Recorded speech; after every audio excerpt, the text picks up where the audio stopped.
This girl had just won a $5 million lottery, only to be crushed to death by someone who jumped off a building. Unwilling to accept her fate, she went to the underworld and threw a massive tantrum. She stretched the underworld guards' tongues into 2-meter-long twists and cried so hard the king of the underworld's palace almost collapsed. The old king had lived for ages, but had never met such a difficult girl. He was at his wits' end and quickly arranged for her to be reincarnated as a princess in her next life, destined to enjoy a life of immense wealth and luxury. The girl was overjoyed and immediately asked, "Will I have a mom and dad? Brothers and sisters? Will everyone love me?" The old king gave an awkward smile and said, "Yes, yes, you'll have everything you want." He just wanted to get this little troublemaker out of his sight. So he threw out the Book of Fate and yelled, "Unjust Soul 99, hurry up and get reincarnated." But when the girl opened her eyes, oh my God, she was in the cold palace.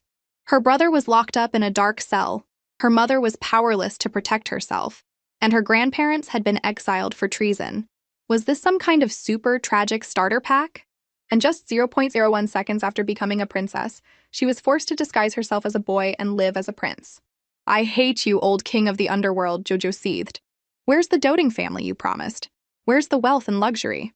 Jojo basically shut down, screaming internally, "Just destroy it all. My happy little world is gone." 5 years passed, and Juju's life was miserable. Not only was she short on food and clothes, but she had never even seen her so-called father. She figured she'd just muddle through this life, but then she accidentally offended the arrogant Princess Anyang. All because Juju didn't kneel to her. The name Princess Anyang sounded a bit familiar.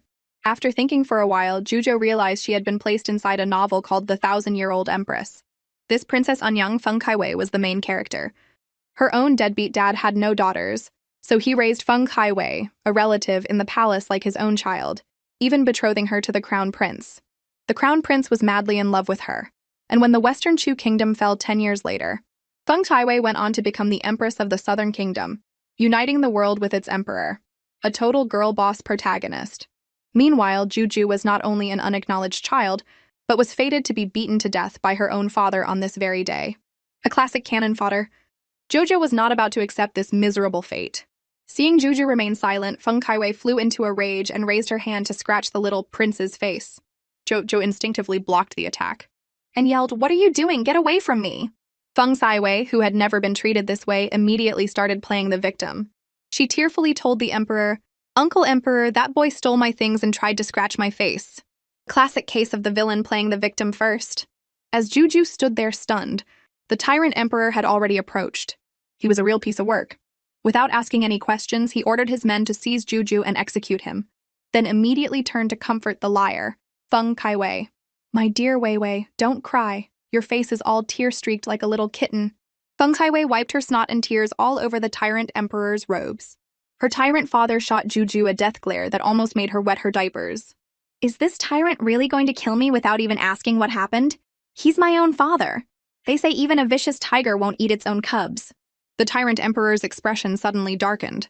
He thought he heard the little brat talking, but strangely, his mouth wasn't moving. Could he be hearing his thoughts? The emperor became curious. "Which palace is this boy from? What's his status?" A eunuch replied, "Your Majesty, he is the son of a concubine from the Cold Palace, the 18th prince." The emperor, who always favored daughters over sons, didn't even blink. He ordered his men to drag him away and beat him to death. Juju felt incredibly wronged. Feng Kaiwei is just a big liar. "I didn't steal her stuff. She was the one who wanted to scratch my face because she was jealous of how cute I am. My tyrant dad is an idiot. No wonder the Western Chu kingdom is going to fall in 10 years. The fate of the nation was at stake." The emperor heard this and immediately lost his cool. "Wait, I have questions for him." Jojo was dumbfounded. What's going on? Did my deadbeat dad have a change of heart? Am I not going to die just yet? He turned to Feng Kaiwei and asked what was stolen. The little girl sneakily threw her gold bracelet into the bushes behind her and shouted, "It's over there! He just threw it over there!" Jojo watched her performance and sneered internally. Kind of idiot throws stolen goods right behind her. Her IQ is embarrassing. I bet a certain blind and heartless tyrant won't be able to see through it. "Don't talk nonsense! I can hear you!" The emperor roared in his mind, his face red with anger. He ordered Feng Kaiwei to tell the truth. Feng Kaiwei's round little face was so scared it turned square. She dropped to her knees and begged for mercy. But the emperor wasn't indulging her this time. He ordered her to be sent to the Grand Empress Dowager to learn some manners. Hearing this, Feng Kaiwei burst into tears. Jojo watched with glee. Did this tyrant have a sudden burst of conscience and get smart all of a sudden?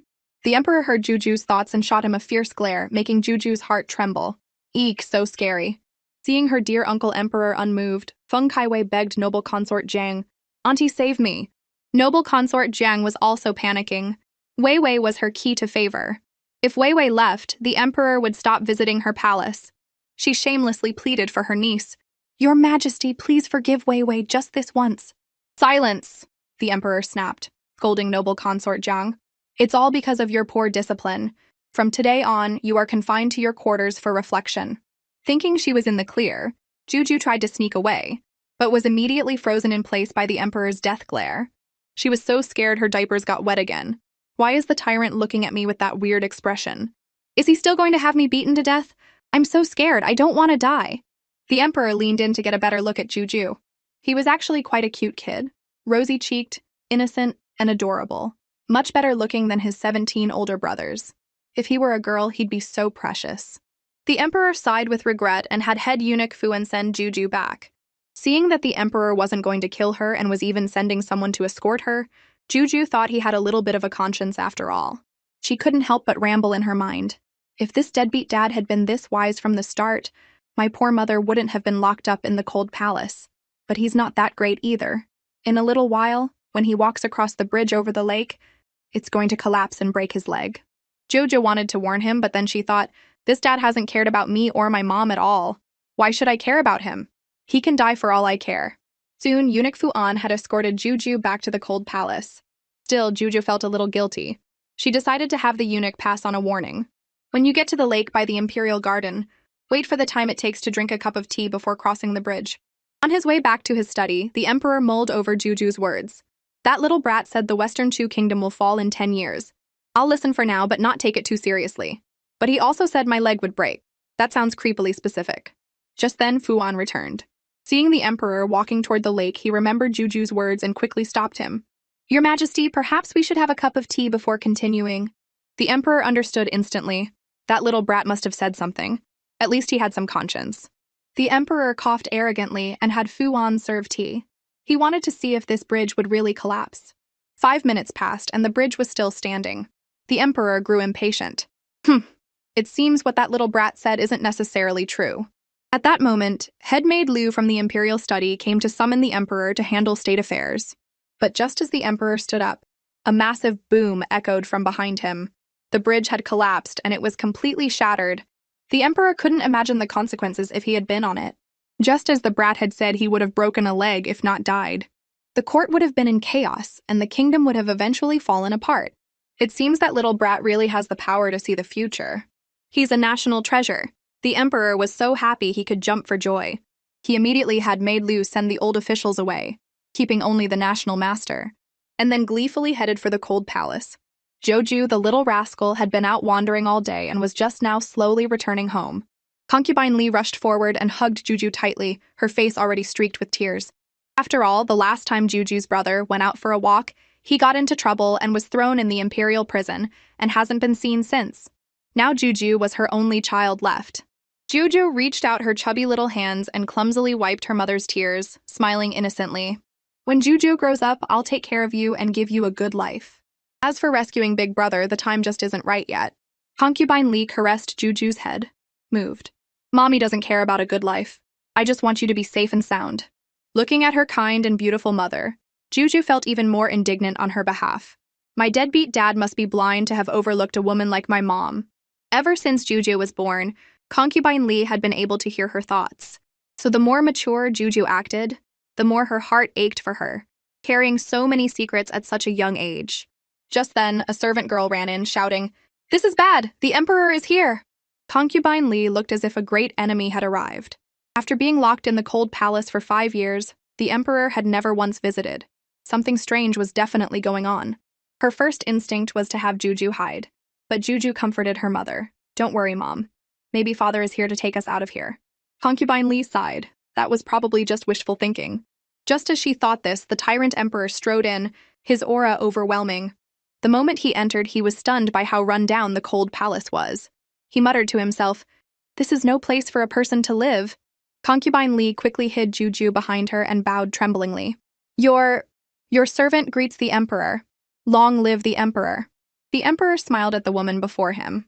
Compared to the gaudily dressed women in the palace, her simple plain clothes gave her a unique charm. He took the initiative and held concubine Li's hand. No need for formalities. Please, sit. A whole tea time passed and the emperor hadn't said a single word, but his mind was racing.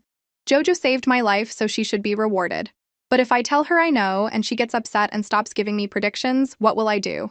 Just as concubine Li was about to break the awkward silence, the emperor finally came up with a reason that would both keep Juju on his side and not hurt her feelings.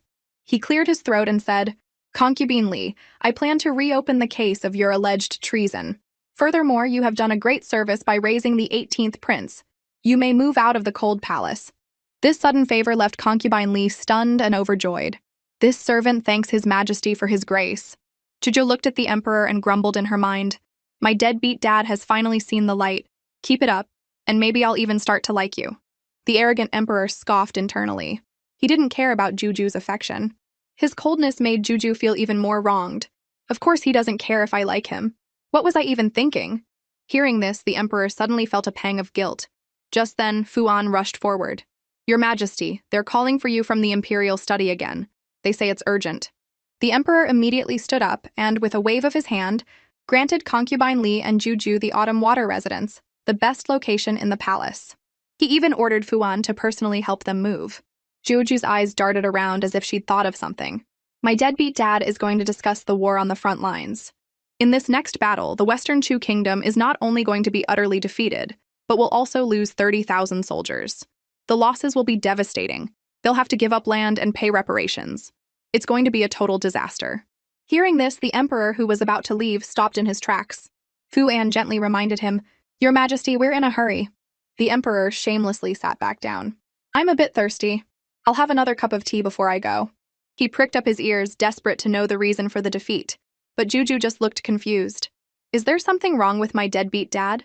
Why is he looking at me with that weird expression again? Mommy, I'm sleepy. I want to go to sleep. The emperor was dumbfounded again. Your father is facing a national crisis, practically smoking with anxiety, and you little brat, want to go to sleep? But the emperor wasn't giving up. Even after Juju fell asleep, he stayed by her side, staring at her intently. To hear Juju's thoughts, the emperor went to the insane length of not letting her sleep. You little brat, wake up for me! Her heartbroken mother risked her life to intervene. Your Majesty, even if you don't like Juju, you can't torment her like this. The emperor gave an awkward but polite smile and stubbornly claimed he just wanted to sleep next to Juju. Everyone else in the room gave him a yeah, right look. However, the emperor obediently picked up the drooling Juju and dismissed everyone else. As soon as Juju was asleep, the emperor started trying to get information out of her. Juju, our Western Chu is about to lose a battle. What should we do? She grumbled internally. It's because that spy from the Southern Kingdom leaked our military plans. Wei Ping faked a pregnancy so she could constantly go to my deadbeat dad's study and steal military intelligence, which led to the defeat. If my dad fed her some fake intelligence for her to steal, Western Chu could turn the tables and win a huge victory against the Southern Kingdom. Thump! Her dad felt the sting of Juju's tiny fist. He was so moved he shed a tear. What did I ever do to deserve such a brilliant child? The emperor was in a fantastic mood. He couldn't resist planting a loud moi on Juju's cute little cheek before gleefully leaving. With the big fly gone, Juju could finally get some sleep. The next day, Fuan came as ordered to help concubine Li and Juju move. Concubine Li asked to bring Nanny Gui with them to the autumn water residence. Now that concubine Li was in the emperor's favor, Fuan naturally agreed to everything. The happiest of all was Juju, because in her 5 years in the cold palace, besides her mother, Nanny Gui had been the kindest to her. The three of them held hands and left the cold palace to start their new life, leaving the other palace maids to watch with envy and jealousy. 7 days later, the emperor in his study received a report of victory from the front lines. He was relieved he had listened to Juju. After fighting the Southern Kingdom for so many years, this was the first time they had won so decisively. Then, more good news came from the front. The Southern Kingdom was sending envoys for peace talks. Your Majesty is brilliant! The military officials hadn't even finished their flattery before the emperor was eager to head to the autumn water residence, only to be stopped by the national master, who said he had something urgent to discuss. The emperor had no choice but to listen. The national master opened his mouth and said, I am going to die. The emperor was stunned. Nonsense! That's bad luck. Say something else. The national master only wanted to give the emperor some final advice. I have been observing the stars and discovered that the Western Chu kingdom will face a devastating crisis in 10 years. But there is a solution. That person is the 18th prince. No matter what happens, I implore your majesty to always trust the 18th prince and ensure his safety. The emperor took this to heart and nodded.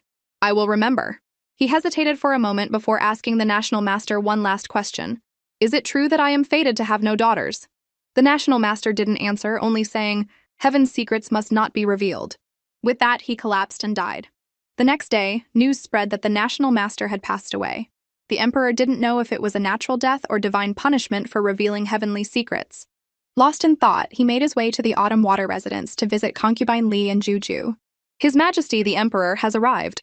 Concubine Li and Juju bowed in greeting. Jojo looked up and saw her dad's long face and wondered, didn't we just win a battle? Why does my dad look so unhappy? Did something else happen? Oh right, the national master died. When he heard the words, the national master died, the emperor's eyes lit up. He grabbed Juju's small shoulders. The national master's death was so sudden. I wonder what the reason was. Jojo grumbled to herself. His time was up, obviously. Hearing this, the emperor was as happy as a kid in a candy store. He was so overjoyed that he kissed Juju 99 times. Jojo was completely stunned by the kisses. I was just kissed by an old man. Ugh, I'm not pure anymore. After being unexpectedly kissed by her dad, Juju felt like she could just die. The emperor looked at his child with a pained expression for a moment, then decided to just go for it. He held Juju and smothered her with 99 more kisses, leaving her completely bewildered. Concubine Li, however, thought a dazed Juju was incredibly cute and couldn't resist joining the kissing fest. Jojo felt like her face was going numb. A world where only she suffered was now complete. My parents have such a weird way of thinking. They just kiss you whenever they feel like it. But deep down, Jujo felt a little spark of happiness. After all, she was an orphan in her past life. Now she could truly feel the love of her parents. When the emperor and concubine Li heard about Juju's past life, their hearts filled with pity. The family of three hugged each other tightly, wanting to give Juju even more love. Jujo had performed a great service and the emperor showered her with countless treasures. But all Jujo wanted was to wear pretty little dresses, a request her mother flatly refused. Her mother's position was still weak. Her grandparents were still in exile, and her own name had not yet been cleared of treason. Just then, Nanny Gui came to ask what kind of food they should prepare to welcome concubine Qing. Jojo immediately became alert. Concubine Qing is on noble consort Zhang and Feng Kaiwei's side. What is she doing here? I remember the book said she always tries to move in with newly favored concubines. And then those concubines all mysteriously end up dead. If she comes to the Autumn Water residence, my mom and I could end up dead too. Concubine Li heard Juju's thoughts and grew pensive. She then told Nanny Gui not to prepare any special food. Nanny Gui was confused, as the concubine had just told her to prepare a lavish meal. Concubine Li gently stroked Juju's head, saying she now saw concubine Qing's true, hypocritical colors. She ignored them when they were in trouble, but came running to suck up now that they were favored. Nanny Gui breathed a sigh of relief, finally able to say what she had been holding back for years. I'm so glad your ladyship understands now. The next morning, as concubine Qing set off for the Autumn Water residence, she confidently promised Feng Kaiwei she would complete her mission, stay at the Autumn Water residence, and get rid of concubine Li and her child. Feng Kaiwei nodded in satisfaction, eagerly awaiting the results. In a flash, concubine Qing arrived at the Autumn Water residence with a fake smile. Sister, I've come to see you. Concubine Li didn't even bother to get up, simply saying, Since you're here, sister, please come in and sit. This attitude truly surprised concubine Qing. She had expected concubine Li to hug her and cry. Anxiously, she entered and sat down. When she saw Juju, she smiled and reached out to hold her, scaring Juju so much her diapers nearly got wet. Mommy, save me! Concubine Li firmly grabbed concubine Qing's wrist. The child is shy with strangers. She then had someone serve tea. As concubine Qing drank her tea, she looked around the Autumn Water residence and said sarcastically, Your place is so magnificent, sister. Not like my shabby little green jade pavilion. Concubine Li was unfazed and told her to ask the Department of Household Affairs to repair it. Concubine Qing immediately started playing the victim, crying, Those dogs at the Department of Household Affairs only help those who are favored. They'll never help me. Concubine Li wasn't having it. She casually pointed to her sleeve. This shoe brocade is fine material. Are you sure they're ignoring you? Concubine Qing was once again speechless. Finally, she used the excuse that she missed concubine Li after so many years apart and wanted to move in with her. Concubine Li mercilessly exposed her malicious intentions. Concubine Qing was flustered, made a few clumsy excuses, and tried to leave, hoping Concubine Li would ask her to stay. Instead, Concubine Li immediately told her to leave. Concubine Qing was so angry she could have ground her teeth to dust. With Concubine Qing gone and the crisis averted, Juju was overjoyed. Nanny Gui reported that the 10th and 11th princes were pacing outside, afraid to come in. Concubine Li coldly ordered them to be sent away. Juju was puzzled. Why is mom so cold to these two brothers? They were the closest to my 13th brother. After he got into trouble, they tried their best to save him and even lost their own lives in the process. But mom never liked them, which is why they died full of guilt. Thinking of this, Juju tugged on her mother's sleeve, begging her to let her brothers in. Concubine Li, having heard Juju's thoughts, was shocked. She never knew the 10th and 11th princes were so loyal and righteous. After years in the cold palace, she had learned the value of true friendship and nodded in agreement. When the two princes saw Concubine Li, they quickly bowed and promised to keep trying to find a way to save their 13th brother. Hiding behind her, Juju could see their anxiety and nervousness. They had planned to leave after paying their respects, but were shocked when Concubine Li invited them to sit for tea. This nearly scared the souls out of them, as they were used to being scolded by her. Sensing their panic, Concubine Li took their hands and formally apologized for misjudging them in the past. The sensible 10th prince quickly said, "It was us who were young and foolish, always angering your ladyship. It won't happen again." Seeing that her mother and two brothers had resolved their misunderstanding, Juju swaggered out to meet them. The moment she saw them, she gasped. She instantly became a huge fan of her two handsome older brothers. Juju was ecstatic. The two princes were surprised to find they could hear Juju's thoughts, but didn't say anything. Worried people might think Juju was a monster. They had to protect her. The brothers hit it off immediately, both of them fighting to hug and kiss the adorable little Juju. Just as things were getting lively, the Tyrant Emperor appeared at the most inopportune moment, shattering the heartwarming scene. He even snatched Juju out of the 10th prince's arms. "10th prince, you look so pale. Did someone upset you? I'll stand up for you." "You're the one misinterpreting the situation, you tyrant. The one who's upsetting me is you," the 10th prince thought miserably. Fighting fire with fire, the 10th prince replied, "Your son just has an upset stomach from something I ate." The emperor immediately scolded him to go see a doctor, and while he was at it, sent the 11th prince away as well. The two didn't dare disobey and dejectedly left, though their hearts ached to stay with Juju. Jojo saw her brother's reluctance and tugged on her dad's sleeve. "Father, Juju likes my brothers. Brother's stomach hurts because he's hungry. Juju wants to eat with my brothers." The emperor readily agreed. The 10th and 11th princes were so moved they almost cried. But during the meal, they were so nervous they didn't dare touch their chopsticks. Juju guessed, "My brothers must be scared of my dad. I want to help them win his favor." The two brothers felt a wave of warmth knowing Juju's intentions. However, when Juju looked at her dad, she found him staring intently at her mom, his eyes looking anything but innocent. He looked like a hungry wolf. When Juju's thought came out, everyone almost spat out their food. Only the emperor felt wronged. "How am I a wolf for looking at my own wife?" "Father, eat more and you won't stare at mommy like a creep." The emperor sighed. "Thanks a lot, you little brat." Just then, Fuan reported that the emperor's favorite, Princess Anyang, was kneeling outside begging for forgiveness. The emperor was unmoved. "If she wants to kneel, let her." Suddenly it started to rain. Princess Anyang remained kneeling, her small body trembling and crying pitifully. Onlookers felt sorry for her. When Duke Duan and his wife heard their daughter had been kneeling in the palace for so long, they rushed in to persuade her to get up. But Feng Kaiwei seemed glued to the ground, saying she wouldn't get up until her uncle emperor forgave her. Her words were full of arrogance and threat, terrified of losing her favor and wealth. A eunuch rushed to report to the emperor that Duke Duan and his wife wanted to take the royal family's only girl, Feng Kaiwei, home.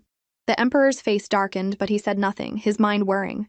It was Juju who muttered to herself, "It's obviously that bratty princess's own fault. Dad already sent someone to tell her to go back. Duke Duan and his wife are so clueless. Are they trying to manipulate the emperor?" The emperor glanced at Juju and gave a meaningful smile. You little brat, you really understand me." After a moment's thought, the emperor ordered the duke's family of 3 to be sent out of the palace, and from now on they were not to enter without a summons. It was a display of pure imperial authority, enough for the emperor to feel smug in front of Juju for a lifetime. Meanwhile, a eunuch swiftly ran out and announced the emperor's order in a high-pitched voice. "Send the duke's family out of the palace." The group kneeling in the rain was instantly panicked. They never expected their little drama to fail so spectacularly. Feng Kaiwei did not want to leave the palace once she left. She would no longer be the high and mighty princess. She gritted her teeth and slammed her head against a nearby water basin used for growing lotuses, fainting on the spot. The eunuch ran back to report to the emperor. The emperor was furious. Who cares about someone else's daughter? I have my own princess. His eyes fell on Juju with a strange, almost creepy smile that nearly scared her out of her wits.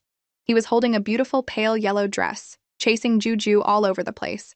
Juju, isn't this dress so pretty? Don't you want to wear it? I don't want to. I don't want to.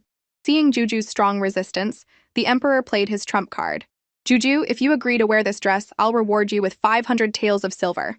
The emperor's antics left the eunuchs and nannies completely dumbfounded. Nanny Gui was worried Juju would throw a fit, but instead, Juju reached out her chubby little hand and snatched the dress. Thinking about that shiny silver, she figured, who would say no to money? She immediately agreed to wear it. Juju took the dress from her tyrant dad and skipped into her room, having Nanny Gui help her put it on and even style her hair into 2 cute buns. When the dressed-up Juju pushed the door open, the emperor turned around and was so moved he almost cried. The little prince had instantly transformed into an adorable little princess, so fair and cute you just wanted to kiss her. And the emperor did not disappoint. He immediately swept her up in a hug, planted a big kiss on her cheek, and declared he would get her even more pretty dresses. As long as Juju was willing, she could name her price. I don't have any conditions. I really like dressing like this, she thought, wishing she could wear dresses all the time. The emperor was overjoyed to hear this and lifted Juju into the air, spinning her around and around. At the same time, rumors about the 18th prince dressing as a girl spread throughout the palace. Even her 2 older brothers were worried about their little brother's fragile heart and wanted to stand up for him, only to be turned down by Juju, who insisted that she was very happy to be able to wear a dress. Just then, Juju remembered something important was going to happen the next day and told her 2 brothers to come find her then. The next day, the 3 little ones were sneakily hiding outside the elephant stables. Today is the day the crown prince almost gets trampled to death by an elephant in heat. In the book, Feng Kaiwei cleverly saves him, and because of that, the crown prince falls for her at first sight and becomes devoted to her. But Feng Kaiwei doesn't love him at all. Jojo didn't know that her 2 brothers had heard her thoughts. She asked them in a soft voice, "If someone was hurt by an elephant, would you save them?" They both nodded. Of course. Just then, the crown prince's procession arrived and everyone stopped chatting to greet him. He was there to inspect the elephants to ensure everything was perfect for an upcoming ceremony, to bring honor to the Western Chu kingdom. But as he inspected the last elephant, the crown prince noticed something was wrong. The elephant tamer quickly warned him to stay back. This elephant is in heat and is very agitated. The words were barely out of his mouth when the elephant snapped its reins and charged straight for the crown prince. The crown prince was skilled in martial arts, but he couldn't defend against such a sudden attack and was thrown to the ground. The elephant wasn't done and was about to crush him with its foot. The 10th prince reacted quickly, using the elephant's favorite food, a large banana, to lure it away. The 11th prince coordinated with him, rushing forward to save the crown prince. Jojo hid in a corner, silently cheering for her brothers. But the elephant seemed to realize it had been tricked and charged at the crown prince again. The 11th prince, trying to protect the crown prince, was viciously whipped by the elephant's trunk. His back must have been in agony. As he drifted in and out of consciousness, the crown prince learned that his 11th brother had risked his life to save him. In the end, the 10th prince managed to trap the elephant in a large iron cage. The crown prince was saved, and Juju, hiding in the corner, finally breathed a sigh of relief. But she was puzzled. If he's this formidable, how did Feng Kaiwei save the crown prince in the book? She couldn't figure it out. Then she saw Feng Kaiwei hiding in a corner not far away. Wasn't she supposed to be here to get close to the crown prince? She was just watching from the sidelines. Someone who would just stand by and watch someone die doesn't deserve the crown prince's love at all. The one who's truly worthy of him is Miss Yu Wanying from the Yu family, the one who never married for his sake, who disguised herself as a man to fight on the battlefield, and who was captured and tortured by the enemy to save him but never betrayed her country. I have to help the crown prince find his true love. But first, she had to check on her brothers, especially the 11th prince who had been hit by the elephant's trunk. She went to check his injury and touched his back, only to pull her hand away covered in red juice. Never knowing she was afraid of blood, Juju fainted on the spot. Meanwhile, the crown prince was taken back to the Eastern Palace. The imperial physician diagnosed him with no major injuries. When the crown prince slowly woke up, the emperor was overjoyed. He had almost failed the crown prince's deceased mother. The crown prince suddenly remembered his injured 11th brother and anxiously asked about his condition. The emperor was surprised to hear this because the version he had heard was that Princess Anyang bravely saved the crown prince.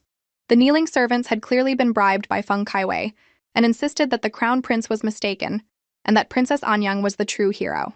Even though the crown prince vehemently denied it, the head eunuch persisted, claiming it was Princess Anyang and even asking for a reward for her. The emperor was furious and had the audacious servants dragged out and beheaded. They want a reward before the truth is even clear? Something's fishy here. Suddenly, Eunuch Fuan rushed in. "Your Majesty, this is bad! Something's happened at the Autumn Water residence. The 18th princess has fainted." The emperor's face immediately fell. Back at the Autumn Water residence, the imperial physician had already bandaged the 11th prince's wound, and concubine Li was carefully taking notes. When the emperor arrived, his first concern was whether his precious Juju was hurt. The faint-hearted Juju had woken up long ago. She was fine, but her heroic brothers, the 10th and 11th princes, were injured. Hearing Juju's thoughts, the emperor understood everything. From then on, he allowed the 10th and 11th princes to spend more time with the crown prince and help him with his duties. Seeing her dad's relationship with her brothers improve, Juju was so happy she almost jumped for joy. But she couldn't help but curse inwardly, "My dog of a dad is blind. He can't see how evil that Feng Kaiwei is." The emperor learned of Juju's thoughts and was heartbroken. Does he really see me as such a foolish ruler? Feng Kaiwei was certain that her heroic act of saving the crown prince would win her back the emperor's favor, and she even started dreaming of the crown prince falling madly in love with her. Little did she know, what awaited her was an imperial edict that would knock her right back down to earth. Princess Anyang falsely claimed credit for a heroic deed, a crime of deceiving the monarch, which is punishable by death. However, in consideration of her years of companionship, the death penalty is waived, but she cannot escape punishment. Her title of Princess Anyang is hereby revoked, the betrothal is cancelled, and she is to be expelled from the palace. Feng Kaiwei was instantly stunned. The crown prince was on his way to the Autumn Water residence to thank his 3 younger siblings for saving his life. The courtyard of the Autumn Water residence was bustling with activity, with the 2 brothers chasing Juju, begging for kisses. "No way, no way." Little Juju was exhausted, her face was practically numb from all the kisses. After finally escaping her brother's affectionate pursuit, she ran headfirst into the crown prince's knee. Juju's adorable appearance instantly charmed the crown prince, and his handsome face in turn captivated her.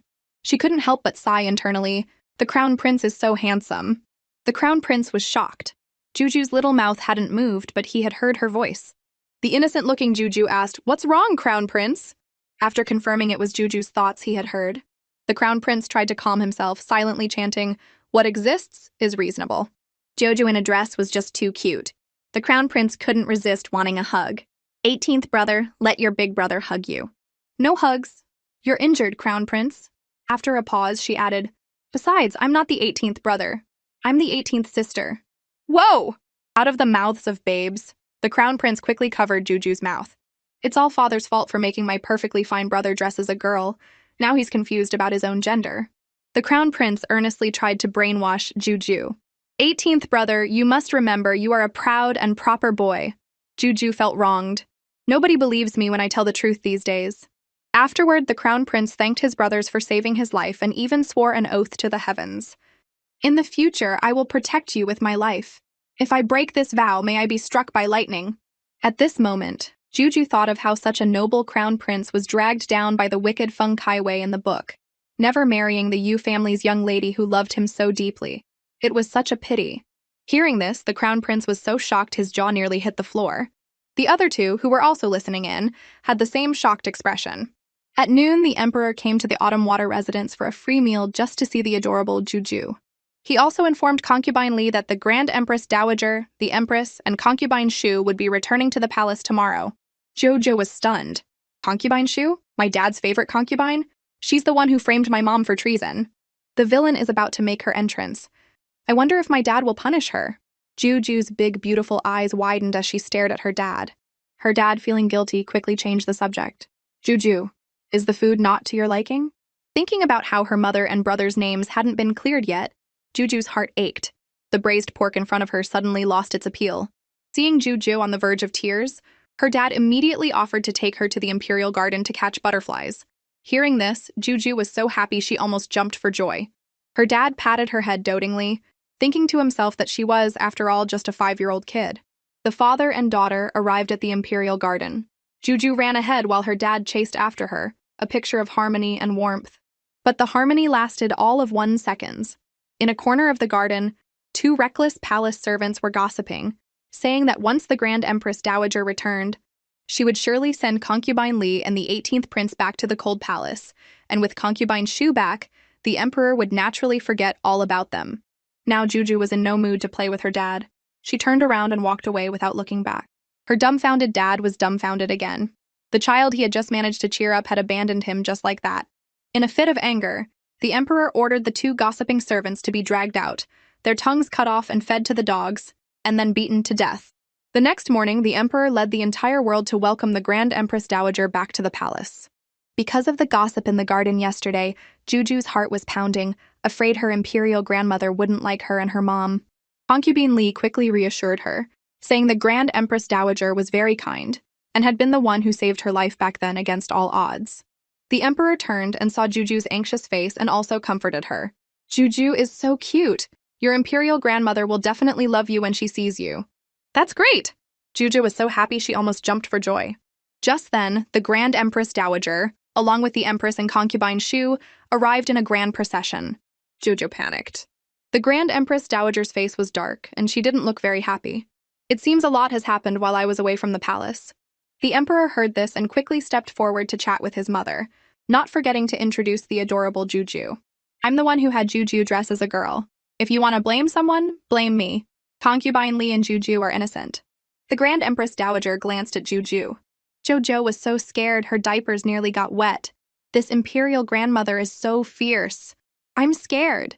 The Grand Empress Dowager frowned. Am I really that scary? The next second, she was so shocked her dentures almost flew out as she realized she could hear Juju's thoughts. She tried to compose herself and gave an awkward smile. She wasn't planning on blaming anyone, she just wanted to cuddle the cute child. Then, the Grand Empress Dowager smiled, squatted down, and reached out her hands to hug the soft and cute little Juju. Jojo cautiously reached back. The adorable little Juju instantly captured the Grand Empress Dowager's heart. With her sharp eyes, she could tell at a glance that Juju was a beautiful little princess. She was overjoyed holding Juju and immediately gifted her 2 large gold bracelets. The little money lover's eyes sparkled. She declared that her imperial grandmother was her favorite person ever. The last time she had that expression was when the emperor had given her 500 taels of silver. The emperor was officially dethroned. Mother! Juju wanted to call her dad to catch up, but saw that the wicked concubine Shu had already latched onto him, looking at him with eyes full of longing. But the emperor's attitude was cold. He replied, "The family banquet is ready. Concubine Shu, you should join us." Then he eagerly rushed forward, wanting to snatch his beloved Juju back from his mother. With her grandmother's backing, Juju boldly stuck her tongue out at her dad.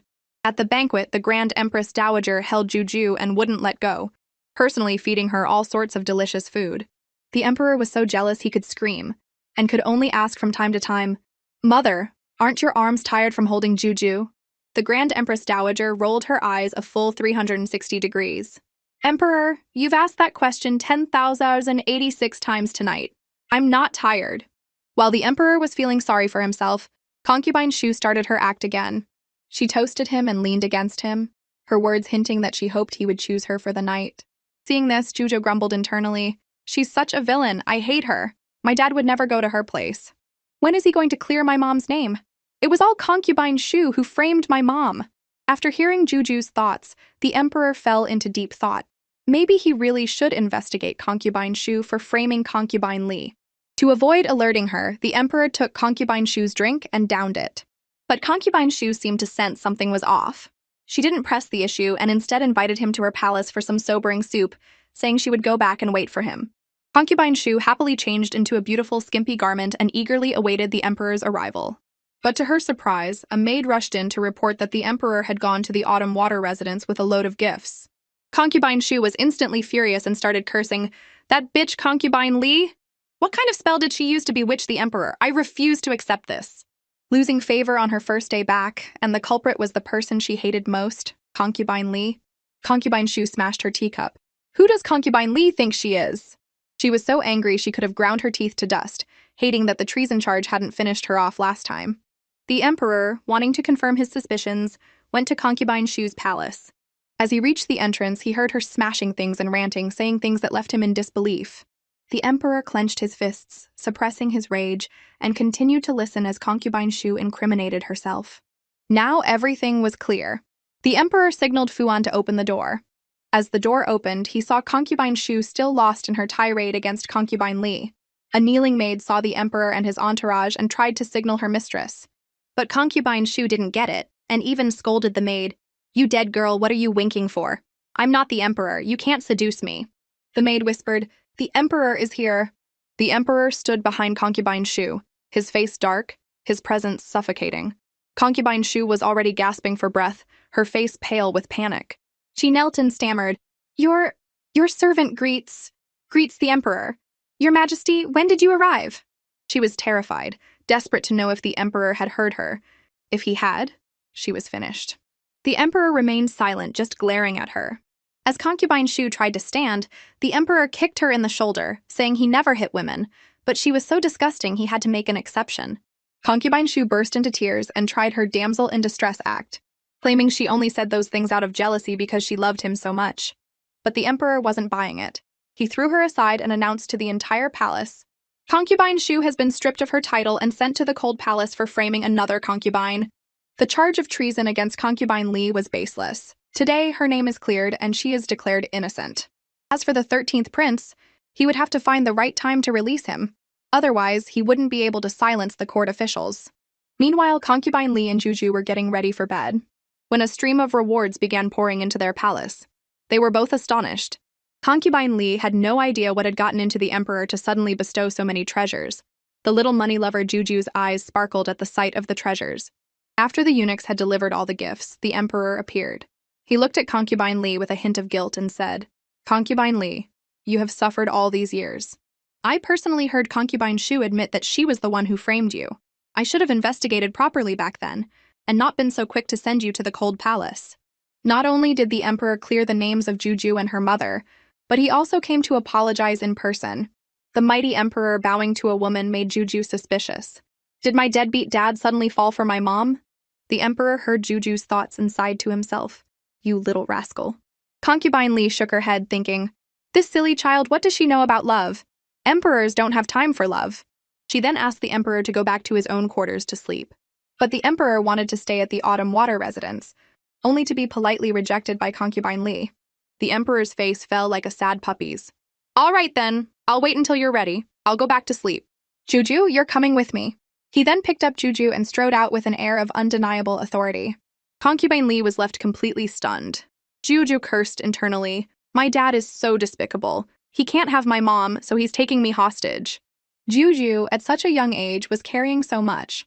She felt wronged, while the daughter-obsessed emperor was amused by her interesting thoughts. One day, Juju woke up, rubbing her sleepy eyes. The emperor announced he was taking her to the morning court session. Juju's heart skipped a beat. She thought she was hallucinating. The next thing she knew, the emperor had lifted her out of bed and was marching her to court. He couldn't wait to tell everyone he had a precious daughter. His daughter was the cutest, most adorable daughter in the world. When the court officials saw the fairy like Juju, they all started showering her with compliments. Looks really were everything. The court was peaceful until a prisoner in chains was brought in. It was General Joya. The Western Chu has repeatedly lost battles against the Southern Kingdom. An incompetent general has cost the lives of 3 armies. "What is your crime?" the emperor thundered, intending to execute the general. Jojo didn't want to see General Zhou die. After all, he was a brilliant general. His failures weren't his fault. It was because of the spy Wei Ping's interference and because he had been cursed and was being controlled by someone. General Zhou was a tragic figure. His 3 sons and 1 daughter had all died on the battlefield. When his wife was captured by the enemy to save her from dishonor, he had personally shot her with an arrow. Hearing Juju's thoughts, the emperor fell silent. He had known none of this. If Juju hadn't reminded him, he would have been in the dark forever. The emperor's face grew dark, but the officials thought he was angry at Zhou Ye for his repeated losses and treasonous intent. So they all advised the emperor to kill him.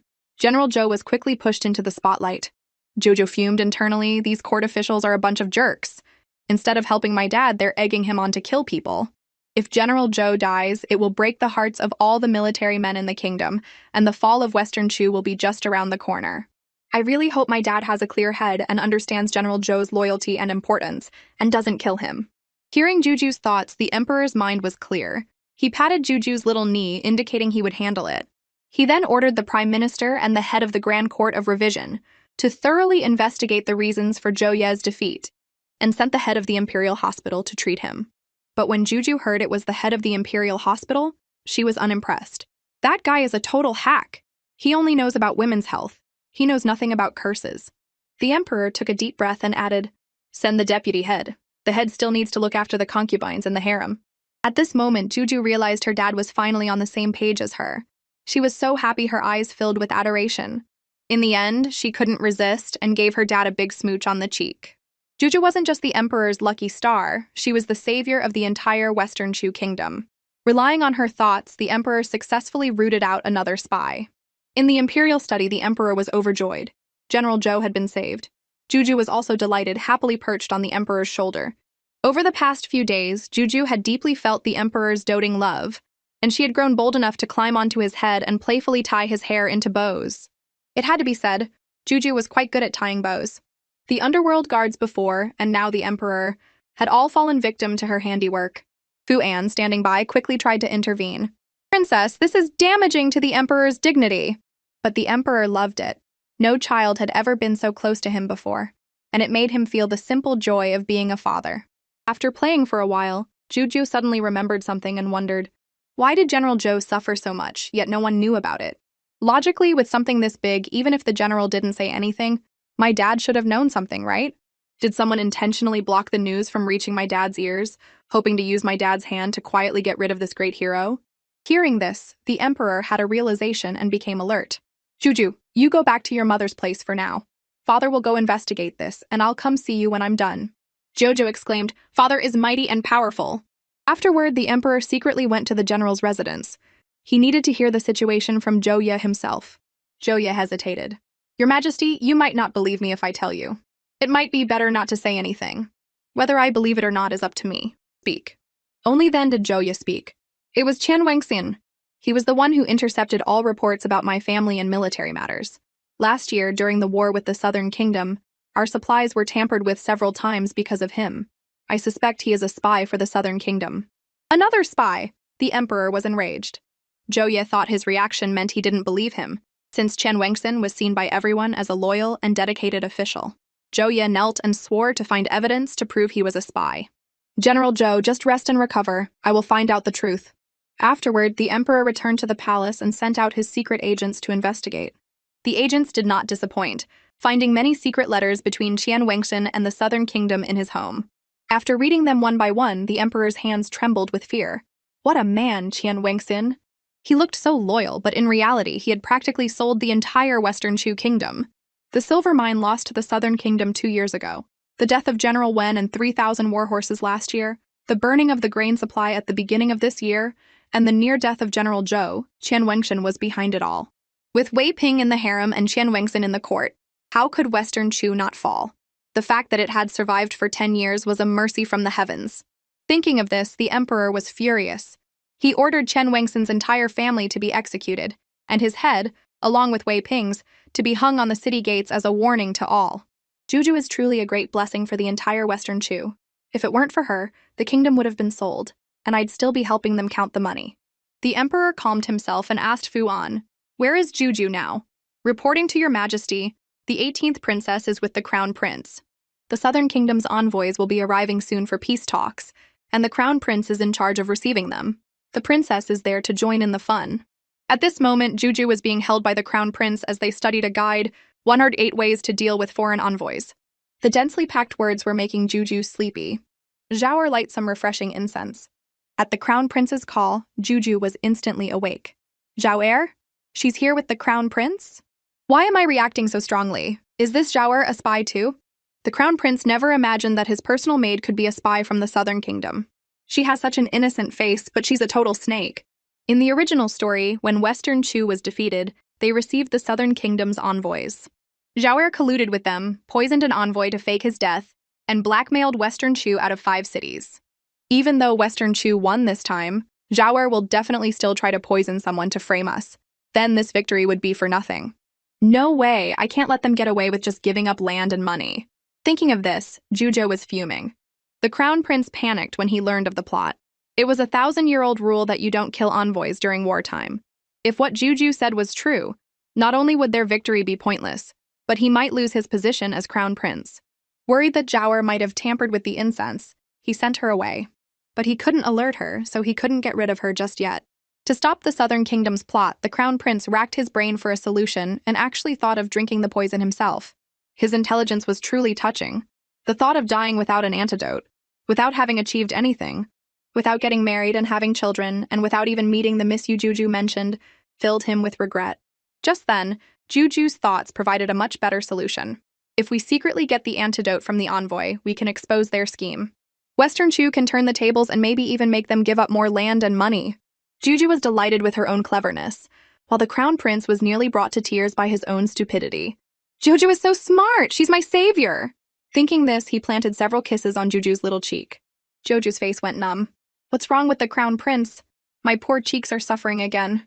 Worried the crown prince wouldn't be able to handle the poisoned envoy situation, Juju came up with her own plan. Although she was an orphan in her past life, she had learned traditional medicine from the director of her orphanage. If the crown prince couldn't find the antidote, she could create a universal one for him. As she was mixing a bunch of precious medicinal herbs in the courtyard, the emperor silently appeared behind her. He looked worried. Is someone sick? Concubine Li told him no one was sick. Juju just suddenly wanted to play with these things. The emperor immediately ordered, "Tell the imperial hospital to send whatever herbs the princess needs. We must make sure the princess has fun." He then went to Juju's side and asked dotingly, "Juju, do you need father's help?" "Yes!" Juju held up the pestle. "This is too heavy. You can do it, father." The emperor rolled up his sleeves without a second thought. Fuan quickly tried to stop him. "Your Majesty, your esteemed self, let this old servant do it." But before he could finish, the emperor was already grinding the herbs with incredible speed. Juju exclaimed in awe, "Oh, father, you're amazing!" With the father-daughter duo's combined effort, the universal antidote was finally complete. Juju was so happy she jumped for joy. Looking at the medicine in her hand, she thought, "I, the princess, will slay all the villains in the world. Slay, slay, slay." The emperor picked her up. "All right, my princess, it's time to eat." He carried her to the dining table, set her down, and said, "Princess, please be seated." Those words sounded familiar. In her past life, she had heard, "Princess, please get in the car. Princess, please have some water. Princess, please go to sleep," and so many others, but no one had ever said them to her. In this life, someone was finally treating her like a real princess.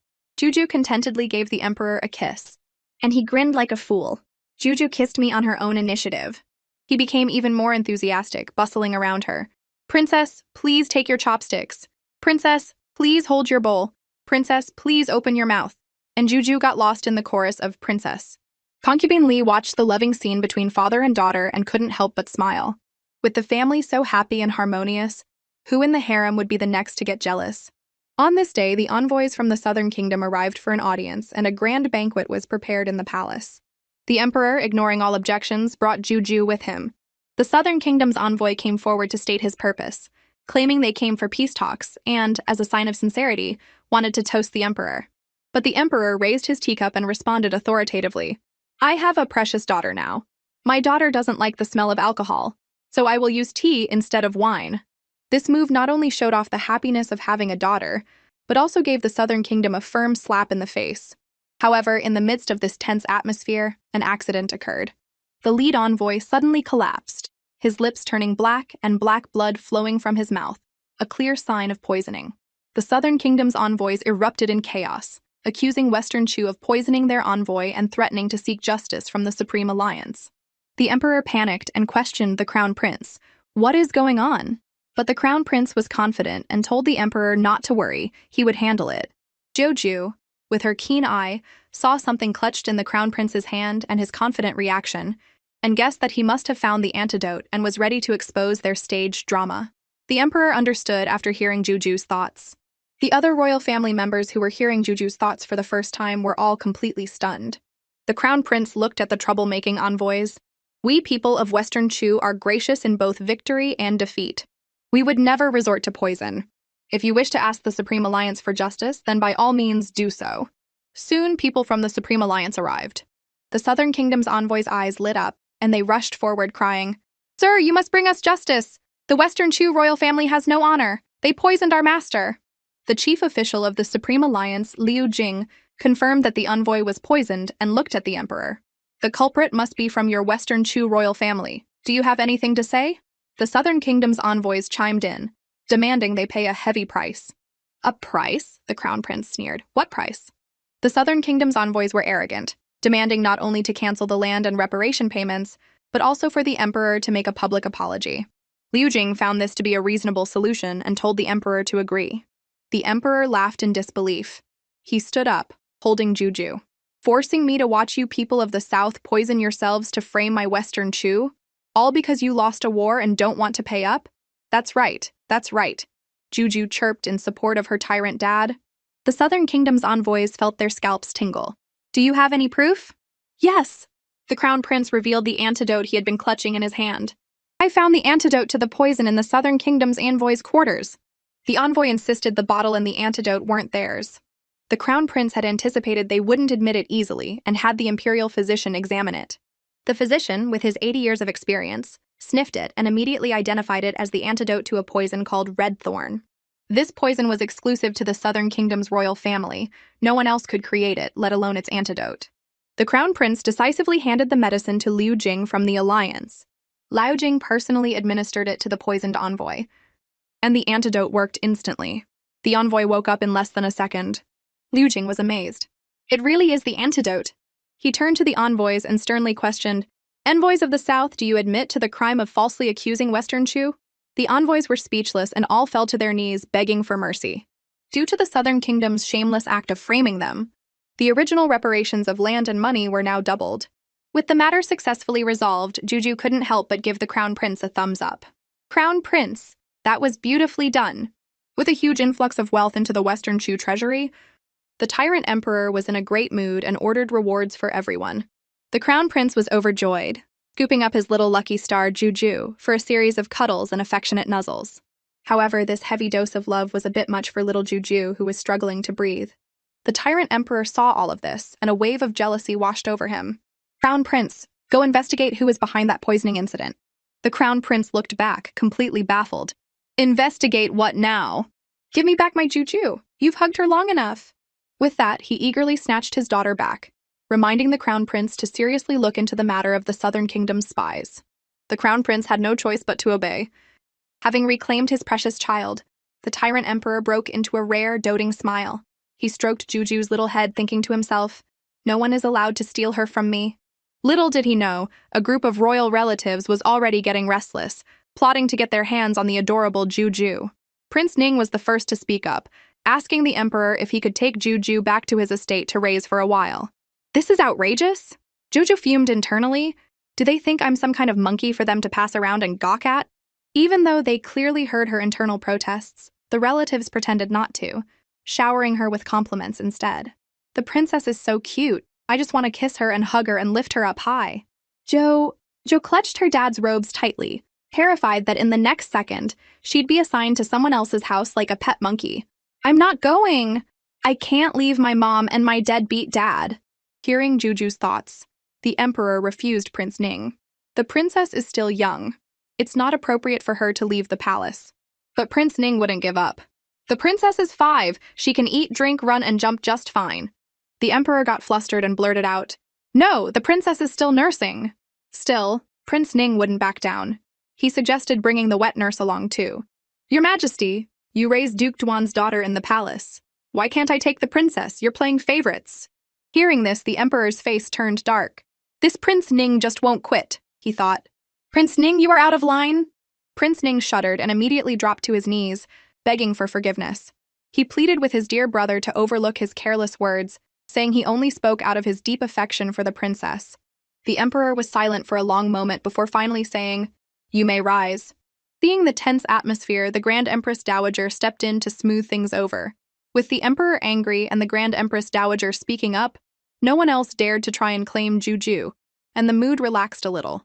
That is, until the 80-year-old Prince Su spoke up, asking the emperor for the priceless Eastern Pearl. The Eastern Pearl was an incredibly rare treasure, with only one appearing every few decades, specifically reserved for the Grand Empress Dowager's phoenix crown. How dare Prince Su covet something belonging to the Grand Empress Dowager? The Grand Empress Dowager was not pleased. What do you need the pearl for? She asked.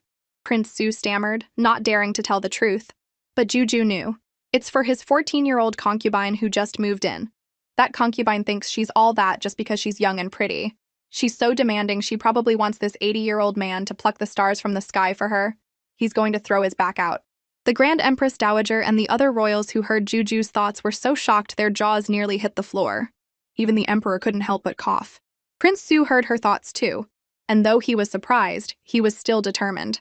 He started pulling the respect your elders card, insisting on getting the pearl. Jojo clenched her little fists. I hope my deadbeat dad doesn't agree. Otherwise, Imperial Grandmother will be humiliated, have a stroke from the anger, and who knows if she'll live or die. Hearing this, everyone was stunned. For the sake of the Grand Empress Dowager's health, they all stepped forward to urge the emperor to reconsider.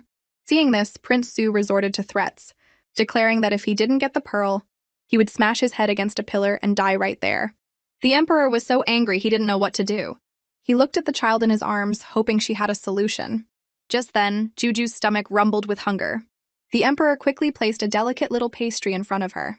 As Juju ate, she grumbled in her mind, Prince Su is such a love-struck old fool. He's going to get all 7 of his sons killed because of her. Prince Su heard this but paid it no mind, dismissing it as nonsense. Grandpa Prince Su, you want the Eastern Pearl, right? Juju asked in her sweet, childish voice. Yes, yes. Prince Su nodded. My father has an Eastern Pearl and can give it to you, but it will take some time. I don't know if you can wait. I can wait! I can wait! Prince Su beamed at the emperor. Your Majesty, is what the princess said true? The emperor instantly understood. Juju was buying him time. He readily agreed.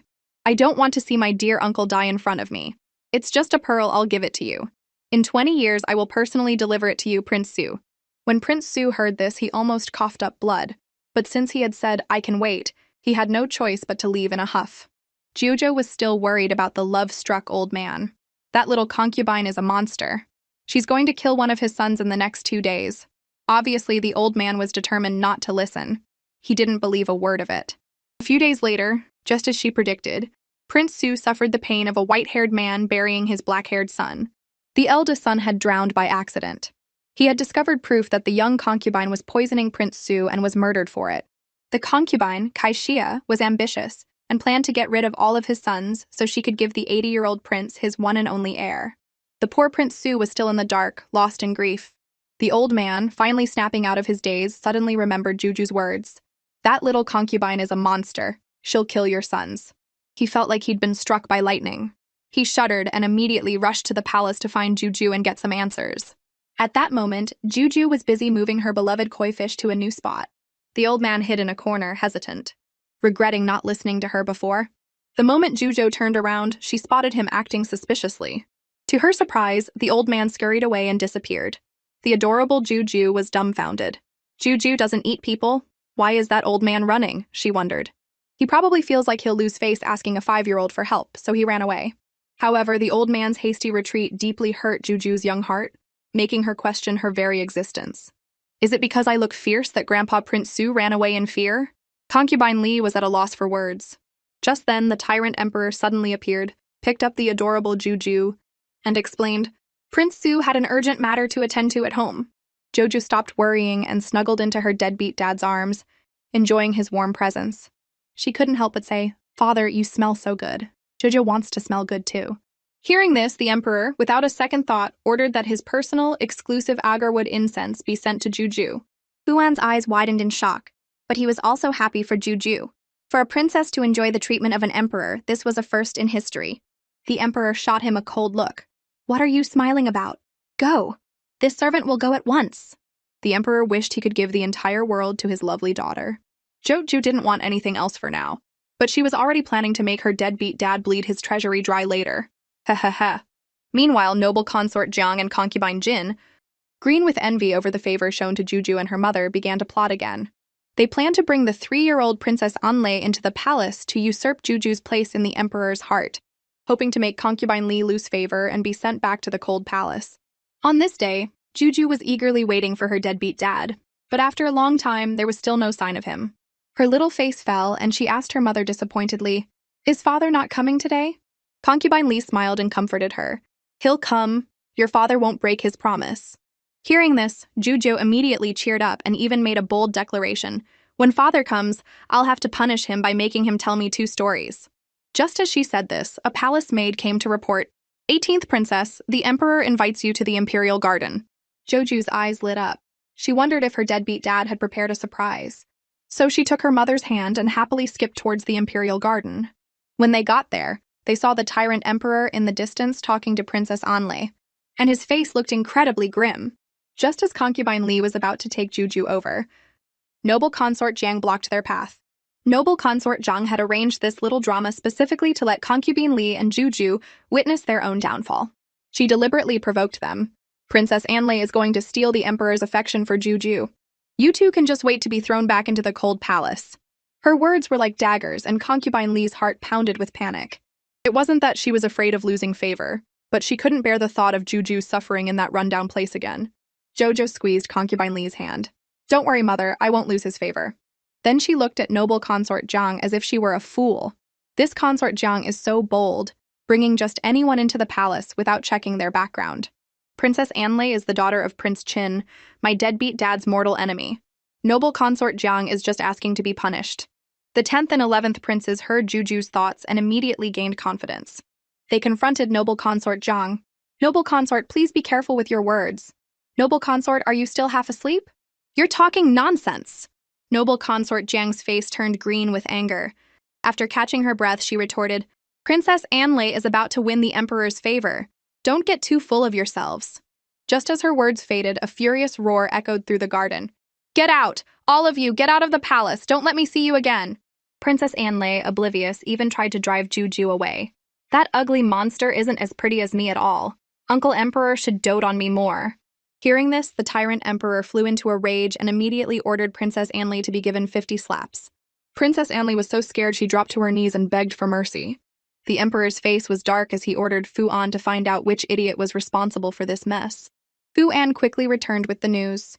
Your Majesty, it was noble consort Jiang who summoned her to the palace for a chat. The emperor instantly understood noble consort Jiang's malicious intentions, and without hesitation, sentenced her to a lifetime stay in the cold palace. Just then, the emperor spotted Juju and her mother nearby, and cheerfully ran over to pick Juju up. Juju, did you come to find father? Jojo played along sweetly. Father, Jojo missed you so much. Meanwhile, noble consort Jiang, being dragged away, was pale with fear and screaming that she had been framed. Idiot. The emperor couldn't be bothered with her and signaled for the imperial guards to hurry up and take her away. Concubine Jin, hiding in a corner of the garden, watched noble consort Jiang being taken away and laughed at her for being all beauty and no brains. The emperor calmed himself and looked at Juju in his arms, asking with concern if she was scared. Jojo smiled and said, with father here, Juju isn't afraid of anything. But in the next second, the little girl's face fell again. She was worried about her mother. Unfortunately, my deadbeat dad doesn't know about mom's insecurity. After hearing Juju's thoughts, the emperor's heart ached. He pulled concubine Li into his arms and gently comforted her. You must have been scared. Don't worry, I will always protect you. A warmth spread through concubine Li's chest, and she was so moved she couldn't speak. Jiu was overjoyed and couldn't help but shower her dad with compliments in her mind. Deadbeat dad is amazing. Today, my deadbeat dad's aura is 10 feet tall. The sight of this harmonious and loving family of 3 made a certain green-eyed monster start to stir again. The tyrant emperor punished himself by agreeing to tell Juju stories for a month, which made her ecstatic. Yay! Just then, a commotion erupted outside and cries of, help! Shattered the cheerful atmosphere. Fu An hurried out to check and saw Prince Su and his 3rd son. Prince Su was being carried into the palace unconscious. Worried about scaring Juju, the emperor quickly comforted her before going out to see what was happening. It turned out that Prince Su's 2nd son had died unexpectedly half an hour ago. He had fainted on the spot, but before passing out, he had instructed his son to find Princess Juju. Soon after, Prince Su slowly regained consciousness and begged to see the princess. Seeing this, the emperor guessed that Prince Su must have heard Juju's thoughts, and now believed in her ability to see the future, which was why he had rushed here for help. But the emperor didn't want anyone else to know about Juju's ability. He met with Prince Su alone, made him swear an oath not to reveal Juju's secret, and then helped him get rid of the evil concubine. Prince Su, though reluctant to part with his young concubine, painfully agreed for the sake of his remaining sons. In the end, with the help of the emperor's imperial guards, the concubine and her accomplices were all eliminated, and peace returned to the prince's estate. And Juju became a living bodhisattva in Prince Su's heart. If his son had a cold, he'd seek out Juju. If his son lost a fight with the neighbor's dog, he'd seek out Juju. If his son got a beating from his wife, he'd still seek out Juju. Joju's ears were about to fall off. She cried and hid in the emperor's arms. I'm so miserable. Boo-hoo. Can someone please do something about Prince Su? That old man comes to the palace every other day to ramble about his family drama. I don't want to hear it. I don't want to hear it. After hearing Juju's thoughts, the emperor, without a second thought, issued an order banning Prince Su from visiting Juju in the palace. Hearing this, Juju was overjoyed. Juju, for your birthday, father is going to throw you a huge celebration. Joju's eyes immediately lit up. Does that mean everyone will come to the palace to celebrate with me? Seeing Juju so happy, the emperor was also filled with joy. Little did he know, the clever little girl was actually thinking about the crown prince's marriage. If everyone comes to the palace, Juju thought, then the crown prince's true love, Yu Wanying, will show up. I really hope father can betroth Yu Wanying to the crown prince. The emperor heard the name Yu Wanying and felt it was a bit familiar, but he couldn't recall which minister's daughter she was. So he simply put the crown prince in charge of organizing Juju's birthday banquet. Juju was eagerly looking forward to the banquet, her mind full of what kind of gifts everyone would bring. I hope there are lots of snacks from outside the palace. I barely got to eat any special snacks in my past life. Hearing this thought, the emperor's heart ached, feeling as if something had fiercely squeezed it. He wished he could make all the chefs in the imperial kitchen learn to make all of Juju's favorite snacks, like ding-ding candy, pear rock sugar cakes, malt candy, and candied hawthorns. Hearing this, Juju's mouth was practically watering. Seeing this, Concubine Li smiled and advised the emperor, don't spoil Juju too much. The emperor looked at the adorable Juju in his arms and said dotingly, Juju is my daughter. If I don't spoil her, who will? Joju's heart warmed, and she couldn't resist giving the emperor a big smooch on the cheek. In the blink of an eye, it was the day of Juju's birthday banquet. Concubine Li woke Juju up early in the morning to wash and dress her. The little girl was still sleepy, but when she saw herself in the mirror, all her drowsiness vanished. She was so stunned she couldn't speak for a moment. Who is this little fairy? How can she be so pretty? Juju, the little birthday girl, was feeling a bit narcissistic. She kept praising her own beauty in her mind. Even when making funny faces, she thought she looked incredibly good. Concubine Li was amused by Juju's smug thoughts and reminded her it was time to go to the banquet. Mommy is also very pretty today, like a big fairy. Joju's eyes widened as she looked at her elegant and beautiful mother. The mother and daughter soon arrived at the Dellen Hall where the banquet was being held. It was still early before the banquet started, and Juju didn't want her beautiful mother to just wait there. I have to hide her so she can make a stunning entrance for everyone later. So, Juju started acting cute, convincing Concubine Li to go to a side hall for some tea. Concubine Li happened to be thirsty, so she nodded in agreement. Before leaving, she reminded Juju not to run around. Juju puffed out her chest and said, It's okay, I'm going to find my brothers. In a flash, Juju was zipping around Dellen Hall like a little rocket, actually looking for Yu Wanying. When she couldn't find her in the hall, she decided to go outside. Just as she stepped out of the main hall, she saw Feng Kaiwei bullying someone not far away. She had pushed a little girl about her own age to the ground and was kicking her viciously, all while spewing insults. Jojo immediately recognized the little girl on the ground as her little cousin, Nan Yuanxiang. Bit! Juju shouted, rushing over like a gust of wind. This Feng Kaiwei has gone too far, bullying my cousin right under my nose. Jojo spread her arms to shield her cousin. Yuanxiang, don't be afraid, I'm here to protect you. Feng Kaiwei was puzzled. Why is this Juju meddling again? Juju shouted at her, How dare you bully this princess's little cousin? Feng Kaiwei scoffed and mocked Yuanxiang for being a poor, unloved child, even suspecting Juju was making things up to save her. Jojo fiercely retorted, I may be little, but I'm not stupid. I wouldn't mistake my own relative. She then warned Feng Kaiwei not to bully Yuanxiang again, or she would be sorry. But Feng Kaiwei didn't take her seriously at all. Jojo furiously demanded that Feng Kaiwei apologize to Yuanxiang. But Feng Kaiwei stubbornly argued, She started it, why should I apologize? Yuanxiang quickly explained that she hadn't started anything. Jojo knew Feng Kaiwei was playing the victim first and wasn't going to put up with it. If you don't apologize, I'll have my father throw you out of the palace. Feng Kaiwei refused, which was a direct challenge to Juju's authority. Jojo shouted, Guards! A group of people behind Juju immediately stepped forward, awaiting her orders. Jojo pointed at Feng Kaiwei. This Feng Kaiwei has viciously beaten this princess's little cousin for no reason. Out of the palace for me. Several imperial guards swarmed over, picked up Feng Kaiwei like a little chick, and carried her towards the palace gates. Yuanxiang smiled and thanked Juju for her help. On the other side, the banquet was about to start. The Grand Empress Dowager had already arrived, but the little birthday girl was nowhere to be seen. The Tyrant Emperor immediately sent Fuan to find concubine Li and Juju. Just then, Duke Duan and his wife burst into the hall, crying, "Your Majesty, Your Highness, you must seek justice for me." The Grand Empress Dowager was confused. "What happened?" Duke Duan said aggressively, "I would like to ask Your Majesty and Your Highness, if someone forcibly throws my daughter Feng Kaiwei out of the palace, what crime is that?" Duke Duan twisted the truth, claiming that the 18th princess was unreasonable, and had thrown his daughter, Feng Kaiwei, out of the palace simply because she didn't like her. Hearing this, the emperor's face darkened, and he asked the duke, "Are you sure she was thrown out just because of a dislike?" Many of the ministers in the hall who didn't know the whole story began to speak up for Duke Duan. This made the duke even more confident. "I implore the emperor to punish Juju severely." The emperor glanced sideways at the duke.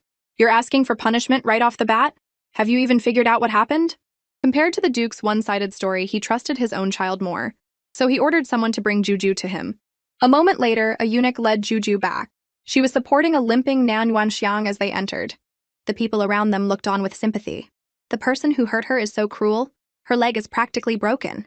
Duke Duan coughed guiltily and said, "Your Majesty, since the princess is here, please punish her severely." The emperor glared at the duke and then turned to Juju. "Your uncle Duke says that you threw Feng Kaiwei out of the palace for no reason. Is that true?"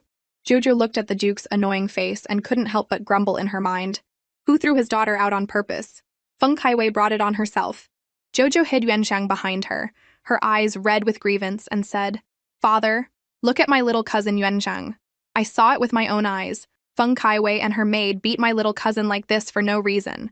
A nearby imperial physician, unable to watch any longer, added, "Your Majesty, Miss Nan's injuries are not light. Her bones are hurt. If it weren't for the 18th princess's help, she might have been permanently crippled." Hearing this, the emperor flew into a rage. He immediately fined Duke Duan a year's salary and ordered him to go back home for house arrest. Jo was very satisfied with this outcome and cheered in her mind, "Deadbeat Dad is mighty." With the matter resolved, Juju's birthday banquet began. Many ministers and concubines gave Juju birthday gifts. Juju looked at the mountain of presents in front of her, her eyes wide. It wasn't until her deadbeat dad asked, "Juju, where's your mother?" that she snapped back to reality. "Oh my god, I forgot about mommy." Just then, concubine Li slowly walked out. She looked exceptionally elegant today. The Tyrant Emperor's eyes were glued to her. He quickly went up to her and said with a smile, "Concubine Li, the truth about your family's treason has been revealed. Your father and brother have been reinstated to their official positions. You'll be able to have a family reunion soon." Concubine Li was so excited she almost lost her composure and cried. The clever Juju reminded her mother, "Today is a happy day, you should smile." Concubine Li smiled and nodded. "Yes, a happy day." The Tyrant Emperor looked at the bright smiles on Concubine Li and Juju's faces and suddenly felt that nothing in the world could compare to their smiles. While the banquet was in full swing, Juju heard a eunuch report to the crown prince. "Yu Wanying is climbing a tree in the imperial garden, spying on men outside." Juju immediately remembered the plot in the book, where someone deliberately framed Yu Wanying to make the crown prince misunderstand her. Juju didn't want the crown prince to be fooled by bad people again, so she quickly followed him. "Crown prince, I'll go with you!" The crown prince took Juju's hand and walked towards the imperial garden. When they arrived, Yu Wanying was still in the tree. From below, it did look like she was climbing the tree to spy on men, but she was actually holding a bird in her hands, trying to put it back in its nest. "Your Highness, you're finally here!" Nan Baolin, Nan Wanjiang's half-sister, came up to the crown prince. "I asked you to come here because Miss Yu is spying on men, which is improper. I ask your Highness to punish her severely." Yu Wanying, who was in the tree, saw the crown prince she had admired since childhood, and her heart panicked. Her foot slipped and she fell right out of the tree. At that critical moment, the crown prince stretched out his arms and caught her securely. Yu Wanying fell right into the crown prince's arms. Jo watched from the side, her heart screaming, "I'm shipping it! I'm shipping it!" And someone nearby was so jealous their eyes turned red. She was full of gratitude for him, and seeing the man she had admired since childhood made her so excited she could barely speak. This gave the scheming girl a chance to slander her, accusing her of climbing a tree to spy on men, which was improper. Juju, standing nearby, was so anxious she stomped her feet, thinking, "Crown Prince, don't be deceived by that evil person and misunderstand Miss Yu." Coincidentally, the Crown Prince also wanted to hear what Miss Yu had to say. But Yu Wanying stammered for a long time without getting a word out. Jojo knew in her heart that she was just shy in front of her crush. I hope the Crown Prince believes her. The Crown Prince heard Juju's thoughts and understood. Instead of thinking Yuan Ying was guilty, he found her cautious demeanor in front of him quite cute. The Crown Prince walked up to her and said softly, "Miss Yu, don't worry. As long as you explain what happened, I will believe you." Hearing this, Yuan Ying was overjoyed and finally explained in a small voice, "I saw an injured baby bird and wanted to help it back to its nest, so I climbed the tree." After hearing her explanation, the Crown Prince couldn't help but admire her and praised, "Miss Yu is truly kind-hearted." The scheming girl, watching from the side, was green with envy and jumped out to cause trouble again. "Everyone saw you spying. What proof do you have that what you're saying is true?" Juju was fuming. "Why are you everywhere?" she thought. She spread her small arms and shielded her brother and sister-in-law. "I saw it. I saw Miss Yu holding an injured little bird." The scheming girl still wouldn't give up and even accused Juju of having bad eyesight. Seeing the scheming girl bullying Juju, the Crown Prince flew into a rage and immediately ordered her to be dragged away and slapped 50 times. With that big trouble out of the way, Juju could go back to happily shipping her new favorite couple. She tugged on the Crown Prince's sleeve and said sweetly, "Crown Prince, I really like Miss Yu. Can I stay with her for a little longer?" The Crown Prince smiled dotingly. "Of course." The Crown Prince turned and invited Yuan Ying to return to the banquet hall with them, and she gladly accepted. The Crown Prince picked up Juju and walked ahead, with Yuan Ying following quietly behind. Juju admired Yuan Ying's stunning beauty up close and had a bold idea. "I really want to touch her face." As soon as the thought appeared, her little hand unconsciously reached out. Yuan Ying saw Juju's outstretched hand and thought she was asking for a birthday gift. So she took off her favorite hairpin and handed it to Juju, saying, "There are many more gifts waiting for you in the hall." Jojo was stunned, her heart crying out, "The pretty big sister misunderstood me. If I explained that I wanted to touch her face, wouldn't that make me seem like a creep?" The Crown Prince heard Juju's conflicted thoughts and decided to step in.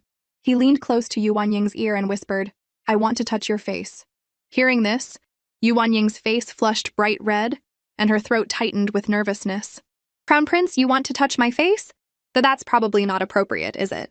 The Crown Prince was embarrassed by her response and immediately corrected himself. "It's Juju who wants to touch your face." Now Yuan Ying was even more mortified. She didn't dare to look at the Crown Prince, bit her lip, and said, "I'm sorry. My father is still waiting inside. I'll be going now." With that, she ran off. Jojo watched Yuan Ying run away, completely bewildered. "Crown Prince, what did you say to scare her away?" The Crown Prince gave a guilty smile. "I said I wanted to touch her face, and she ran." Hearing this, Juju's heart sank. "The pretty big sister must hate me now. She ran away just because I wanted to touch her face." The more she thought about it, the more wronged she felt. Her little lips trembled, and she burst into tears with a loud "Wah!" Seeing this, the Crown Prince quickly tried to comfort her. "Jujo, don't cry, nobody dislikes you, it's my fault." Just then, someone picked Jujo up. The Tyrant Emperor saw his precious daughter crying so hard, and his face immediately darkened. What exactly happened here? Without a second thought, ordered him to reflect on his actions. The Emperor held Juju and, along with concubine Li, tried to console her for a long time, but Juju's tears flowed like an open floodgate. At his wit's end, the Emperor gave her a big chicken leg. "You must be hungry after crying for so long. Eat up, then you can cry some more." Juju was momentarily stunned. What a novel way to comfort someone. But seeing how much her deadbeat dad cared, she picked up the chicken leg and started gnawing on it, and her tears finally stopped. The Emperor looked at Juju dotingly and asked softly, "Did the Crown Prince bully you?" Jojo shook her head like a rattle drum, indicating it had nothing to do with him. She couldn't very well say that she was upset because she wanted to touch a pretty big sister's face and got rejected. That would be too embarrassing. Thinking of this, Juju quickly got up, dodged her deadbeat dad's questioning, and marched off to find Yuan Ying, with only one thought in her mind. I must get on her good side. She didn't care if her dad could sleep soundly at night or not. In no time, Jojo spotted Yuan Ying and was about to run over when she suddenly bumped into a wall of muscle. Looking up, she saw the first prince, who had been away at war for years. The first prince looked at Juju with a blank expression. "So you're the little 18 who dresses as a girl?"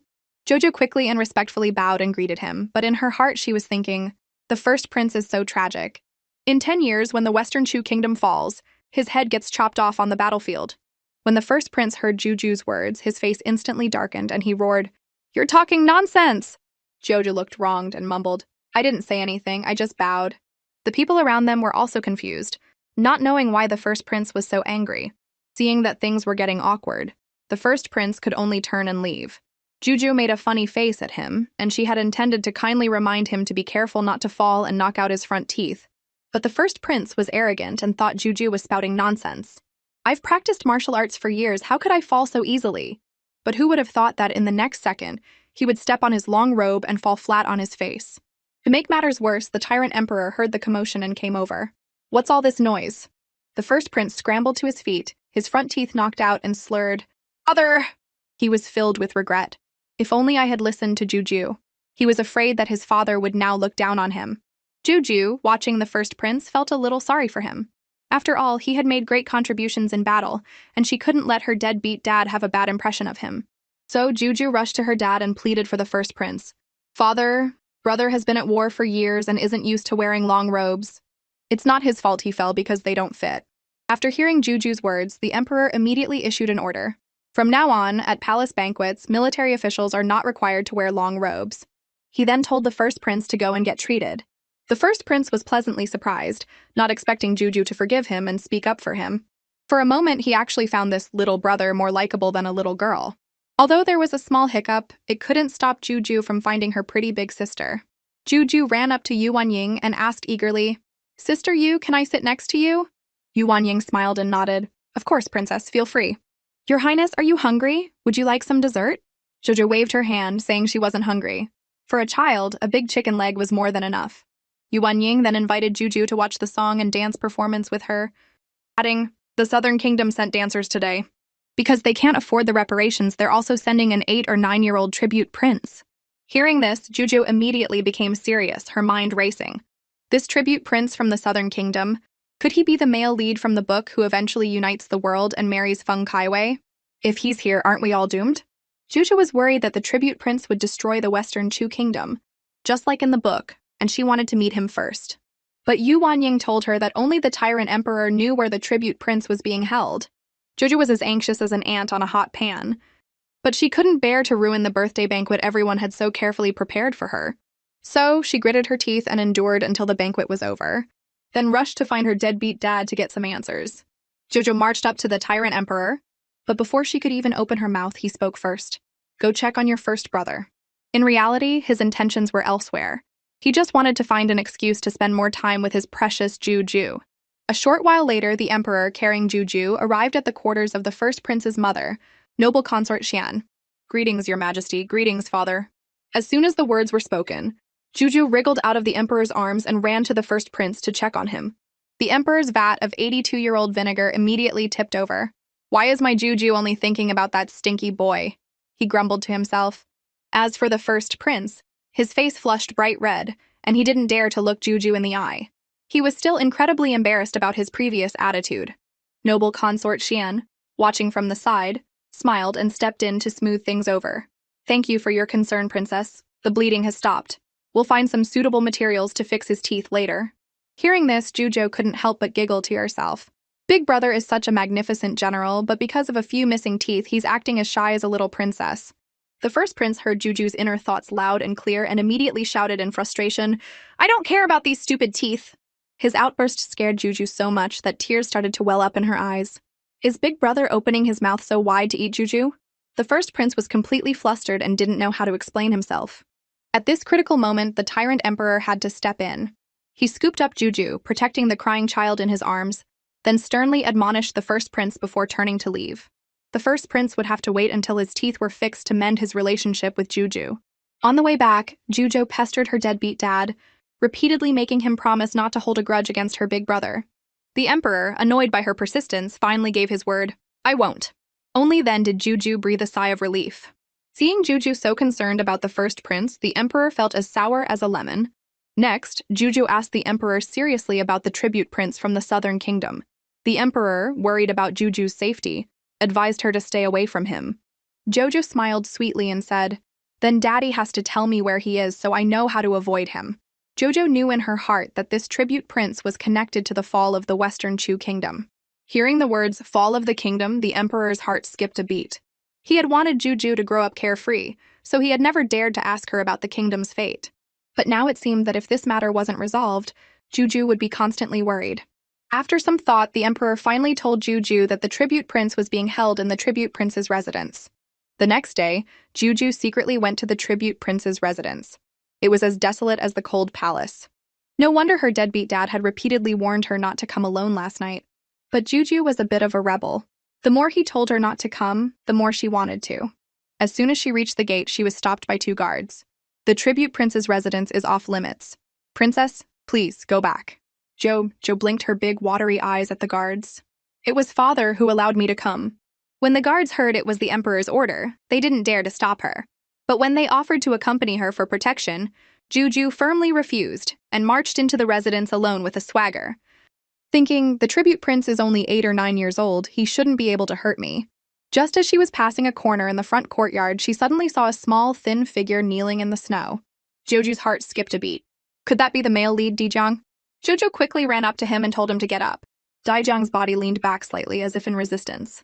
From the guards, Juju learned that this was her tyrant father's way of establishing his authority and intimidating the southern kingdom by punishing Daejeong, making him kneel for a full month. Juju thought to herself, Daejeong is just a poor pawn used by the southern kingdom. If he keeps kneeling like this, he'll end up with chronic joint problems. No wonder the original book said that after the fall of the Western Chu kingdom, Daejeong had the legs of all the royal family members chopped off. The grudge must have started here. To prevent the Western Chu kingdom from meeting that tragic end, Juju decided to have a good talk with her tyrant father first. Before leaving, she held Daejeong's cold hand and promised that she would convince her father to retract the punishment. Wait for me, I will definitely come back. At that moment, a flicker of warmth seemed to touch Daejeong's frozen heart. But in the next instant, he mocked himself. What am I hoping for? She's just making an excuse to leave. A short while later, Juju ran to the imperial study. Daddy! The tyrant emperor's face lit up when he saw his precious Juju. He smiled so wide his mouth almost reached his ears and scooped her up.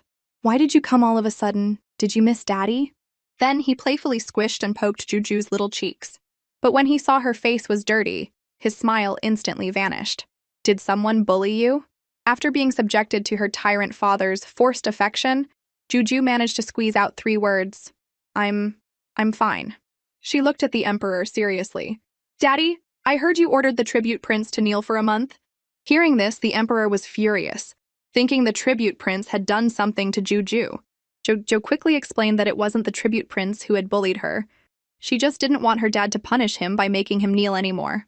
But the emperor insisted that the southern kingdom had brought this upon themselves, and if he didn't show them who was boss, they would only look down on the western Chu kingdom in the future. Jojo didn't understand all this political maneuvering. She only knew that doing this would make Daejeong hate them, and the western Chu kingdom would surely face his retaliation 1,000 times over in the future. After all, Daejeong was the chosen one, the main character. When he eventually united the world, the western Chu kingdom would be finished. The emperor had no idea that this tribute prince was such a crucial figure. He thought about it and agreed that just making him kneel wasn't very effective. Jujo thought her dad was going to let Daejeong off the hook, but then the emperor said, "We should just kill him." Jojo was so scared her diapers nearly got wet. She quickly advised her tyrant father to think twice. If word got out, the western Chu kingdom would be in the wrong. Besides, Daejeong had the main character's plot armor. He wouldn't be so easy to kill. This would only create more hatred. The emperor heard Juju's thoughts and couldn't help but think of himself. He too was once the chosen one, with many people plotting against him. But in the end, he not only survived to become emperor but also dealt with all of them. This was fate. The emperor was silent for a long time. Juju added, "Let's be merciful today for a better future. It's not good to have someone in the palace who hates us. I really don't want anyone to be in danger." After hearing Juju's reasoning, the emperor finally relented and let Daejeong go. Juju was so happy she jumped for joy, exclaiming, "Thank you, Daddy." At that moment, Daejeong, who was still kneeling, kept replaying Juju's adorable face and determined words in his mind, his heart a mix of emotions. Suddenly, the sound of "Welcome, Princess" reached him. Daejeong was stunned. He couldn't believe that Juju had actually come back. Jojo ran towards Daejeong, overjoyed, and couldn't wait to tell him, "Little brother, father has already canceled your punishment. You can get up now." Looking at the sweet, chubby little princess, Daejeong felt the dark emotions that had been brewing inside him slowly dissipate. But he couldn't help but wonder, can I really trust her? Seeing Daejeong still on the ground, Juju quickly called for an imperial physician to check his legs, worried about any long-term effects. The physician hurried over, but as he was about to touch him, Dijiang flinched like a startled rabbit, refusing to be touched. Jojo quickly leaned in and coaxed him softly. Little brother, don't be afraid. The physician will make you better. Dijiang finally cooperated with the physician's examination. Luckily, the injuries were only superficial and would heal after a few days of applying ointment. Hearing this, Juju was so happy she could have jumped for joy. That's great! That's great! A weight was lifted from her heart. Thank goodness his legs are fine. Everyone's legs are safe now. Next, Juju, acting like a little adult, took Dijiang's hand and led him inside, saying, "Come on, I brought lots of delicious food." The table inside was filled with delicacies. Jojo looked at Dijiang's thin frame and her heart ached. She had specially ordered all this from the imperial kitchen to help him get his strength back. Dijiang looked at the feast on the table and felt a warmth spread through him. But then he remembered the Tyrant Emperor's previous threats, and he immediately sobered up. How could that old fox let me off just because of this little girl? He's probably up to something. Is he trying to use this little girl to get rid of me? Dijiang's mind was racing with suspicion.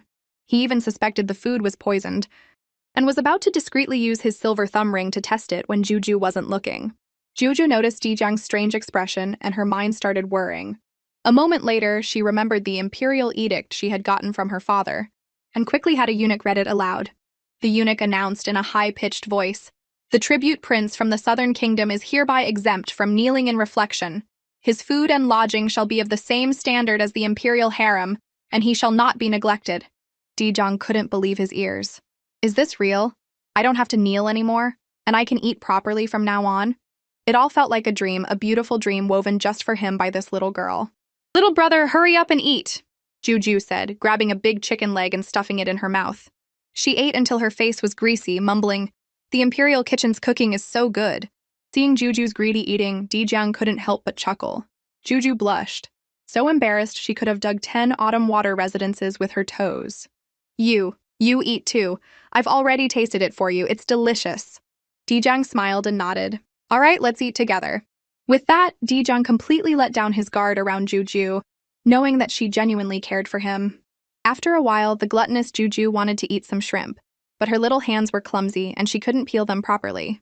Dijiang saw this and immediately peeled a large shrimp for her. "Here, eat this." Juju took the shrimp, her face blooming into a smile. "Thank you, little brother. You eat too." They ate together, feeding each other, and their bond grew closer. As night fell, Dijiang had survived his first perilous day in this strange palace. His attendant reminded him, "Your Highness, we must still be wary of that old fox, the Emperor of Western Chu. He hates our southern kingdom and wouldn't let us off so easily just because of a little princess's words. I'm afraid the little princess being nice to you is part of a scheme." Dijiang cut his attendant off. He saw things clearly. The adults of Western Chu might have ill intentions, but the little princess didn't. Dijiang wouldn't allow anyone to speak ill of the little princess. She was the first person in this world to ever care about him. For years, Dijiang had endured bullying, scorn, and exploitation. His heart was scarred, and he had lost all hope. But now, for the first time, he felt a spark of anticipation. He looked forward to seeing the little princess again. This morning, Juju had just woken up, rubbing her sleepy eyes, when she saw 3 enlarged faces staring straight at her. She let out a little "awoo" in fright. Her brothers were cute, but this was a bit much for anyone to handle first thing in the morning. The crown prince quickly apologized and sentenced himself to copying scriptures as punishment. Joju's heart softened, and she forgave her brothers. The crown prince paused and then asked, "Juju, do you want to go out of the palace for a walk?" Yes, Juju was overjoyed. She had been wanting to see the world outside for a long time. But she was also curious why the crown prince specifically wanted to take her out. Just then, her 10th and 11th brothers started whispering to each other, "The crown prince wants to propose to Yu Wanying, but he's afraid General Yu's temper will get in the way. He's hoping that bringing little Juju along might help." Hearing this, Juju looked at the crown prince with a wounded expression. "Crown prince, you're using me!" The crown prince looked a bit embarrassed and coughed twice. "That's only one of the reasons. Joju, don't you really like Miss Yu? Maybe this time you'll get to touch her face." That hit Juju right where it mattered. Really? What if I can't?" The crown prince puffed out his chest and promised that if she couldn't, he would let her ride him like a horse. The temptation of riding a horse was too great, and Juju agreed without a second thought. In her mind, she couldn't lose either way. Before they left, the crown prince promised again that he would definitely let her touch Miss Yu's face. Little did he know, he would soon be eating his words. The group stood in front of the Yu residence, staring at the tightly shut vermilion gate, their faces filled with shock. The crown prince was so embarrassed he could have dug 10 eastern palaces with his toes. Juju thought to herself, looks like I'll have to find a way to win over this General Yu. She suddenly remembered reading in the book that after retiring from the battlefield, General Yu really missed the taro he used to eat with his brothers. But now, taro was rare in the capital. If the crown prince could get some taro, maybe General Yu would open the door. Joju's eyes darted around, and she quickly said to the crown prince, "Crown Prince, let's go to the West Market to buy some gifts. Maybe that will work." The crown prince heard Juju's words and smiled knowingly. Juju is so smart. I heard General Yu loves taro. Let's go look for some there. However, the road to the West Market was not as easy as they had imagined. Little Juju was exhausted. Fortunately, their efforts paid off, and they finally bought a sack of taro from a vendor.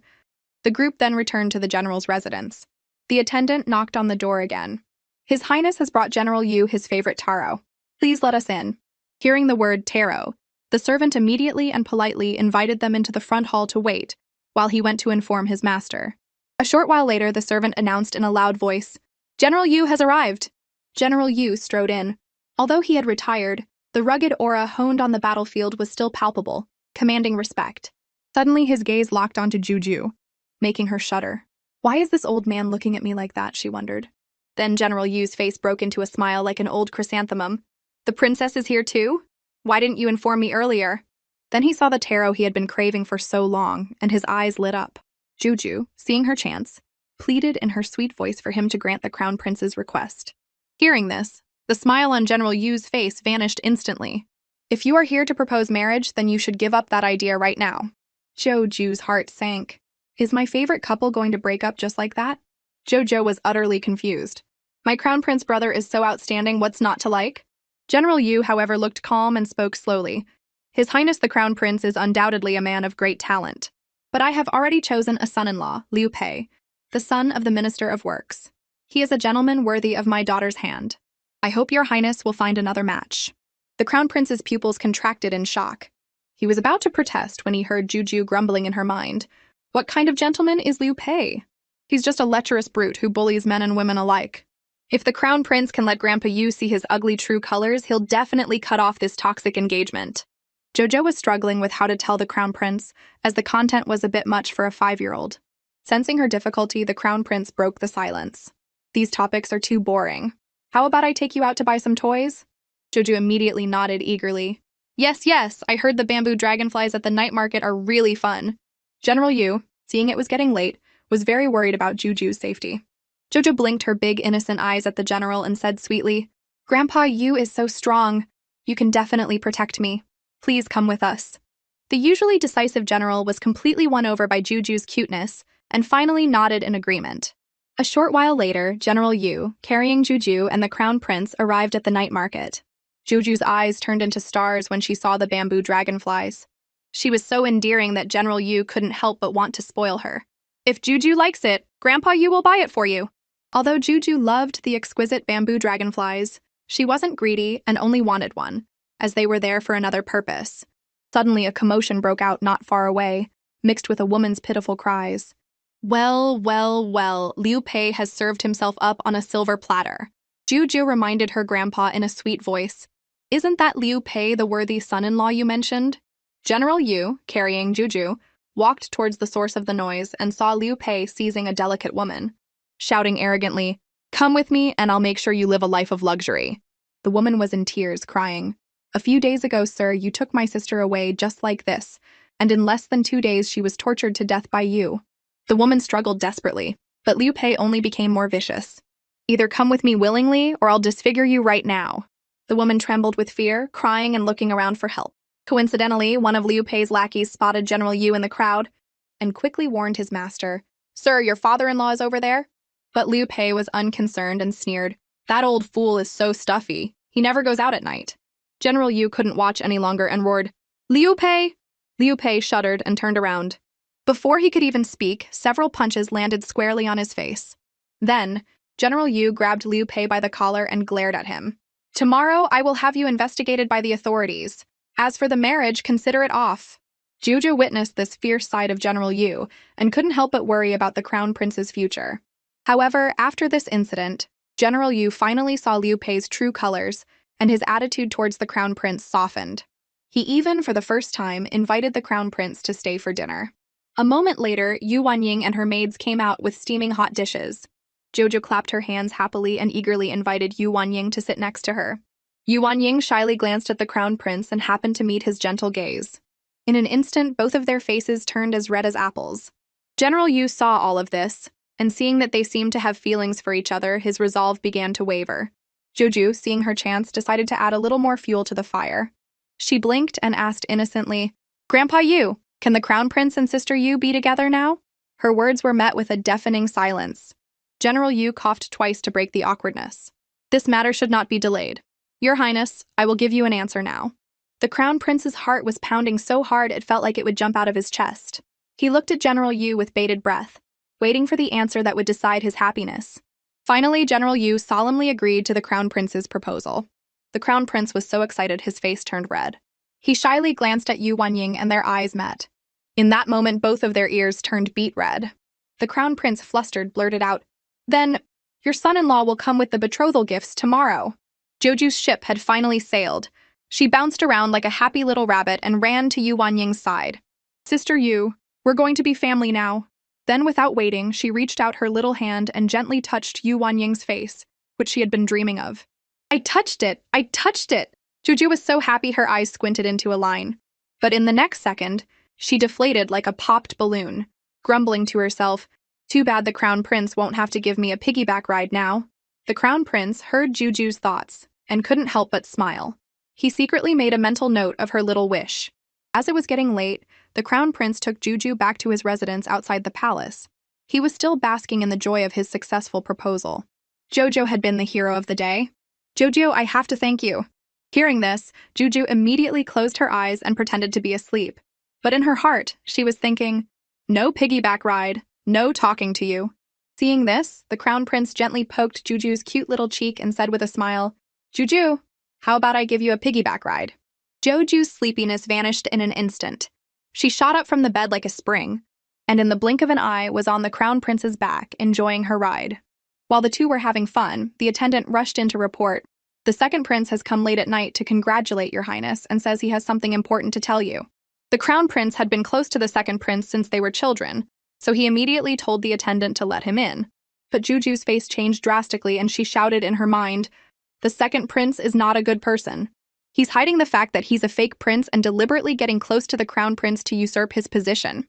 The crown prince, who had been overjoyed, felt like he had been struck by lightning when he heard Juju's thoughts. He recalled the second prince's many strange behaviors. No wonder he didn't resemble any of the other princes and had been disliked by his own mother since childhood, only being close to him. All these years, he had treated him as a true brother, but he had been plotting against him all along. Jojo looked at the crown prince with concern, debating whether to reveal the second prince's entire scheme. The crown prince was moved to see such a little girl racking her brain for him. He proactively told the attendant, "I'm a bit tired today. We can talk about it another time." After a pause, he added sternly, "If he comes again in the future, just find any excuse to send him away. I don't want to see him." Jojo was impressed by the crown prince's decisiveness and cheered in her mind, "The crown prince is so amazing." The crown prince heard Juju's exaggerated praise and smiled. "Juju, it's too late today. How about I give you another piggyback ride another day?" "Okay." Juju nodded obediently. Soon she fell into a sweet sleep with the crown prince by her side, still thinking, "I will definitely help the crown prince avoid his tragic fate." Watching the sleeping Juju, the crown prince's heart was filled with warmth and comfort. He silently vowed to protect her at all costs. The next day, Juju slept in until the sun was high in the sky. When she woke up, she found that the crown prince had already gone to the Yu family to present the betrothal gifts. She wasn't angry at all. Instead, she had a bold idea. "I'm going to explore the streets." Nanny Gai, concerned for the princess's safety, refused to let her go. But Juju wouldn't give up. She blinked her big, watery eyes and pleaded with Nanny Gui, "Nanny Gai, you'll be with me, and we can have a few guards follow us secretly. It'll be fine, right?" Looking at the adorable Juju, Nanny Gui couldn't bring herself to refuse and reluctantly agreed. And so Juju and Nanny Gui slipped out quietly. Little did she know, the moment she stepped out of the residence, a pair of eyes was watching her closely from the shadows. As she happily navigated the bustling crowd, a paw suddenly reached out for her. Juju was so scared her soul nearly left her body. It was her first brother, smiling broadly. He had been secretly following her, waiting for a chance to get on her good side and make her like him. However, his plan backfired spectacularly. Juju looked at him without a hint of joy, her mind racing. Why is he holding me like a puppy? Is he still mad at me for what happened before? The first prince's high hopes were instantly shattered. Seeing Juju's wary look, he became flustered and quickly explained, I was just so happy to see you. I didn't mean to scare you. As an apology, I'll take you to eat the best buns in the entire capital. At the mention of food, Juju's interest was piqued, but she was still on guard. The first prince mentally kicked himself, regretting not being nicer to her at the birthday banquet. Soon they arrived at the most famous bun shop in the capital. The first prince declared generously, Order whatever you want, Juju. It's on me. Juju looked at the dazzling array of buns on the menu and was hit with a case of choice paralysis. The first prince saw this as a golden opportunity to win her over and enthusiastically recommended his favorite meat buns. Hearing this, Juju couldn't help but roast him in her mind. Are the meat buns in the palace not good enough? The first prince heard her thoughts, and cringing so hard he could have dug a hole to another dimension, he quickly changed his tune. You've never had wild mushroom buns before. How about you try those this time? Seeing the first prince's eager expression, Juju smiled and nodded. The first prince was overjoyed that she had agreed, and he wanted to give her a big surprise. So he quickly went to place their order. Unfortunately, the surprise turned into a shock. 20 cages of steaming hot buns were piled up in front of them like a small mountain. Juju's eyes widened. Big brother, are you sure you're not trying to fatten up a pig? The passers-by all cast strange glances their way. Youth is amazing. He can eat so much in one sitting. Juju was worried they wouldn't be able to finish all the buns, but the first prince confidently stated that this was just a normal meal for him. The passers-by were stunned, shocked that someone so young could have such a massive appetite. Juju was so embarrassed she could have dug 10 imperial palaces with her toes. She jumped up and ran. I'm not eating anymore, I'm going to go look around. She didn't forget to turn back and tell the first prince to finish all the buns and not to waste any. Having escaped her clueless big brother, Juju wandered the streets alone. Suddenly her attention was caught by a jewelry stall. Since she was out of the palace, she wanted to pick a gift for her mother. As she was carefully choosing, an arrogant voice came from behind her. Hey, shorty! My sister wants that gold-inlaid jade pendant around your neck. Hand it over. Hearing this, Juju immediately clutched the pendant and turned around warily.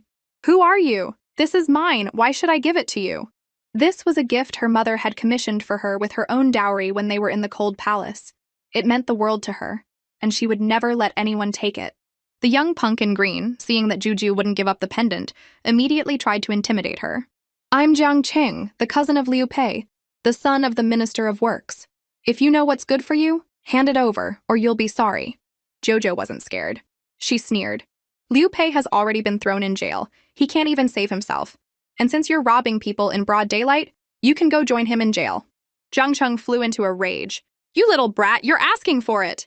Just as he was about to lunge at Juju, a large bun flew through the air and hit him squarely in the face with a thwack. The first prince had arrived just in time. He shielded Juju and roared, I'd like to see you try. You take one more step and you'll regret it. Jojo felt an overwhelming sense of security. Big brother is a general. With him here, I'll be fine. The first prince heard Juju's thoughts, and his cheeks flushed bright red with pleasure. Jiang Cheng, seeing his prize about to slip away, roared in frustration. Who are you? Your front teeth aren't even real, and you dare to meddle in my business. Hearing this, the first prince's face darkened. I am the first prince of the dynasty. Watch your mouth. Jiang Cheng scoffed and laughed out loud. The first prince would eat at a street stall? Don't tell me you're going to try and convince me that the shorty behind you is the 18th princess. With that, he waved his hand and arrogantly ordered his lackeys to snatch the gold-inlaid jade pendant from Juju's neck. The first prince frowned. You want to fight? I'm happy to oblige.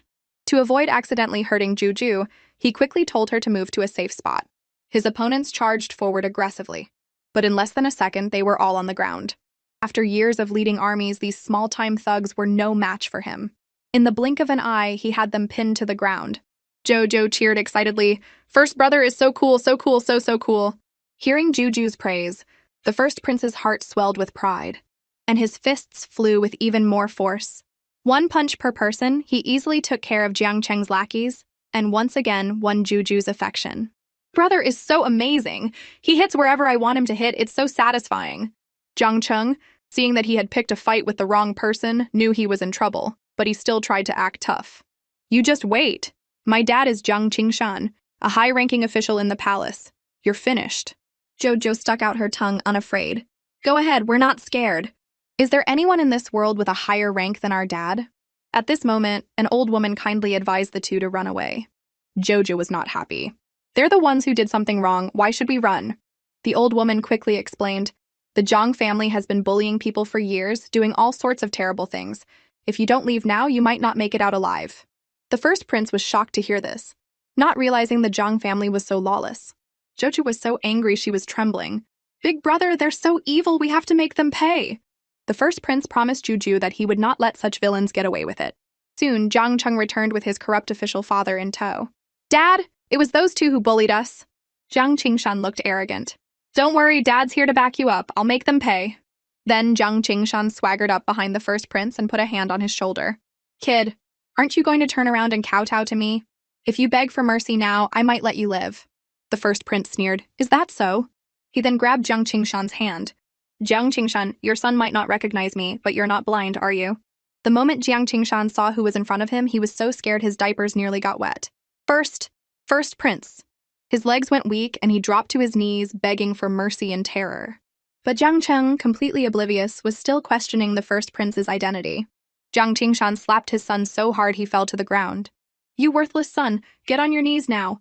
You've really gotten your father into deep trouble this time. Jiang Cheng, feeling wronged, started arguing heatedly with his father right there. The first prince frowned and immediately ordered the father and son to be taken to the government office. After dealing with the matter, he turned around, the coldness in his eyes instantly replaced with concern and gentleness. Juju, were you scared? Juju smiled sweetly and shook her head. I'm fine. Thank you, big brother. Suddenly, Juju remembered that in the original book, the prefect was a corrupt official who would release criminals for a bribe, letting them continue to harm the common people. The first prince heard Juju's thoughts and his eyes widened in shock, never imagining the prefect could be so lawless. So without hesitation, he picked up Juju and decided to go to the government office to personally supervise the case. Jojo secretly praised him. This big brother is so thorough.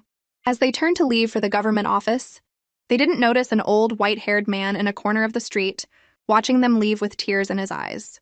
A man next to him quickly comforted him. Father, we've just returned to the capital. Now is not the time. The old man nodded slightly and sighed. You're right. We've already waited for 3 years. A little longer won't make a difference. In the blink of an eye, the first prince and Juju arrived at the government office. As soon as they entered, they stumbled upon the prefect's wicked scheme. Just as Juju had thought, the prefect, in order to get rich, was planning to cover for the Zhang family. The deputy prefect, unable to stand by and watch, was arguing with him.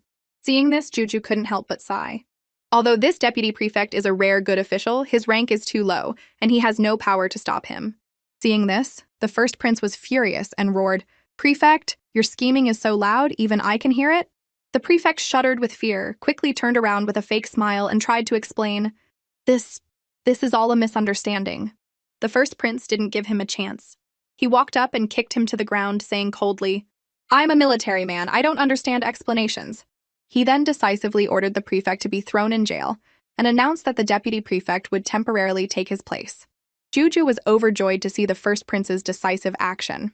Thinking that her father would surely promote the deputy prefect after hearing about this, she was so happy she almost jumped for joy. The deputy prefect also solemnly promised the first prince that he would handle the case impartially. As the prefect was being dragged away, he shouted defiantly, You little deputy official, you just wait. Joju's heart skipped a beat. Oh no. In the original story, the prefect held a grudge and hired an assassin that very night. She quickly reminded the deputy prefect, When you go out in the next few days, no matter what, don't get out of your sedan chair. The deputy prefect looked confused and gave an awkward smile, nodding in perfunctory agreement. Juju knew from his expression that he hadn't taken her words to heart, but she didn't know how to explain. The first prince saw Juju's dilemma and gently patted her head, comforting her. Juju, don't worry. Then his tone changed. I'll have someone follow the deputy prefect for the next few days. If he dares to get out of his sedan chair, they'll break his legs. Everyone was stunned by his words. That evening, on his way home from work, the deputy prefect suddenly heard an unusually piercing baby's cry from outside. His heart tightened, and he immediately ordered his servant to stop the sedan chair. The servant advised him not to get out, but he insisted that as an official, he couldn't ignore the suffering of the people. Disregarding the servant's advice, he got out of the chair. Little did he know danger was quietly approaching. Sure enough, as soon as he got out, someone struck him hard from behind. The deputy prefect fainted on the spot, and his servant broke out in a cold sweat. But they never expected that the attacker was actually one of the first prince's men. After a few words of instruction, the first prince's man disappeared into a small alley. The next day, the first prince couldn't wait to tell Juju what had happened. When he got to the crucial part, he deliberately left her hanging. Jojo was so anxious she stomped her feet and threatened, "If you don't tell me, big brother, I'll tickle you." The first prince was terrified of being tickled and quickly surrendered. Don't, I'll tell you." Actually, there was no crying baby in the alley, just a professional voice actor. Under interrogation, he confessed everything. It was all Prefect Jung's scheme. Hearing this, Juju clenched her little fists, wishing she could punch that cunning villain. The first prince smiled dotingly. "Don't worry, Juju. Father has already dismissed him from his post and sentenced him." Juju then asked, "Have the Zhang and Liu families been punished?" Of course. Liu Pei was sentenced to death, Zhang Qingshan was exiled, and their children were sent to the palace as servants. Juju felt incredibly satisfied. With the matter settled, she prepared to return to the palace. The first prince was reluctant to let her go and insisted she stay another night. When Juju refused, he played his trump card. "I'll give you a piggyback ride." Juju's eyes immediately lit up. Big brother is taller and stronger than the crown prince. This will be fun. But she quickly came to her senses, remembering that clearing her mother and brother's names was urgent, and she had to return to the palace to prepare. After hearing Juju's thoughts, the first prince understood the gravity of the situation and didn't delay any longer, personally escorting her back to the palace. In the blink of an eye, Juju was back at the Autumn Water residence, where the Tyrant Emperor happened to be. The moment the Emperor saw Juju, his face lit up with joy, and he immediately scooped her up for kisses and hugs. But when he heard Juju praising her two brothers, his vat of 82-year-old vinegar tipped over again. Suddenly, Juju remembered the important matter.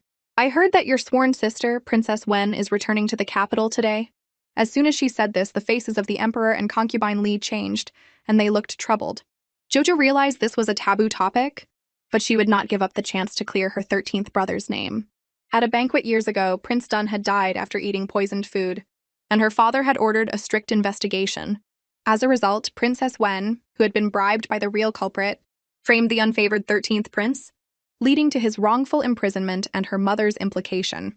Princess Wen had then fled. Now that Princess Wen was back, Juju was determined to find out the truth and clear her brother and mother's names, even if it meant being disliked by her father. She secretly resolved to convince her father to reopen the case. After a long internal monologue from Juju, the Tyrant Emperor realized there was more to the story of what happened years ago. He immediately decided to release the 13th prince first, and then investigate thoroughly. Hearing this, concubine Li dropped to her knees to thank him. The Emperor, heartbroken, helped her up and asked about the details before the incident. But concubine Li couldn't remember anything. This left the Emperor at a loss, not knowing where to start the investigation.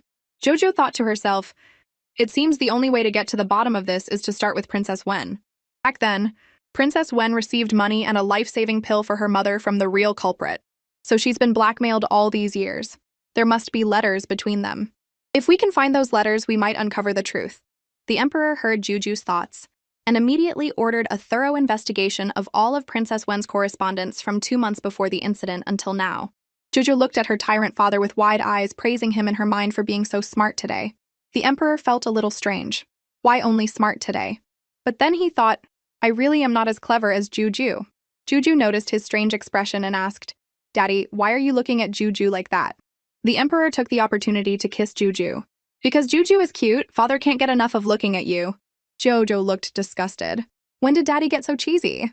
Concubine Li, watching the father and daughter, couldn't help but laugh. Seeing her mother happy, Juju was also happy. Seeing concubine Li happy, the Emperor was also happy. Time was of the essence, so the Emperor didn't stay long. He got up to start the investigation and promised to give Juju and her mother a satisfactory answer. After the Emperor left, Juju remembered she had bought a gift for her mother outside the palace, but when she felt for her pouch, it was gone. She told her mother to wait at the Autumn Water residence while she searched for it in the palace. Jojo searched the palace high and low but couldn't find her pouch anywhere. Just then, she saw the deputy head of the Imperial Hospital holding her pouch. She ran over, and the deputy head, surprised, bowed and said, "Greetings, 18th Princess." Jojo said directly, "Skip the formalities, please give me back my pouch." The deputy head quickly apologized. "Princess, please forgive me. I opened the pouch to find the owner." He paused and then continued, "Inside is a long-lost prescription that can cure 100 poisons. Could the princess lend it to me for research?" Jojo refused outright. No, this is Juju's treasure, it can't be shared. The head of the orphanage specifically told me that if bad people get it, they'll use it to make poison and make a fortune. The deputy head didn't insist. Jujo took back her pouch and went to find her mother. Little did she know their conversation had been overheard. On the other side, Princess Wen asked her maid, "How is the investigation into the prescription going?" "I came back this time to get medicine for my mother, and time is running out." The maid informed her that the 18th princess had a detoxifying prescription. Princess Wen was stunned. "The 18th princess? I heard she's the emperor's new favorite." A wicked smile appeared on her lips. "If I could send her brother to prison back then, dealing with her won't be hard. Let me know when the 18th princess is alone. I have my ways of getting the prescription." The tyrant emperor had given a dog named Big Yellow to concubine Li, hoping to please her, but Jojo ended up being even happier. When she saw Big Yellow, Juju's eyes sparkled. Big Yellow liked Juju too, wagging his tail enthusiastically. It turned out that Juju had wanted a dog in her past life but could never afford one. When the emperor found out, he first regretted not getting her one sooner, but then he felt a little jealous that Juju was paying more attention to the dog than to him. But seeing his daughter so happy, he decided to put his jealousy aside for now. One day, Juju was happily playing with Big Yellow in the Imperial Garden. Princess Wen saw Juju alone and was secretly pleased. A malicious smile flickered across her face as she tiptoed over. "Princess?" Jojo turned around abruptly and saw a woman with a fake smile. "I am the grand consort of the Mengdun tribe. It's a pleasure to meet you." Then she took out a wooden box. "This is the rarest cowhide candy from the Mengdun tribe. I hope the princess will accept it." She held the box out to Juju. Joju's heart skipped a beat. From her words, she recognized her as Princess Wen, the one who had framed her mother and brother. "She's up to no good." She refused without hesitation. Princess Wen's smile froze and she cursed under her breath. Ungrateful brat. But she didn't give up and continued to persuade her. "Why don't you try it first, princess? This candy is sweet and chewy, you can't get it in the capital." Seeing Juju unmoved, Princess Wen flew into a rage and grabbed Juju's wrist. Juju felt a wave of nausea and forcefully shook off her hand. "I said, I'm not eating it." Seeing this, Princess Wen guessed that Juju knew what had happened in the past and held a grudge against her.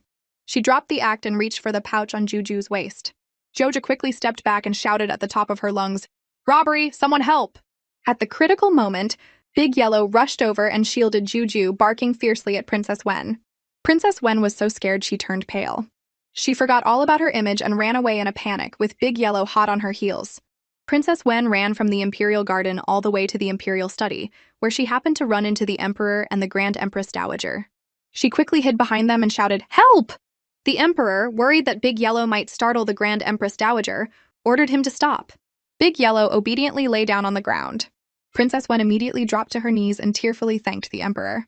The Emperor asked coldly, "Big Yellow never bites people randomly. What did you do to him?" Princess Wen caught her breath and with a look of hatred twisted the truth. "It was the 18th princess. I kindly offered her a snack, but she didn't like it and deliberately ordered this dog to bite me." The Emperor didn't believe a word she said. After all, she had framed the 13th prince with just her words back then, and now she was trying to frame Juju. In that case, it was time to settle both the new and old scores at once. His sharp gaze bore into Princess Wen as he asked coldly, "What proof do you have?" Princess Wen looked disheveled, but still insisted. "His Majesty and the Grand Empress Dowager saw it with their own eyes. Who else could it be?" The Emperor held Juju protectively in his arms and asked gently, "Why did Big Yellow chase after Princess Wen?" Before Juju could speak, Princess Wen cut her off sharply. "Isn't it because she's a princess and can do whatever she wants?" The Emperor's eyes turned cold and he roared, "Silence! I didn't ask you!" Joju's little face turned red with grievance, and she explained with a tearful voice, "She tried to steal my pouch, so Big Yellow protected me and bit her." Hearing this, Princess Wen jumped to her feet. "I am a princess of a nation, the grand consort of Mengdan. Why would I want a little girl's pouch? Are you lying?" Juju was at a loss for words. She thought to herself, "The book says that Princess Wen's mother is seriously ill, and my pouch happens to contain the life-saving prescription. The news must have spread after the deputy head of the Imperial Hospital found it. But this is all from the book, and without solid proof. If I say it out loud, people will think I'm a monster, right?" The Emperor heard Juju's thoughts and suddenly slammed his hand on the table. "You wouldn't want it? Juju's pouch contains the prescription that can save your mother. Isn't that why you came back?" Princess Wen was struck by lightning, her face instantly turning pale. She couldn't believe that her carefully planned scheme had been seen through so easily. Juju looked at her tyrant father with adoration. Daddy is so amazing. He even figured out Princess Wen's motive. But then she wondered, how did Daddy know about the prescription? Could he have heard my thoughts? The Emperor coughed twice. The deputy head of the Imperial Hospital already told me. Did you really think you could get away with it? Then did Juju understand, and she couldn't help but complain in her mind, the deputy head is such a big mouth. At that moment, the deputy head, who was mixing medicine, suddenly sneezed twice and muttered, "Who's thinking of me?" Princess Wen was still stubbornly resisting. "They're framing me! This is a huge setup!" Jojo rolled her eyes in frustration. Fortunately, the Emperor was prepared. He looked at her coldly and said sternly, "Fuan, present the evidence. These are the letters between you and the real culprit after you were married off." The Emperor threw the letters at Princess Wen's face. "They clearly record the evidence of you framing the 13th prince." When Princess Wen saw the letters, her face changed drastically, and she frantically tried to deny it. "They're fake!" The Emperor sneered. "Fake? The ones you burned are the fake ones." With ironclad evidence, Princess Wen could no longer deny it. The Emperor immediately ordered her title of princess to be revoked, and for her to be sent back to Mengdan, never to return without a summons. With the villain brought to justice, Juju breathed a sigh of relief. The Emperor announced that the 13th prince was innocent, and awarded him 10,000 taels of gold and jade. Concubine Li was overjoyed and knelt to thank him. The Emperor quickly helped her up, saying guiltily, "It was my negligence that made you suffer." Jojo was ecstatic. "Now I can finally meet my 13th brother." She was filled with anticipation for their reunion. Concubine Li and Juju entered the sunless dungeon, and a terrifying bone-chilling aura immediately hit them. Jojo regretted not begging her tyrant father to release her brother before investigating the case. Her brother had been locked in this godforsaken place for 5 whole years, and Juju couldn't help but worry about his mental state. Concubine Li just prayed her son was safe. In the depths of the dungeon, a figure as thin as a skeleton was curled up in a corner. This was the 13th prince. His mind was still on his mother, wondering how she was doing. Suddenly, the cell door clanged open. The moment Concubine Li saw the 13th prince, tears streamed down her face like a broken dam. The 13th prince was completely bewildered, having no idea why his mother had suddenly appeared, and was crying so heartbrokenly. Before he could react, 2 guards came over and tried to help him up. This sent the 13th prince into a panic. "Is father going to have my head?" The more he thought about it, the more terrified he became. He instinctively broke free, shouting, "No, I don't want to die." In his panic, the 13th prince caught sight of Juju standing next to Concubine Li. An idea struck him. While no one was looking, he lunged forward, grabbed Juju, and held her hostage, yelling, "Let me out! Or else don't blame me for what happens next." This move left Juju completely baffled. "You're my actual brother. How can you use me as a hostage?" Miraculously, the 13th prince heard her inner thoughts and jerked his hand away from her neck. "I'm sorry, this is all my fault." His bizarre behavior convinced Juju that he had been locked up for too long and had lost his mind. Concubine Li was also worried sick, afraid the Emperor would be disgusted if he saw her son in this state and lock him up again. Left with no choice, Concubine Li ordered the guards to tie up the 13th prince and take him back to the Autumn Water residence, where she could secretly summon an imperial physician. Meanwhile, the tyrant emperor was on his way to the Autumn Water residence for a family reunion. Just as he set out, he saw a palace maid and a physician hurrying by. Upon asking, he learned they had been summoned by Concubine Li. The emperor grew anxious and quickened his pace. When he arrived, he boomed, "Where are Concubine Li and Juju? Who's sick?" He turned his head and saw Concubine Li and Juju carrying a figure wrapped up like a mummy. The tyrant emperor was dumbstruck. "Concubine Li, what is going on here?" Concubine Li stammered nervously, afraid that one wrong word would get her son locked up again. Seeing her parents like this, Juju felt awful. She racked her brain for a way to clear up the misunderstanding and keep her father from being repulsed by her 13th brother. But her brother's condition was clearly a huge problem, and the tense atmosphere didn't help. It was the most chaotic situation she'd ever faced. How was she going to fix this? Between a crazed brother, a worried mother, and a hot-headed father, there wasn't a single normal person in the room. Juju had to step up and urge her tyrant dad to take a look at her brother first. Judging by how anxious he was definitely worried. But the tyrant emperor just shot Concubine Li a dark look. "I rushed over because I thought you were sick. If the 13th prince was ill, couldn't you have just said so?" Concubine Li's face flushed, and she couldn't find the words. Jojo stepped in to smooth things over. "Mother didn't say anything because she was afraid of scaring you, Daddy." The emperor didn't understand. Jojo quickly explained that her mother was afraid her brother would lash out at him in his agitated state. Inwardly, she was grumbling, "If Daddy gets mad, he'll just throw brother back in jail. Daddy is so mean." storming in here and questioning Mommy. Fortunately, the Emperor took the hint and realized he had been too harsh. Concubine Li saw his expression soften and immediately dropped to her knees, tearfully begging him not to be disgusted with the 13th prince or lock him up again. The Emperor's heart ached. He quickly helped her up. I've already released him. I won't lock him up again. He gently took her hand and promised, I will treat you all well from now on. Just then, the 13th prince looked shocked. Released? So father isn't going to execute me? I thought you and my sister were here to see me one last time. Jojo was dumbfounded. So her brother's breakdown was because he thought he was about to be executed. With the truth out, the Emperor was relieved. He wanted to have a private father-son talk with the 13th prince, so he told concubine Li and Juju to take a walk in the imperial garden. Jojo was happy the misunderstanding was cleared up. But then she noticed her mother secretly wiping away tears. Her mother explained they were tears of joy. Her brother was finally cleared.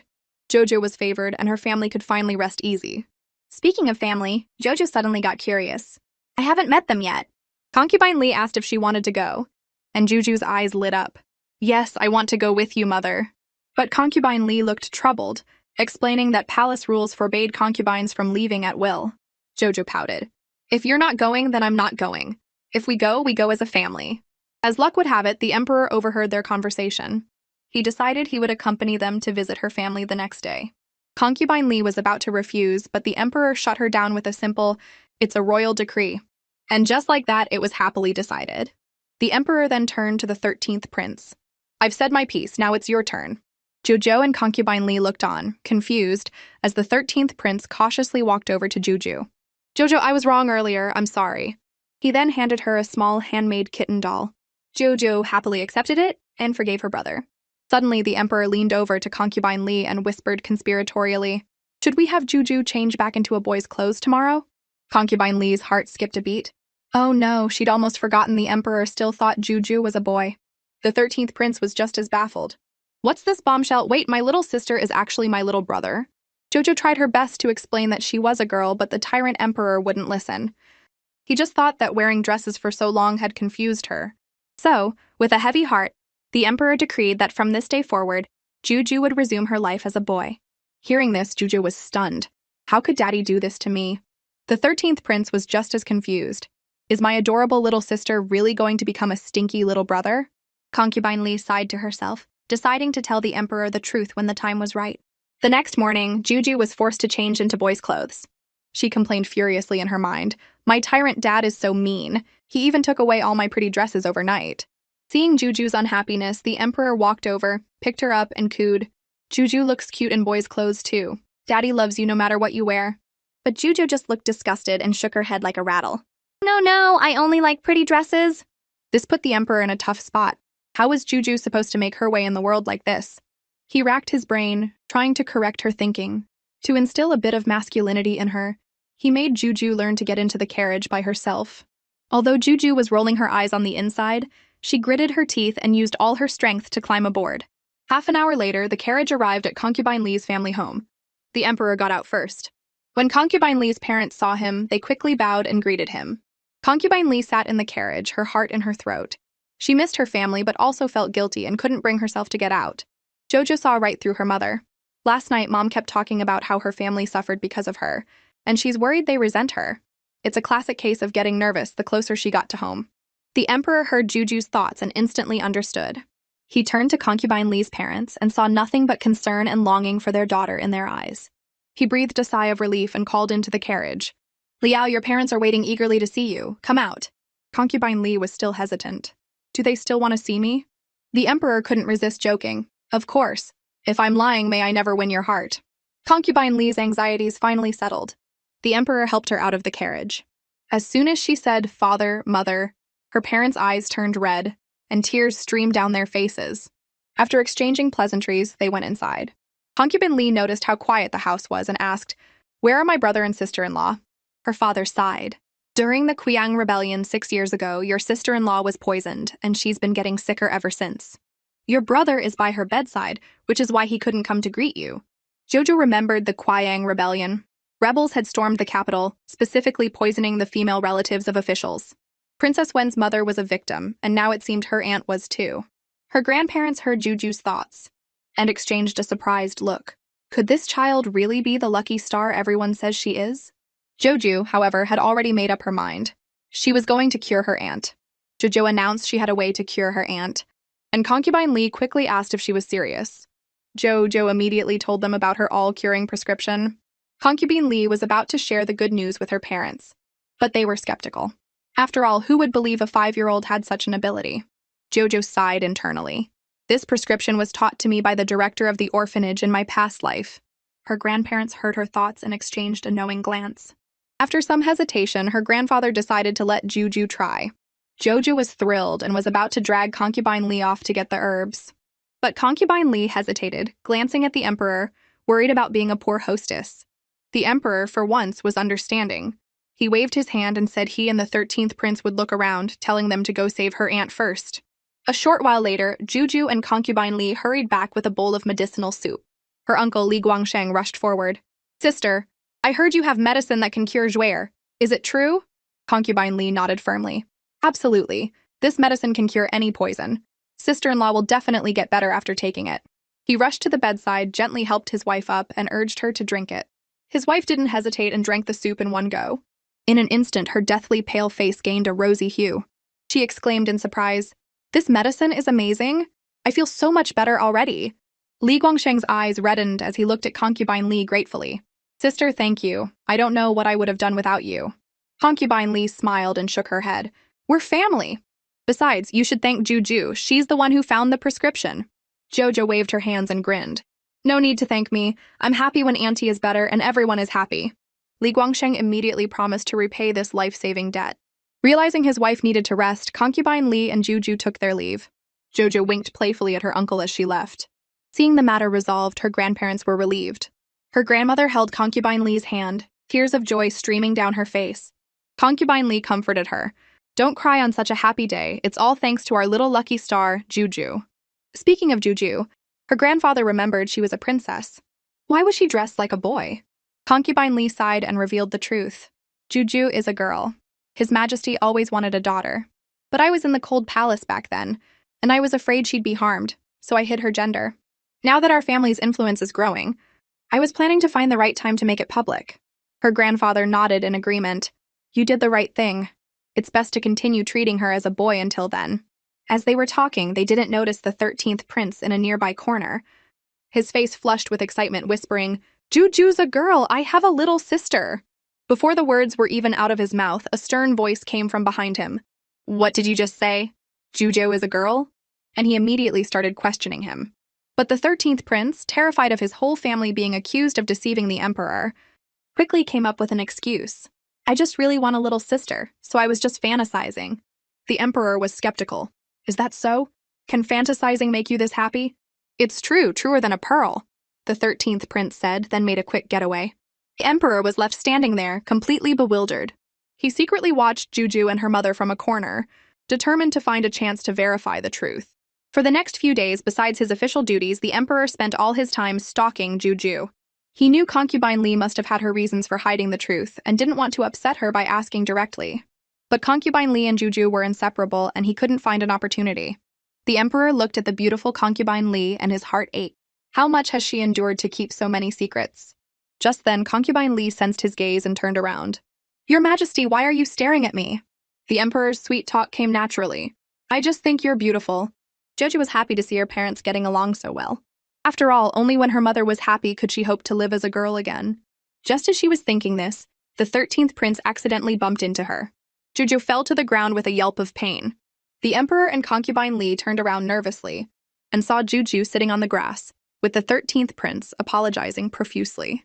Jojo was very forgiving and immediately told her brother, "It's not your fault. I didn't get out of the way." Concubine Lee rushed to help her up, asking if she was hurt. Juju smiled and said she was fine, just that her clothes were dirty. Hearing this, the emperor had an idea. He walked over and scooped Juju up. "Perfect! Juju can take a bath with Daddy." Concubine Lee immediately panicked and tried to convince the emperor to let the nannies handle it. Jojo quickly agreed. Yes, let the nannies take me." The more they resisted, the more suspicious the emperor became. Since a direct approach wasn't working, he decided to try a different tactic and gave up on the idea of bathing with Juju. Concubine Lee and Juju secretly breathed a sigh of relief. Half an hour later, a nanny brought the clean juju back to her bedroom and turned to leave. But before she could take a few steps, the emperor's stern voice stopped her. Halt! The nanny quickly knelt. The emperor got straight to the point. Did you see clearly? Is Juju a boy or a girl?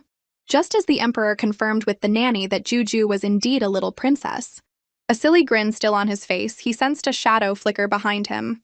He spun around and snapped, "Who's there?" "Father, forgive me." The first prince dropped to his knees, his forehead beaded with sweat.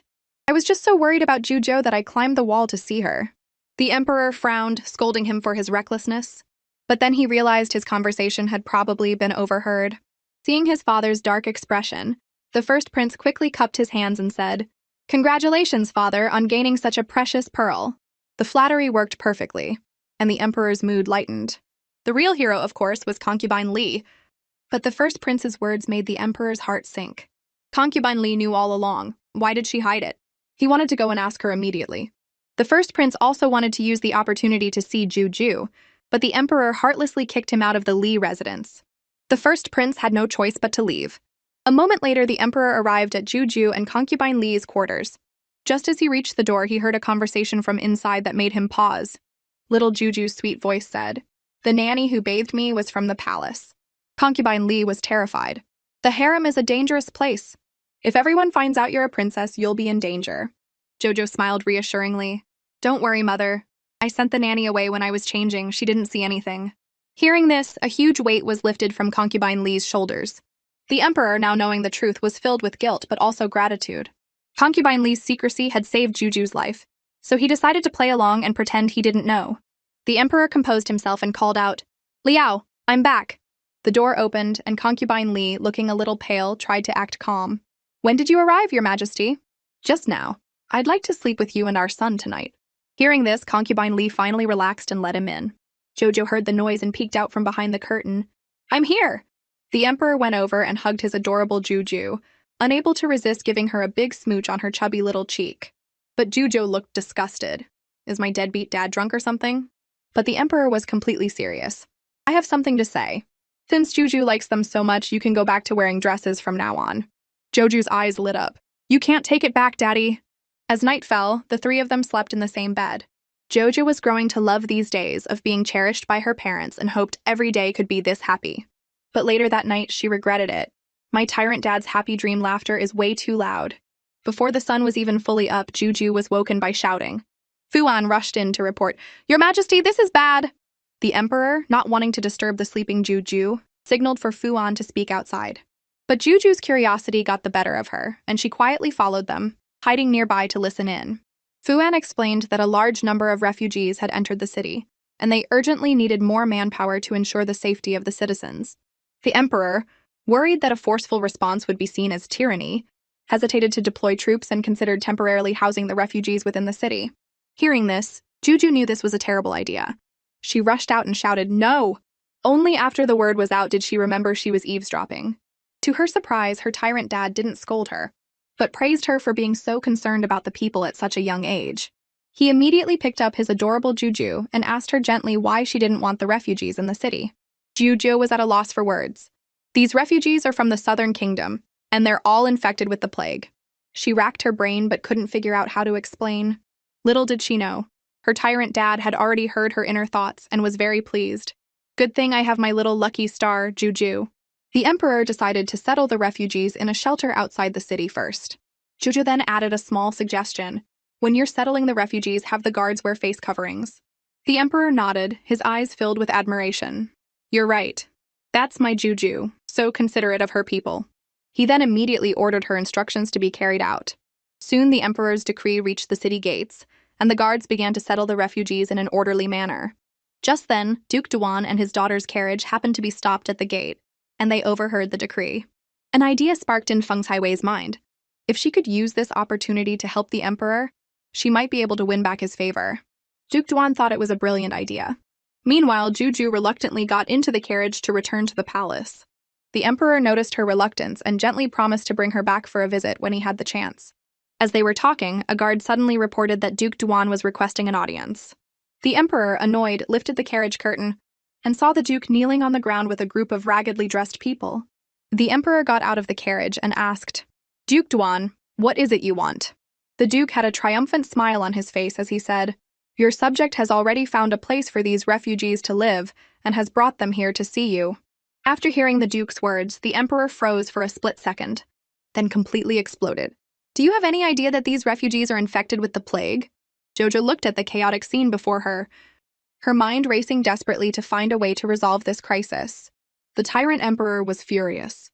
He immediately issued a decree to quarantine the refugees outside the city and dispatch the best physicians from the Imperial Hospital. He then personally escorted Juju and her mother back to the palace, not wanting them to be exposed to even a hint of the plague.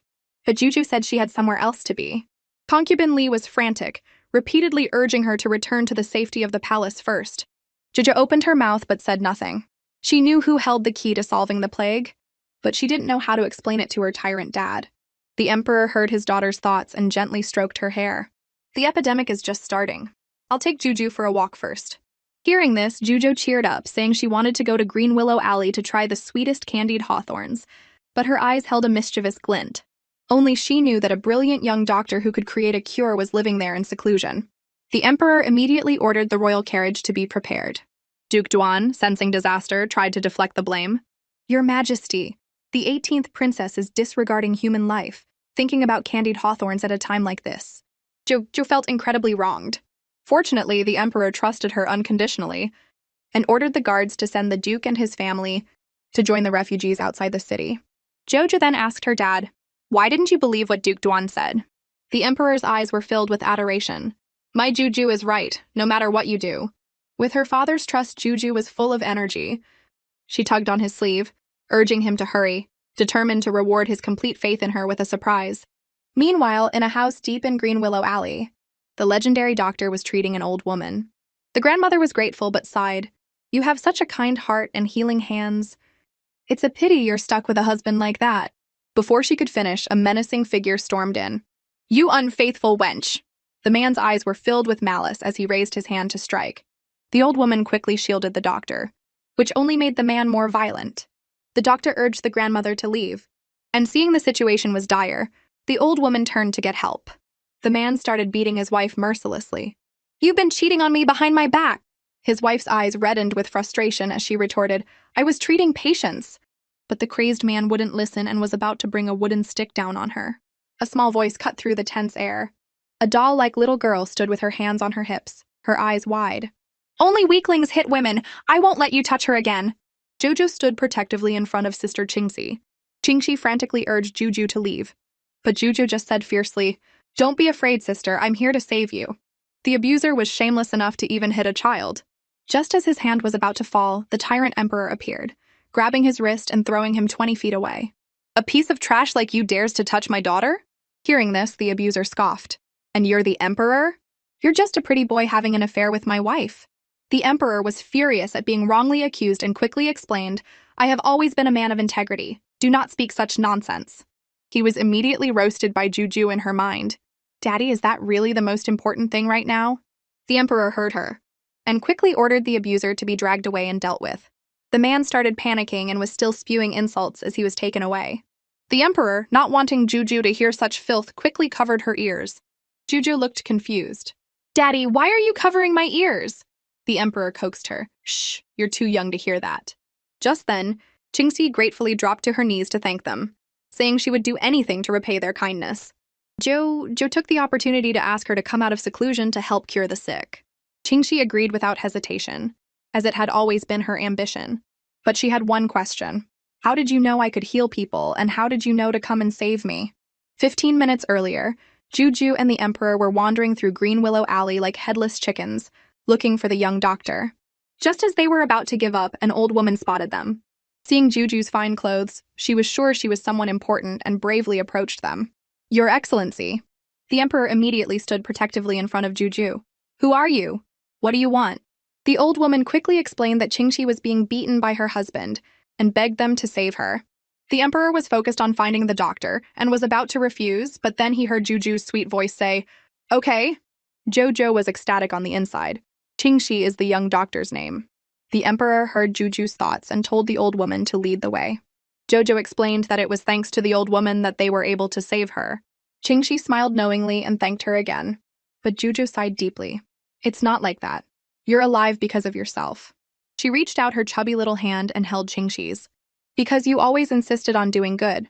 The old woman remembered your kindness and took the risk of offending a noble to ask for our help. So you were saved because you deserved to be. Qingxi was moved to tears, not expecting such wisdom from a child so young. The emperor was filled with pride. That's my daughter, cute and kind-hearted. Jojo looked at her tyrant dad's goofy expression and grumbled to herself again. Daddy needs to focus on what's important. The emperor immediately turned serious. Doctor, the plague is about to spread through the city, and the situation is critical. I'll ask you one more time, are you willing to come out and develop a cure? Qingxi readily agreed to help. But she had one more thing she needed the emperor's help with. The tyrant emperor promised to see that justice was done for Qingxi. Qingxi's gaze suddenly fell to a corner. That is my son Yunyin. A small, thin boy covered in bruises cautiously approached and knelt, begging the emperor to give him and his mother a place to stay. The emperor looked at the boy, a flicker of surprise in his eyes. How can a living person be so silent and still? Jojo also noticed something was off and immediately knew this boy was perfect material for a secret guard. She tugged on her tyrant dad's sleeve and sweetly asked him to grant Sister Qingxi's request. Without a second thought, the emperor issued a decree. If Qingxi could cure the plague, she would be appointed as an imperial physician and given her own residence. As for Yunyin, he could enter the palace for secret guard training. Hearing this, Qingxi's eyes filled with tears as she kowtowed in gratitude. Yunyin was grateful to Juju and vowed to train hard to protect her in the future. With the decree issued, the emperor ordered Qingxi to leave with him immediately. Time flew by, and in the blink of an eye, several months had passed, and winter had arrived. Juju snuggled by the warm stove and couldn't help but think, Sister Qingxi is amazing. She cured the plague in just 1 month. Yunyin is also progressing quickly and has become an apprentice guard. And Mom and Dad's relationship is getting better and better. Life was good. But it seemed she had forgotten something important. Someone important. Meanwhile, the forgotten Dijiang had nearly turned into a stone statue from waiting. His young attendant couldn't stand it anymore and said, Your Highness, stop waiting. That little princess was probably just making empty promises. Dijiang was convinced Juju wouldn't lie to him. The young attendant stomped his foot in frustration. But we barely get any charcoal for the winter. So much for being treated well. Before he could finish, Dijiang cut him off sharply. Enough, it's probably just the Department of Household Affairs looking down on us. Just then, a mocking laugh came from nearby. Well, at least you know your place. Zhang Cheng and his sister, Zhang Shui'er, appeared with a bag of charcoal. I'll be honest with you, I'm the one who's been shorting you on your charcoal. What are you going to do about it?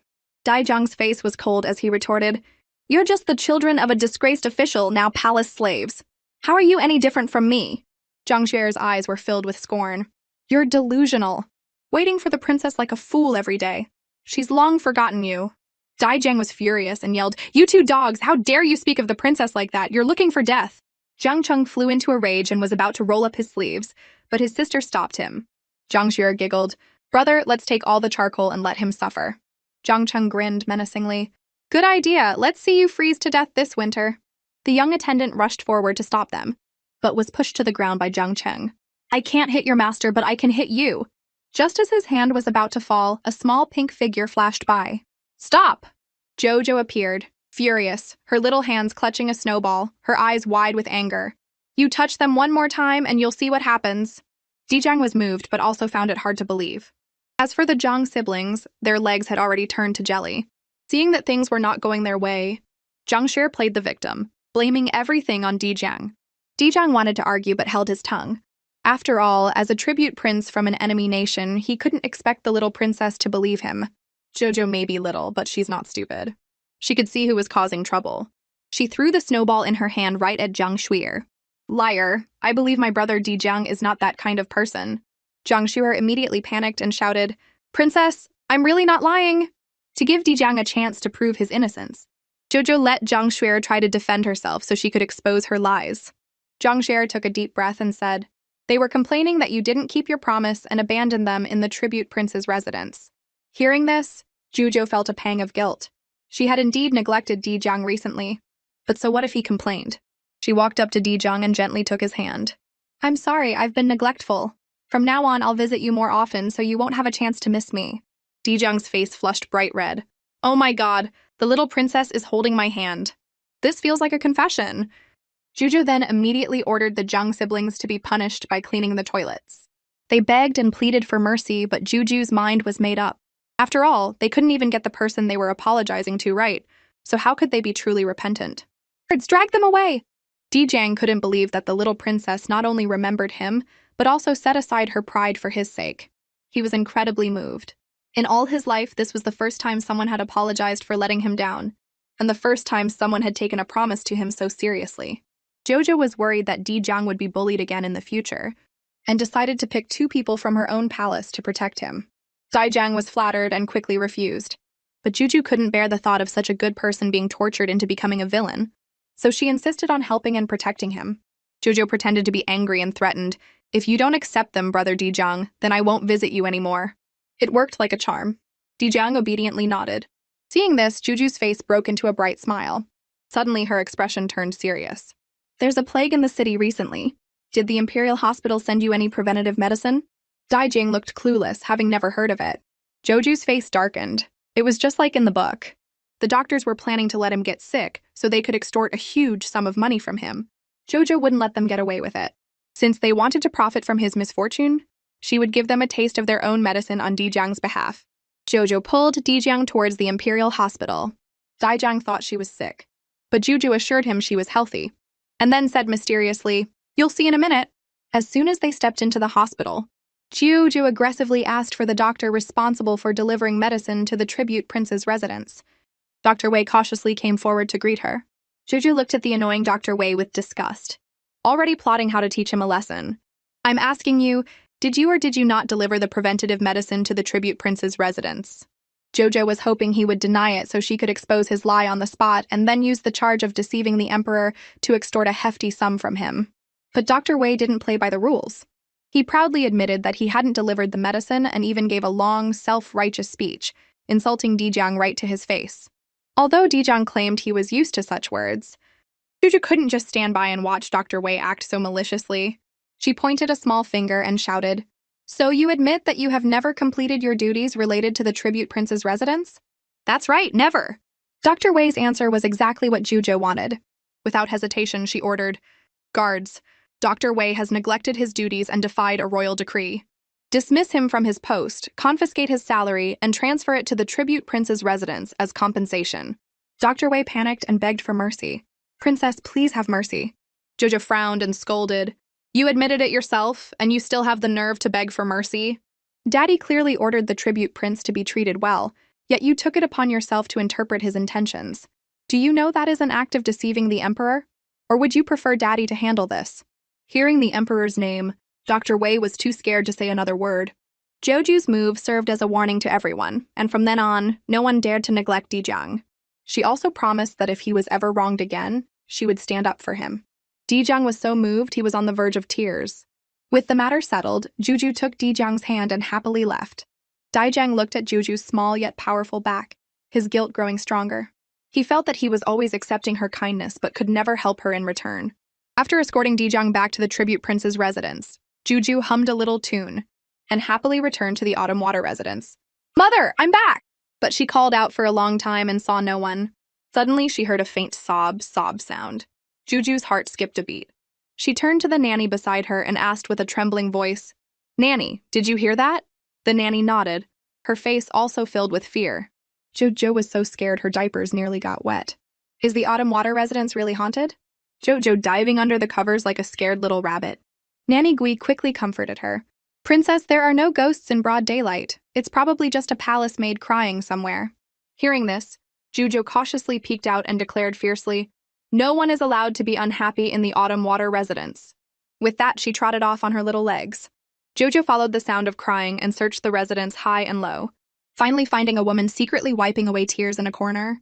Mumbling, "What will happen to my son?" Jojo approached her. "Are you the one who was crying? Which palace are you from? You're a concubine? I haven't seen you before." The woman was startled, and seeing the doll-like little face, guessed her identity and quickly curtsied. "Greetings, princess. I am noble Lady Anne. Because of a disfigurement, I rarely leave my quarters, so it's normal that you haven't seen me." Juju knew this story. Noble Lady Anne was the third prince's mother. She had been a great beauty, but she was poisoned during her pregnancy, which left both her and her unborn son with marks on their faces, causing her to fall out of favor. Later, after the third prince's engagement was broken off, he fell gravely ill, and noble Lady An had to threaten suicide to save his life. But when the third prince woke up, he only found her body. He eventually turned evil, betrayed the kingdom, and contributed to the fall of the Western Chu. Since noble Lady An was still alive, there was still a chance to change things. Jojo tentatively asked, "Noble Lady An, are you crying because third brother is sick?" Noble Lady An looked surprised. "How did you know, princess?" Jojo thought quickly. "I heard it from the Imperial Hospital." Noble Lady An sighed and was about to leave. But Jojo couldn't let the tragedy happen again, and grabbed her arm. "Noble Lady An, wait! I have a way to save third brother." Noble Lady An, aware of her own situation, advised Jojo not to get involved. But Jojo was moved by her kindness and was determined to help. She pulled Noble Lady An along and ran to the Imperial Hospital. When they arrived, Noble Lady An was still trying to talk Jojo out of it. But Jojo marched in with a swagger and shouted, "Where are the doctors?"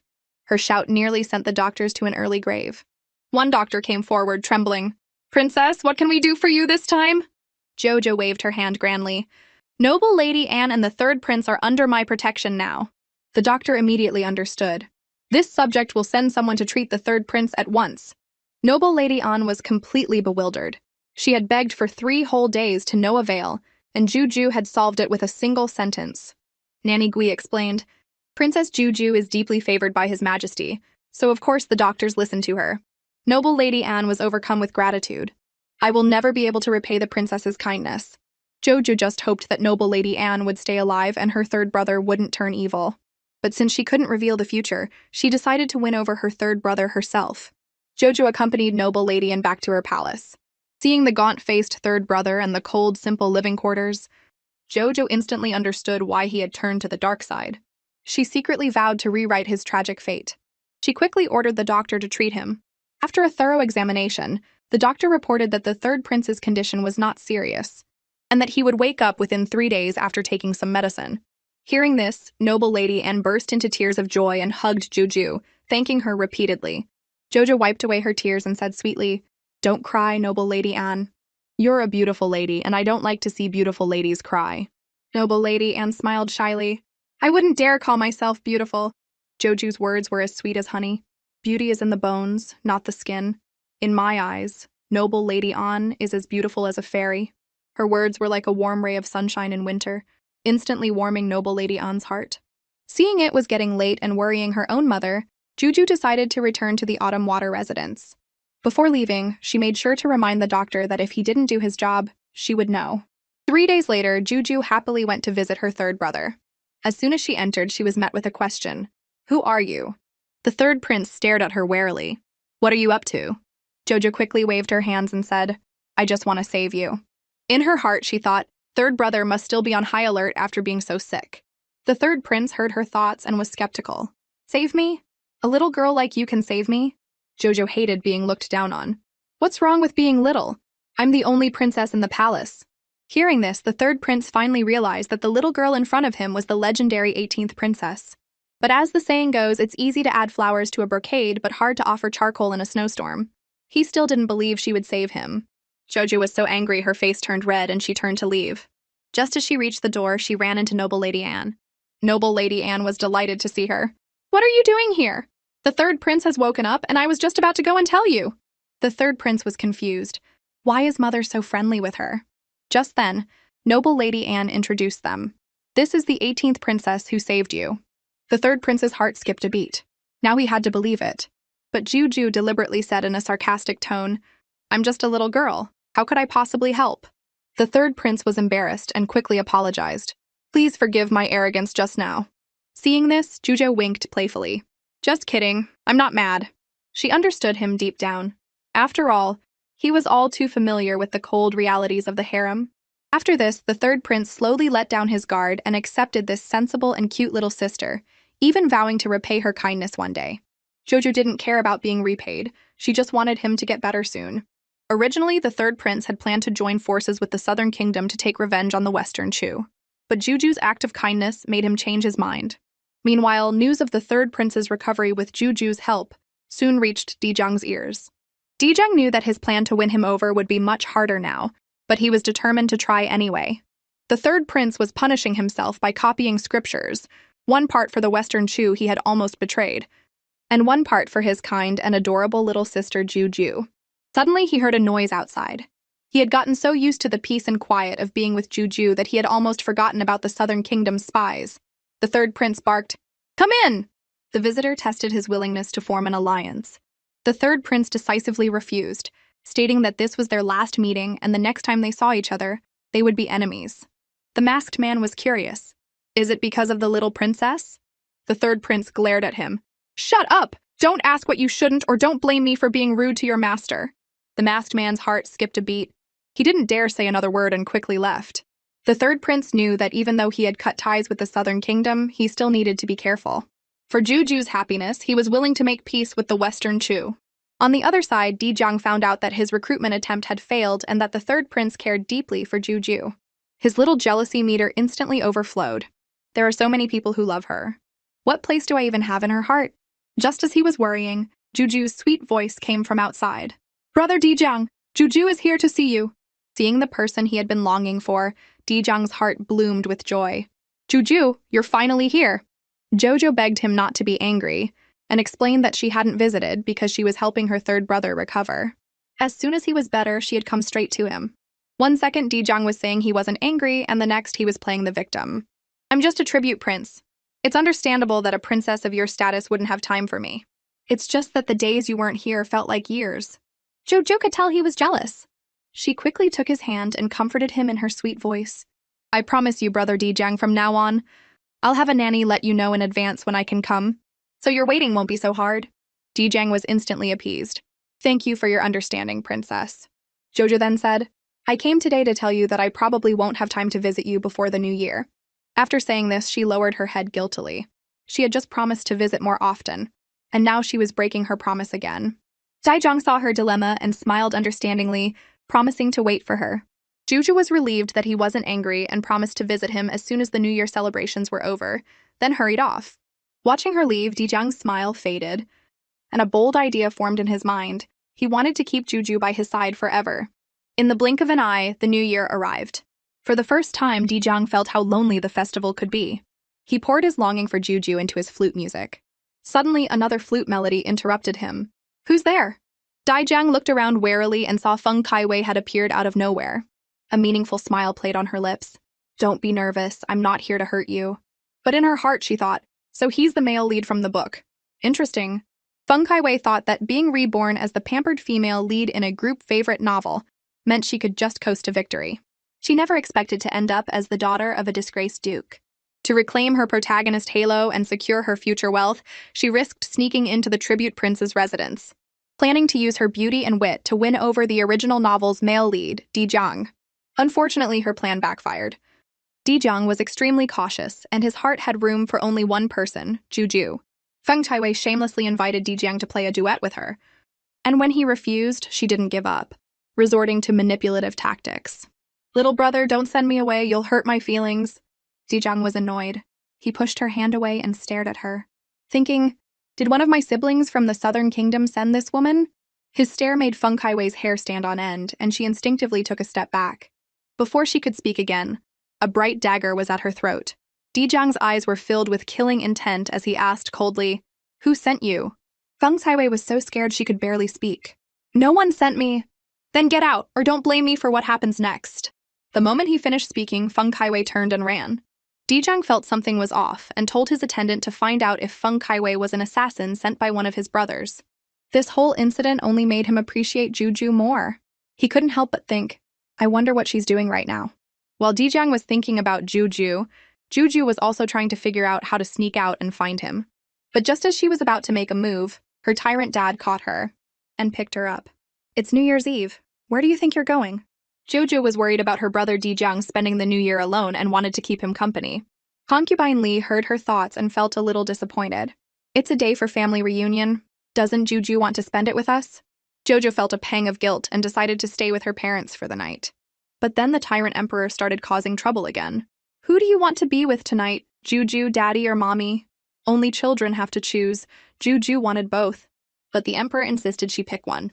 This was too hard and Juju was stumped. Actually, she already had an answer in her heart. "Mommy protected me for so many years, while Daddy has only been nice to us for a year." Of course, I like mommy more. The emperor heard her thoughts and felt a wave of guilt. He quickly said, "Don't worry about it, Juju. Daddy was just teasing you." With that, the family of three sat down together. Juju looked at the delicious food on the table, her mouth watering. The emperor watched her gobble down her food, his heart filled with contentment. But there was still one thing on his mind. When would concubine Li finally let go of her worries and tell him that Juju was a princess? Thinking of this, the emperor stood up. "Everyone, today is New Year's Eve, a very important day. I have an important announcement to make. The 18th princess is no longer a child. She was born in the cold palace, and I have always felt I've wronged her. Today, I have a gift for her." Concubine Li smiled and nudged Juju forward to thank the emperor. Jojo was full of anticipation. What kind of gift is Daddy going to give me? The emperor personally took up a brush and began to write on a piece of paper. When he was finished, he announced loudly, "The gift I have prepared is to give you a name and a title. From this day forward, the 18th princess's name shall be Feng Jinyue, and her title shall be Yongle." Hearing this, Juju was overjoyed and quickly thanked her father. But concubine Li's brow furrowed slightly, as if the name held some hidden meaning. A moment later, Juju bounced over to her like a happy little deer, eager to share her joy. Concubine Li sighed softly. "Feng Jinyue is a good name. When the swallows return, the moon fills the western tower." Jojo was completely confused. "What does that mean?" The emperor explained, "It means that my beloved daughter has come to my side like a returning swallow, and my life is now complete." His words not only deeply touched Juju, but also moved himself. He quickly asked Juju for her reaction. Juju just winked playfully. "Let me think about it." However, the others at the banquet were having a bit of an existential crisis. Is His Majesty really treating a prince as a princess? Has he taken this act too far?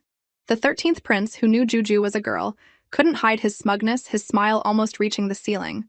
The crown prince, seeing his cheap-looking expression, couldn't help but ask, "13th brother? You seem very pleased with yourself." The 13th prince gave a guilty smile and tried to explain, "Juju is my little sister. I'm just happy for her." Just then, an annoying voice broke the pleasant atmosphere. "Brother, it's been a while." The second prince walked towards them. The crown prince's face was filled with disgust. This guy is so persistent. The second prince had a fake smile on his face as he asked to join the crown prince for a drink. But the crown prince rejected him without a second thought. The sudden refusal made the second prince's smile freeze. He knew that if this continued, his carefully laid plans would be ruined. So he turned his attention to the naive 13th prince. Jojo saw her 13th brother happily chatting with the second prince, and grew worried, afraid her innocent brother would be tricked. She rushed over and stopped him from drinking the wine. "The second prince is a fake prince and a major villain. Getting close to him will only lead to trouble." Hearing Juju's thoughts, the 13th prince's heart skipped a beat. He quickly put down the cup and breathed a sigh of relief.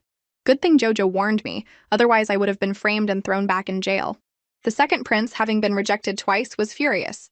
He thought to himself, "You look down on me now, but one day you'll be begging to get close to me."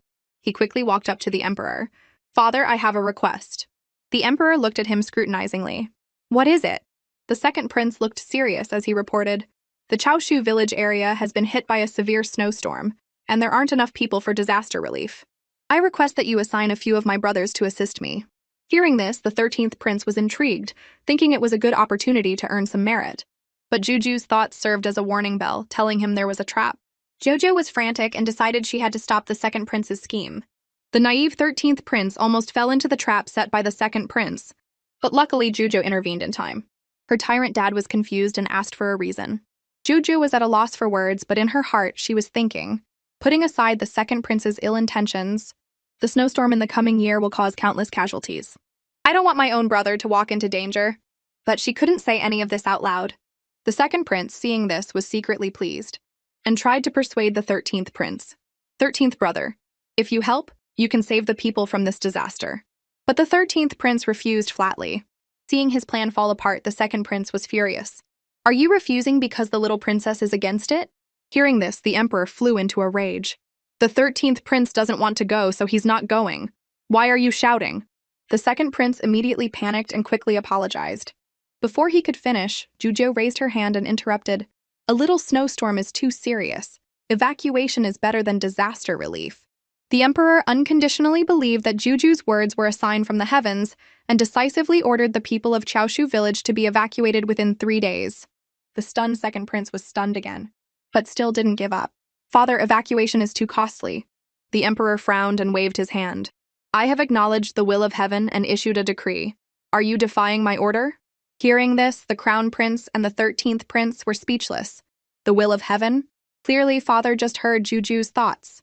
Now the second prince held a grudge against Juju and decided to go to the disaster site himself, planning to come back and prove her wrong. Jojo sighed helplessly.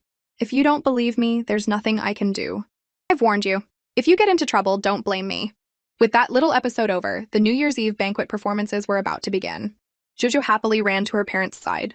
As the banquet was drawing to a close, she took advantage of her father being slightly tipsy and her mother being busy to sneak out. She was still worried about her brother Dijiang and managed to slip past the guards to get to the tribute prince's residence. As she happily stepped through the gate, she saw a sneaky figure flash by. Did someone else come to see Brother Dijiang? Just then, she saw a small figure sitting in the cold courtyard. Brother Dijiang, Jojo called out in her sweet voice. Dijiang spun around and, seeing the doll-like little girl, was first stunned, then excitedly got up to greet her. Juju, you came to see me. Is this a dream? Of course not, I came especially to see you. Juju's face was beaming with happiness. Look, I brought you some delicious food. She was then pulled inside by Dijiang. Suddenly, Juju stopped and said seriously, Brother Dijiang, I have something to ask you. Dijiang swore a solemn oath that he would never hide anything from her. Only then did Juju slowly ask, I saw a girl at the gate when I came just now. Did someone else come to see you? Dijiang was suddenly flustered, terrified that Juju would misunderstand. To protect Juju, Dijiang told a white lie, saying that the person was just a servant who had come to bother him as usual and that he was used to it. Hearing this, Juju huffed, How can you get used to that? She was determined not to let her brother Dijiang suffer such humiliation again, and promised to have her father reiterate his orders when she got back. Dijiang looked at the indignant Juju, his heart filled with gratitude. Not wanting to dwell on unpleasant things, Jojo quickly took out a food container. Brother Dijiang, I brought you some dumplings, but I don't know what kind of filling you like. Dijiang's eyes were filled with joy. He said he liked anything she brought and picked up a dumpling to put in her bowl. Juju said she had already eaten and urged him to try them. Then she asked curiously what people in the Southern Kingdom ate for the New Year. Dijiang smiled and replied, Besides dumplings, we also have peach blossom crisps. Hearing this, Juju's face lit up. That sounds delicious. I wish I could try some. Seeing this, Dijiang immediately ordered his attendant Chuyang to bring the remaining peach blossom crisps. Chuyang agreed on the surface but was secretly distressed. They had already run out of the ingredients, and in this rundown residence, their only comfort was gone. When Juju saw the peach blossom crisps, her eyes instantly lit up. She eagerly grabbed a piece and popped it in her mouth, then cheered, This is so delicious! Seeing Jojo so happy made Dijiang happy too. He secretly vowed to become stronger so that Juju could be this happy every day. The immediate task at hand was to solve the problem of the peach blossom crisp ingredients. Soon, news of Dijiang's search for ingredients reached Feng Xiwei's ears. She was secretly pleased, hoping to use this opportunity to win Dijiang's heart. The old butler warned her that the estate was in financial trouble, and they needed to be careful with their spending. But Feng Xiwei was determined and ordered the butler to get the ingredients immediately, fantasizing that Dijiang would let down his guard once he had them, and then she wouldn't have to worry about any accusations. Thinking of this, she couldn't help but laugh like a pig. The old butler, seeing this, seriously questioned her sanity, and was already thinking about finding a new job. A few days later, Chuyang found out Feng Kaiwei's identity and informed Dijiang. Learning that she was the daughter of a disgraced duke, Dijiang didn't see her as a threat, but he was curious why she kept bothering him. However, he didn't want to waste his energy on someone so insignificant. Right now, all he cared about was the peach blossom crisp ingredients. Chuyang helplessly reported that the ingredients were extremely hard to find. Just as he was worrying, a pretentious voice called out, Brother! Feng Kaiwei walked in, holding a small wooden box. Look what I brought you. Dijiang glared at her. You're not welcome here. But Feng Kaiwei shamelessly presented the wooden box. Don't be in such a hurry to send me away. I brought you the ingredients for peach blossom crisps. Dijiang was slightly taken aback, then took the box. I'm going to make the peach blossom crisps now. Chuyang, you handle the rest. Chuyang invited Feng Kaiwei to sit down, then also left. Feng Kaiwei was secretly pleased, thinking she was close to winning over Dijiang. A moment later, Dijiang came out with the freshly made peach blossom crisps.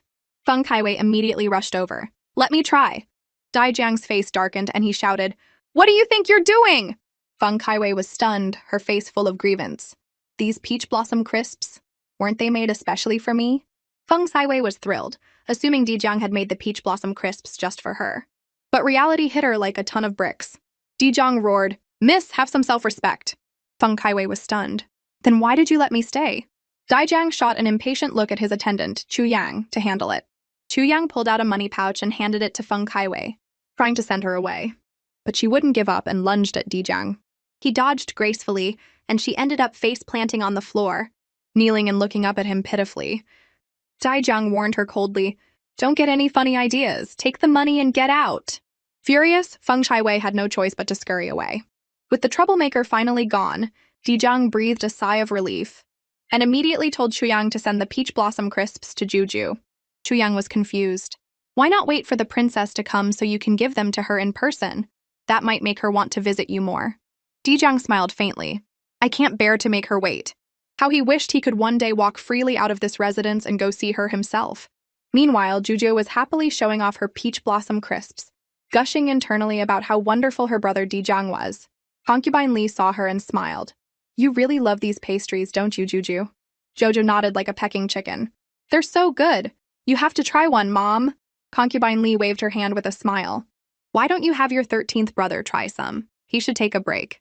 Juju obediently ran over to her 13th brother and offered him a crisp. He didn't even look up and flatly refused. Joju's face fell instantly. Concubine Li quickly comforted her. Don't be sad, Juju. Your 13th brother just started his lessons with the other princes and he's behind. So he's anxious. He didn't mean to ignore you. Juju's heart ached for him, worried he'd work himself sick. Her little brain started spinning, trying to think of a solution. Just then, the Tyrant Emperor burst in excitedly. Where's my Juju? Do you want to go on an adventure? Jojo was just as excited and threw herself into her dad's arms. Where are you taking me, Daddy? To Kaohsiu County. The people there are protesting the evacuation, and I need to go calm them down personally. Hearing this, Juju's smile vanished. She remembered the snowstorm disaster but had no proof, so it made sense that the people were upset. To prevent any accidents, Juju decided she had to go with him. The Emperor was overjoyed to hear this and couldn't resist trying to kiss her cute little cheek, but she dodged him with a look of disgust. Jojo glanced at her studious 13th brother and thought this would be a good chance to get him out of the palace. She asked her dad if he could come along. The Emperor looked troubled. If he comes, the others might get jealous. The clever little Juju had an idea. We can just bring the other brothers too. The Emperor didn't overthink it and agreed to bring the 10th and 11th princes as well. The 13th prince also agreed to go, feeling lucky to have the best little sister in the world. It was thanks to her that he even had this chance to learn in the first place. It was the first time Juju had seen such heavy snow, and she excitedly poked her little head out of the carriage window. Her tyrant dad, worried she'd get hurt, quickly stopped her, promising to take her out to play in the snow later. Only then did she obediently sit back down. Seeing her 13th brother, who was much more lively now, Juju felt a sense of relief. 13th brother was ecstatic inside. Juju is truly the best little sister. The other brothers saw this and couldn't help but feel a pang of jealousy. Suddenly, a commotion erupted outside. Juju peeked out and saw a group of commoners surrounding an official, shouting that they wanted to go home. The Emperor got out of the carriage with Juju to see what was happening. The official hurried over and explained that the people didn't believe there would be a snowstorm and suspected the officials of faking the imperial decree to seize their property. The Emperor knew that using force would only make things worse, but letting them go back would be a death sentence. As he was trying to decide what to do, Juju had already trotted over to the crowd, gathering them around her and confidently announcing, "I'll help you solve this problem!" A man in gray robes, who seemed to be the leader, snorted dismissively. You may be cute, little girl, but this is non-negotiable. Jojo wasn't flustered. She pulled a stack of banknotes from her sleeve. Every citizen who evacuates from Chaoshu County and cooperates with the officials will receive a 500-tael banknote as compensation. The crowd immediately gathered around to look. But the man in gray was still skeptical. You're just a kid. Where did you get so much money? Are you trying to trick us with fake money? The official rushed forward, furious. How dare you? This is the most favored princess in the palace. The man in gray was so scared he immediately dropped to his knees and begged for mercy. Jojo smiled magnanimously and forgave him. The crowd immediately started praising the princess for being both beautiful and kind. The Tyrant Emperor proudly picked up Juju. Of course she is. Juju is my precious daughter. Her brothers also instantly turned into her biggest fans, chiming in, Our little sister is the best. The commoners followed suit, cheering, Long live the Emperor! Long live the princess! The Emperor, coming back to his senses, was also curious where Juju had gotten so much money. Juju frowned slightly, realizing with a jolt that this was the money she had confiscated from the corrupt imperial doctor. She had forgotten to give it to her dad. How was she going to explain this? The emperor saw her predicament and spoke up first. It doesn't matter. You've done a great service this time, Juju. When we get back to the palace, I'll reward you handsomely. Juju breathed a sigh of relief that her dad didn't press the issue. The emperor then asked about the whereabouts of the second prince. The official hesitated for a moment. The second prince is still in Chaoshu County. Hearing this, the emperor's jaw nearly hit the floor. Meanwhile, the second prince's guard was urging him to evacuate. But the second prince was stubborn, insisting on staying to prove a point. He felt that his father should trust him. The guard, watching the snow fall heavier and heavier, couldn't help but blurt out, "What if the snowstorm is real?" The second prince flew into a rage. "I refuse to believe it. It's not like the snow can actually bury me alive, can it?" The second prince insisted on staying in Chaoshu County, and the officials couldn't persuade him otherwise. Jojo muttered to herself that this fake prince was so dramatic. The emperor, hearing this, felt like he was being cheated on, and ordered the officials to settle the commoners first, and not to bother with the second prince. Jojo silently praised her dad's wisdom. The second prince deserved to face the consequences of his actions. But to avoid being seen as cruel, the emperor still sent men to patrol the area. If the second prince survived, he was to be taken directly to prison. At that moment, the second prince was on the verge of a breakdown. The heavy snow had blocked the door, and there was no way out. He slammed his fists against the door in frustration. His guard urged him to calm down, as the small, rundown house couldn't take much more. But the second prince wouldn't listen and hit it again, hacking the wooden door.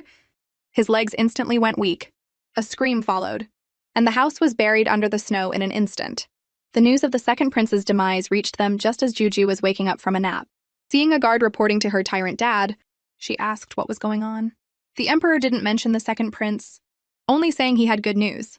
Jojo was confused. The emperor picked her up and told her that Chaoshu County had been hit by a severe snowstorm the night before, and many houses had collapsed. Fortunately, all the villagers had been evacuated and were safe. Jojo was overjoyed. "That's great!" Her tyrant dad told her there was another surprise.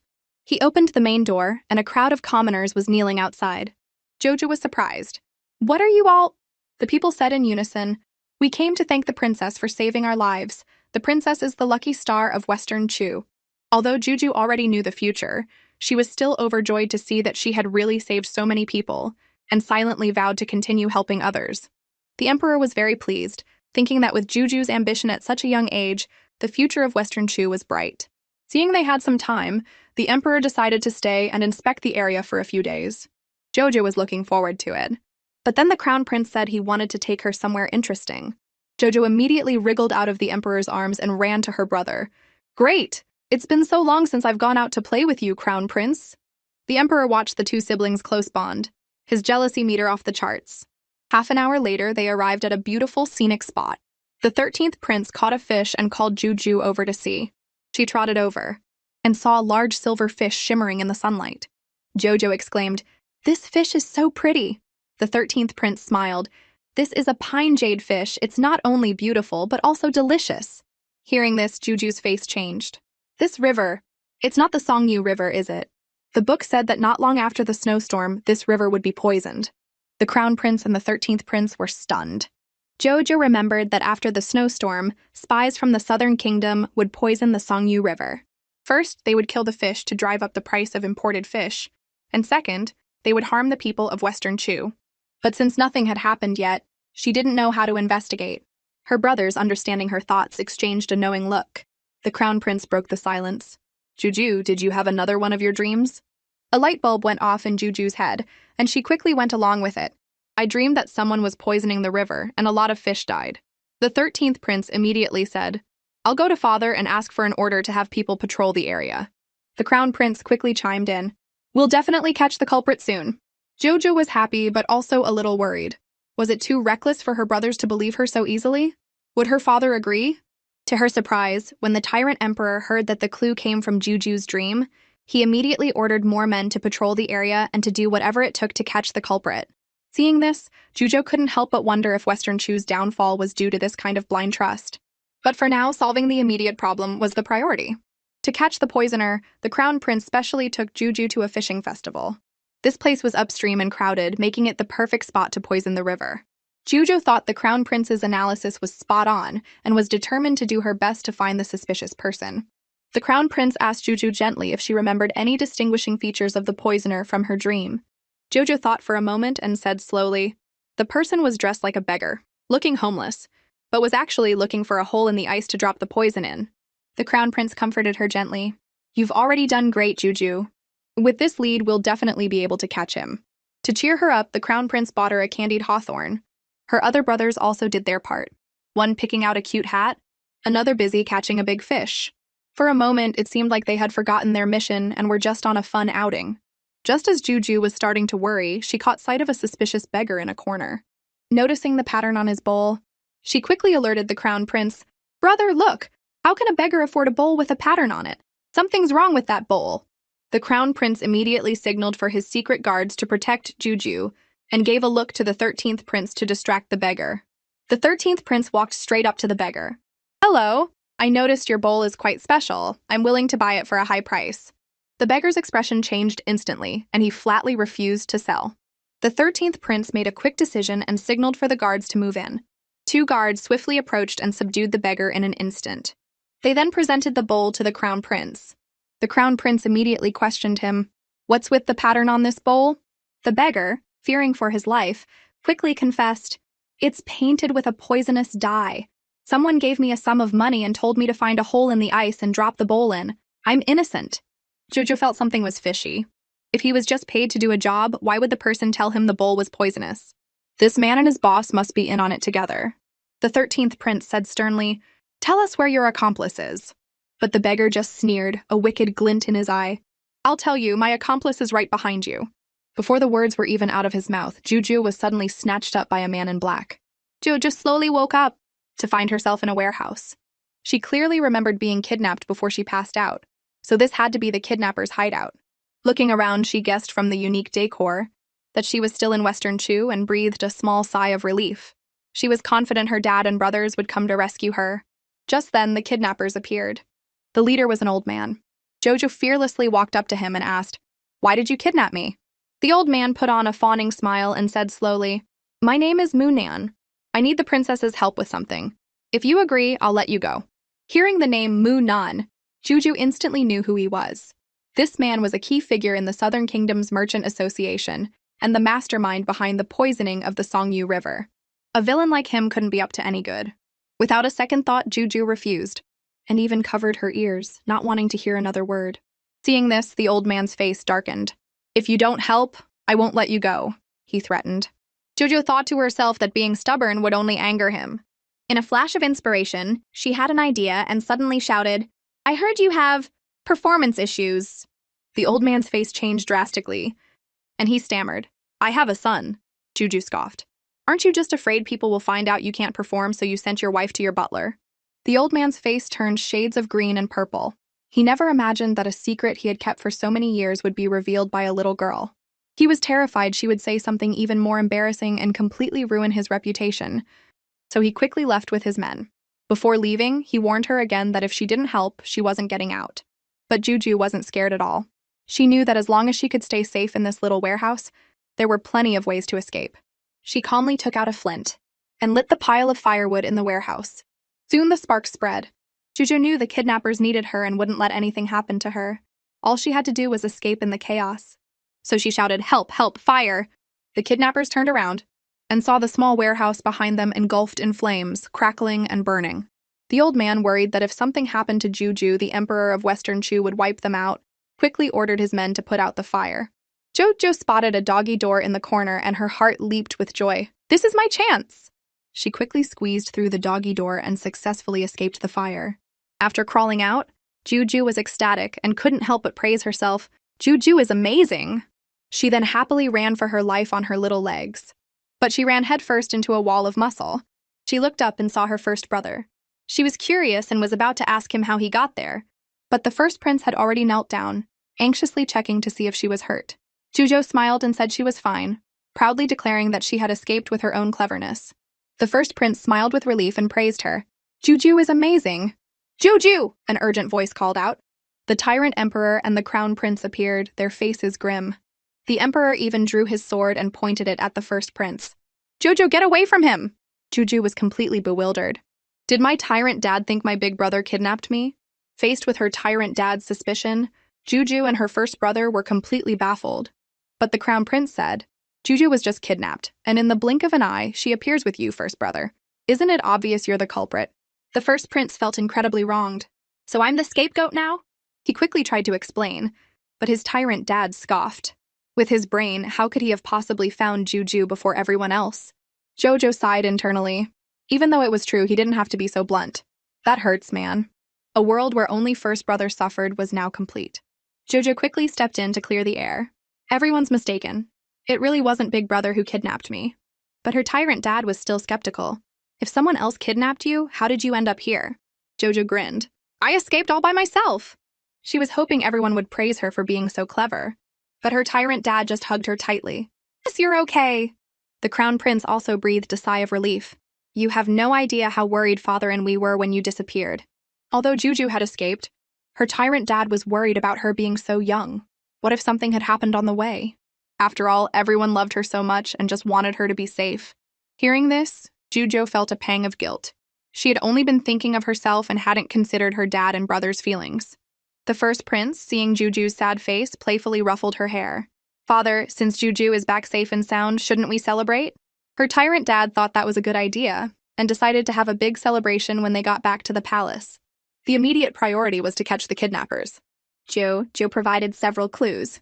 They're from the Southern Kingdom, dressed like merchants, and the leader's name is Munan. Her tyrant dad couldn't help but praise her for being so brilliant, not only escaping on her own, but also bringing back crucial information. The crown prince, following the clues, planned to start by checking the entry records, and swore to make the villains regret it, even banning their descendants from ever entering the country. The first prince, worried about scaring Juju, quickly covered her ears, but it was too late. She had heard everything and had to pretend she didn't. Afterward, the first prince took her back to his residence to rest. Looking at the huge residence, Juju was envious. But then she wondered, why weren't they going back to the palace? The first prince patiently explained, Father and the crown prince are busy catching the criminals. It's safest for you to be with me, since I'm the best at martial arts. Jojo nodded in agreement. In terms of fighting skills, her big brother was definitely the best. The first prince suddenly asked, Juju, your aunt is pregnant. Is it because of your good luck? Jojo winked playfully. Sort of. My aunt took the medicine from my prescription. Speaking of the prescription, Juju made a mental note to remind them not to leak it. The first prince hesitated for a moment before steeling himself and asking, Juju, can you give me one of your fertility prescriptions? Juju was stunned. Big brother, you want to get pregnant? First prince quickly waved his hands. The clever Juju immediately guessed that her big brother had a crush on someone. The first prince was first surprised, then blushed and admitted, Sort of. It's someone I've loved for years, Xiao Jingwen. Her family rejected my proposal and married her off to someone else. But she hasn't been able to have children for 3 years and is treated poorly by her in-laws. I want to help her. Hearing the name Xiao Jingwen, Juju remembered what was written in the book. She was the first prince's fated partner, deeply in love with him, but married to the wrong person and lived a miserable life. After the first prince died in battle, she also died of a broken heart. Thinking of this, Juju was determined to prevent the tragedy. Since they were in love, she had to help them be together. A brilliant idea suddenly struck Juju. Let's go see Sister Xiao together. The first prince immediately felt guilty and quickly refused. He understood Juju's intentions, but Xiao Jingwen was already married. A good ex should stay out of the picture. Jojo sighed helplessly, thinking about Xiao Jingwen's suffering. She refused to consummate her marriage and couldn't have children, was unloved by her own family, and was frequently beaten by her husband after getting married. As she was trying to figure out how to explain this to her big brother, he heard her thoughts and was filled with both heartache and self-blame. The love of his life was suffering, and he had no idea. He pretended to be calm and coughed twice. As a prince, it's not a bad idea to go and check on the common people. With that, the two set off.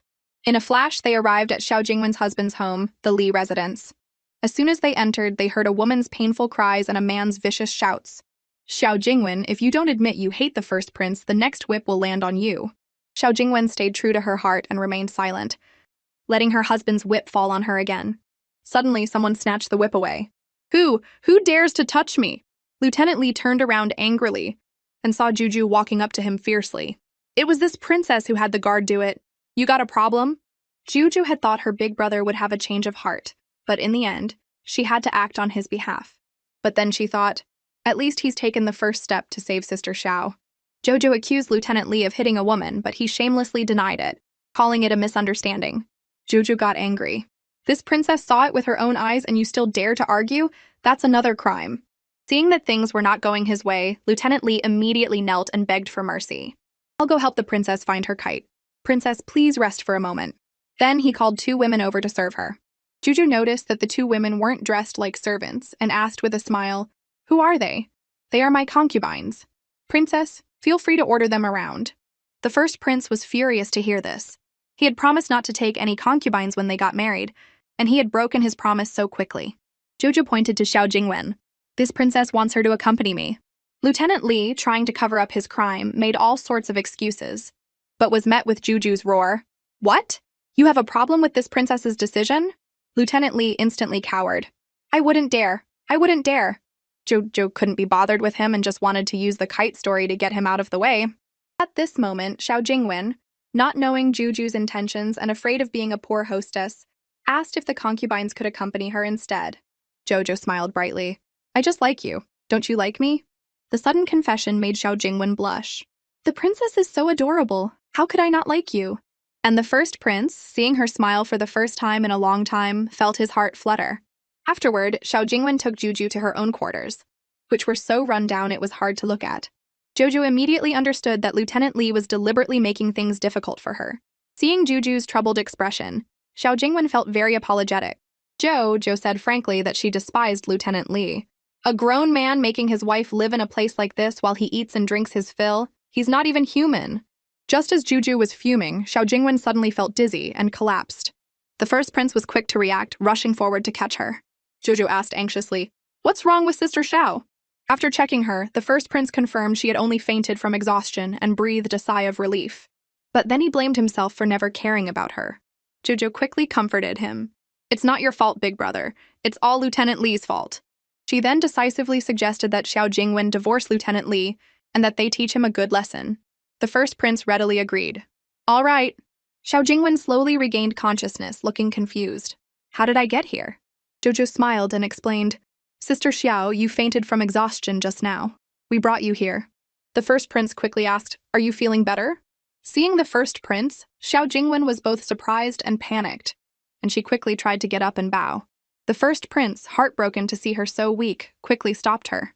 Jojo immediately became his spokesperson. "Big brother was afraid of damaging your reputation, so he came in my name." Xiao Jingwen politely thanked them both, saying she was fine. The first prince, seeing the love of his life in pain, was filled with sorrow but didn't know how to open her heart. But Jojo said frankly, "Sister Xiao, don't pretend anymore.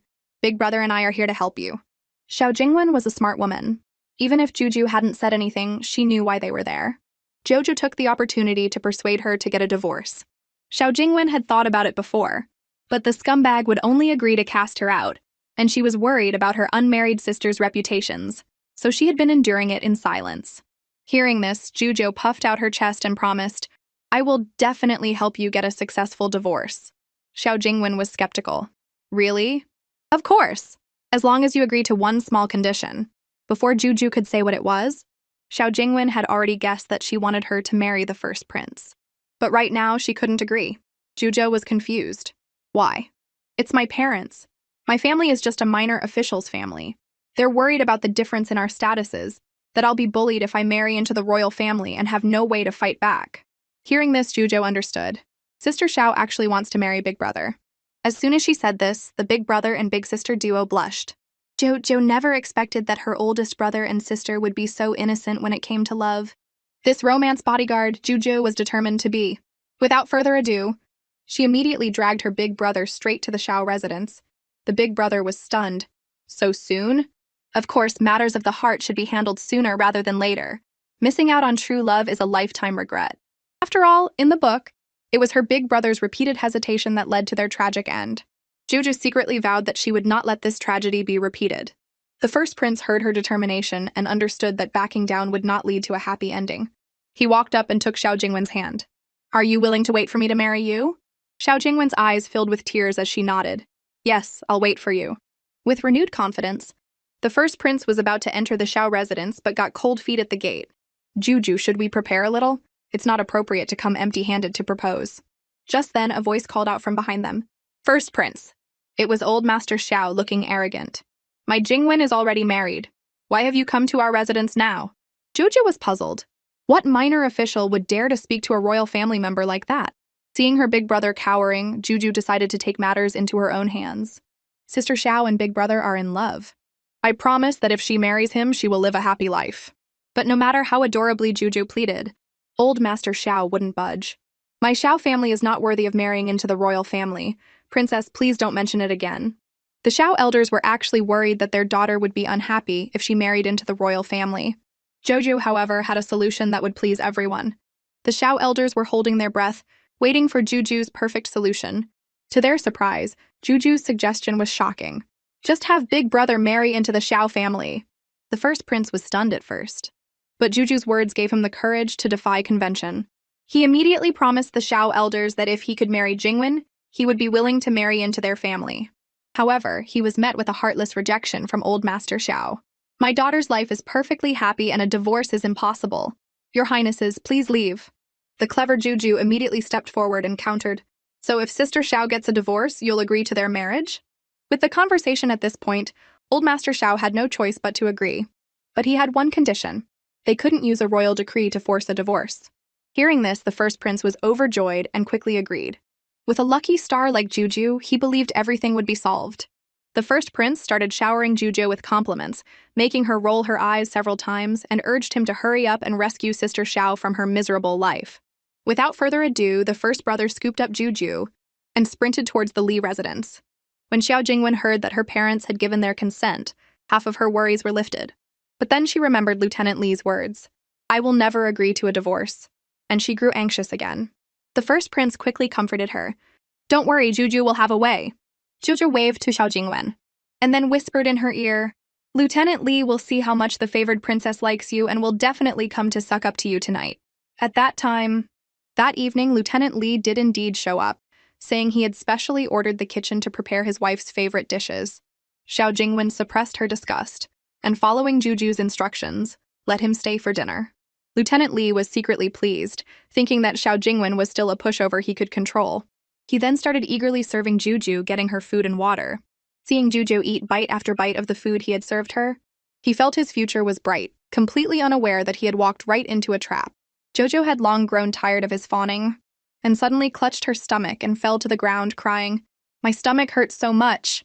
It must be the food you brought. Lieutenant Li instantly panicked, terrified of being held responsible by the Tyrant Emperor, and quickly blamed Xiao Jingwen. You jinx! If anything happens to the princess, it's all your fault. The first prince was about to explode with anger, but was stopped by Juju tugging on his sleeve. She screamed in her mind, Big brother, don't ruin it. The plan is about to work. But the first prince was completely bewildered. What does this have to do with a divorce? Xiao Jingwen stepped forward to treat Juju, but was viciously stopped by Lieutenant Li. Joju's inner flame shot up. What is this scumbag trying to do? The first prince instantly understood Juju's plan and played along, roaring, If you stop her again, you'll be charged with intentionally harming a royal. Lieutenant Li's arrogance immediately deflated. He shrank back, but his eyes were still scheming. Xiao Jingwen randomly felt around for a moment, and Juju was instantly back on her feet, bouncing around. I'm not in pain anymore! Lieutenant Li was so shocked his eyes nearly popped out of his head. How is that possible? Jojo shot him an annoyed look. What, you don't want me to be okay? Hearing this, Lieutenant Li quickly and fawningly explained, I was just worried the princess hadn't fully recovered. Jojo saw right through his little scheme and secretly vowed to keep such a villain away from Sister Xiao. She then announced, Sister Xiao has done a great service by curing me. You can ask for any reward you want. Xiao Jingwen dropped to her knees, her voice trembling but firm. I ask the princess to grant my husband and me a divorce. Lieutenant Li flew into a rage and was about to hit Xiao Jingwen right in front of Juju. Seeing this, Juju ordered the guards to seize him. The first prince, without a second thought, pinned him to the ground. Amidst Lieutenant Li's screams, Xiao Jingwen finally dared to roll up her sleeves, revealing arms covered in a mix of old and new scars. The first prince's eyes turned red, and he wanted nothing more than to tear the beast in front of him to shreds, but he held back so as not to scare Juju. Your Highness, I will take this animal back to the Department of Punishment and deal with him properly. As for the divorce, don't worry. This princess will not only grant a divorce, but I will decree that Sister Xiao can renounce you. Lieutenant Li was not having it and started cursing. I'd like to see who would marry a used woman like you. Even the first prince you're so obsessed with will just spit on you." Before he could finish, a fist shut him up. The first prince grabbed him by the collar and warned, "How I treat her is none of your business." Lieutenant Lee instantly panicked. He never expected the guard to be the first prince. To save his own skin, he started pretending to beg for mercy. But the first prince wasn't buying it and was determined to make him rot in jail. Lieutenant Lee dropped the act completely. "Even if we get a divorce, the Xiao elders will never agree to your marriage. You're still no match for me." The first prince sneered, "Still trying to save face even when you're about to die." Juju chimed in, "That's right, the Xiao elders have already agreed. As soon as you're divorced, they'll let them get married." Lieutenant Lee looked at them in disbelief. But the first prince didn't give him a chance to cause more trouble, and decisively dragged him away. With the matter settled, Xiao Jingwen was finally free from that demon. Jojo wished her a future filled with warmth and sunshine. Xiao Jingwen, overcome with emotion, hugged Jojo and thanked her repeatedly for bringing her happiness. But Juju just said in her sweet, childish voice, "You deserve to live a life like this." It was getting late, and Juju had to go back to the palace to handle the divorce matters. But as soon as she stepped out of the Li residence, she saw Fuan running towards her, his face pale. "Princess, you have to come see His Majesty." "His Majesty." Fuan trailed off. Joju's heart skipped a beat, a sense of foreboding washing over her. "What's wrong with Daddy?" Fuan's hesitant demeanor made the first prince's brow furrow, and Juju's heart clench. But the tyrant emperor in the carriage heartlessly sent the first prince away. Seeing this, Juju, without a second thought, climbed into the carriage, pushed open the door with a creak, her little face filled with anxiety. "Daddy!" Inside, the tyrant emperor's already pale face grew even more flustered. He was afraid of passing his illness to Juju and quickly waved her away. But Juju threw herself into his arms, her voice choked with tears. "I want to stay with you, Daddy." Her filial piety was touching, and the emperor's heart softened. He was about to say something else when Jojo looked up and asked, "How did you suddenly get sick, Daddy? Have you seen a doctor?" The emperor felt a pang of guilt and his eyes darted away. I have. Don't worry." Seeing him stammer, Jujo grew even more scared and her eyes instantly reddened. Fu An, unable to watch any longer, stepped forward and exposed him. "His Majesty just has a cold. He'll be fine in a few days." Hearing this, the emperor immediately sat up straight, trying to regain his powerful image. Daddy is usually very healthy. This was just an accident. But then Juju started to cry, blaming herself. "It's all my fault. I knew something would happen, but I didn't protect everyone." The emperor heard her inner thoughts and felt awful. He quickly reached out to wipe her tears, his voice softening. "If you're worried about Daddy, then you can take care of me until I'm better, okay?" Jojo immediately stopped crying and nodded like a pecking chicken. After returning to the palace, Juju indeed stayed by her sick father's side, feeding him medicine, wiping his sweat, and bringing him tea and water. At such a young age, she was acting as both a mother and a father. The emperor was incredibly moved and even wished his illness would last a little longer. But after a few days, Juju started to get anxious. "Why isn't Daddy getting better?" She pulled Fuan aside to ask. Before she could finish, the emperor glared at him with murderous intent. Fu An shuddered.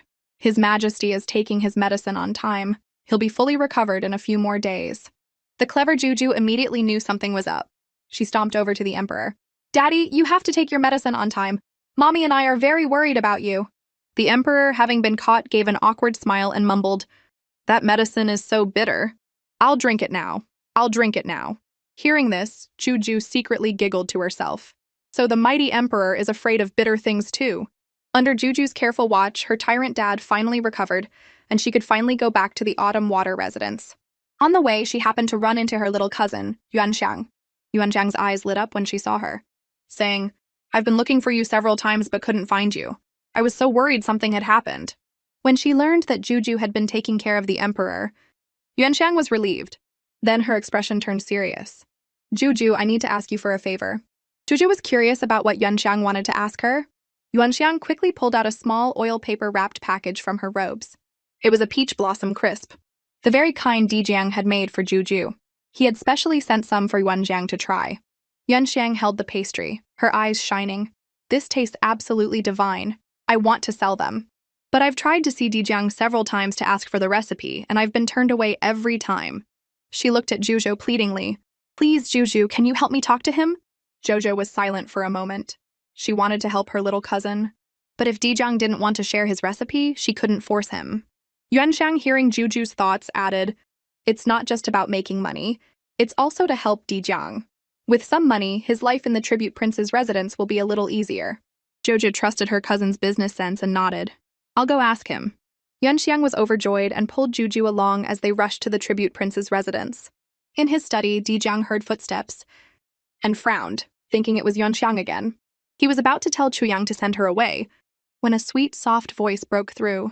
Brother Dijiang, Juju is here to see you. Dijiang's head shot up. Seeing the adorable figure at the door, the coldness in his eyes instantly melted, and he got up to greet her. Chuyang, standing by, silently rolled his eyes at his master's lovesick expression. It was cold outside, so Dijiang quickly invited them in. He couldn't hide the joy in his eyes. He had been worried sick ever since Juju left the palace, and seeing her safe now, he could finally relax. After a few pleasantries, Juju got straight to the point. Brother Dijiang, can you teach us how to make the peach blossom crisps? Dijiang felt a little disappointed. So Juju was just here as Yuanxiang's messenger, not to see him specifically. Seeing Dijiang's silence, Juju thought he was unwilling and was about to smooth things over, when he asked in a low voice, Did you only come today to get this recipe? That's not it. Juju grabbed Dijiang's hand and denied it vehemently. I do hope you'll teach us, but it's not just for our own selfish reasons. My little cousin said she's willing to split the profits with you, to make your life here easier. That's why I agreed. Hearing this, Dijiang squeezed her hand, his eyes burning as he looked into hers, his voice so soft it was like he was afraid of startling something. Juju, I need to ask you something. Okay, Juju nodded slightly. He swallowed hard and asked carefully, I know you like a lot of people. Your father and mother. Your brothers, your little cousin. But can you tell me, do I have a place in your heart? And where do I rank? Jojo was about to speak, when Dijiang suddenly covered her mouth. He was afraid of hearing an answer he didn't want. He instantly backed down. I was just being impulsive. Joju's face was turning red from holding her breath, and she wished he would just let go. Dijiang slowly removed his hand and shyly turned away. I'll teach Yuanxiang how to make the peach blossom crisps. Seeing him so dejected, Juju thought she had made him angry, and quickly said, It's okay if you don't want to. Just then, Feng Kaiwei appeared out of nowhere. The peach blossom crisps have a special meaning to His Highness. Forcing him to share is just malicious of you, Princess. Joju's heart skipped a beat, and she unconsciously muttered, Did I really pressure him? Does he hate me now? Dijiang instantly panicked. Jojo, don't listen to her nonsense. I really like you. She's just a servant. She doesn't know what she's talking about. Juju believed Dijiang. But Feng Kaiwei's presence at the tribute prince's residence was definitely suspicious. Dijiang, seeing the wariness in her eyes, immediately yelled at Feng Kaiwei to vent his frustration, and then sent her off to sweep the courtyard. Feng Kaiwei dejectedly left. Dijiang then turned to Juju, his voice softening. I'll go to the kitchen now to teach Yuanxiang. To learn too? Juju immediately raised her hand. Dijiang smiled. Of course. Wensheng thanked Jojo for her help, and promised never to forget this kindness.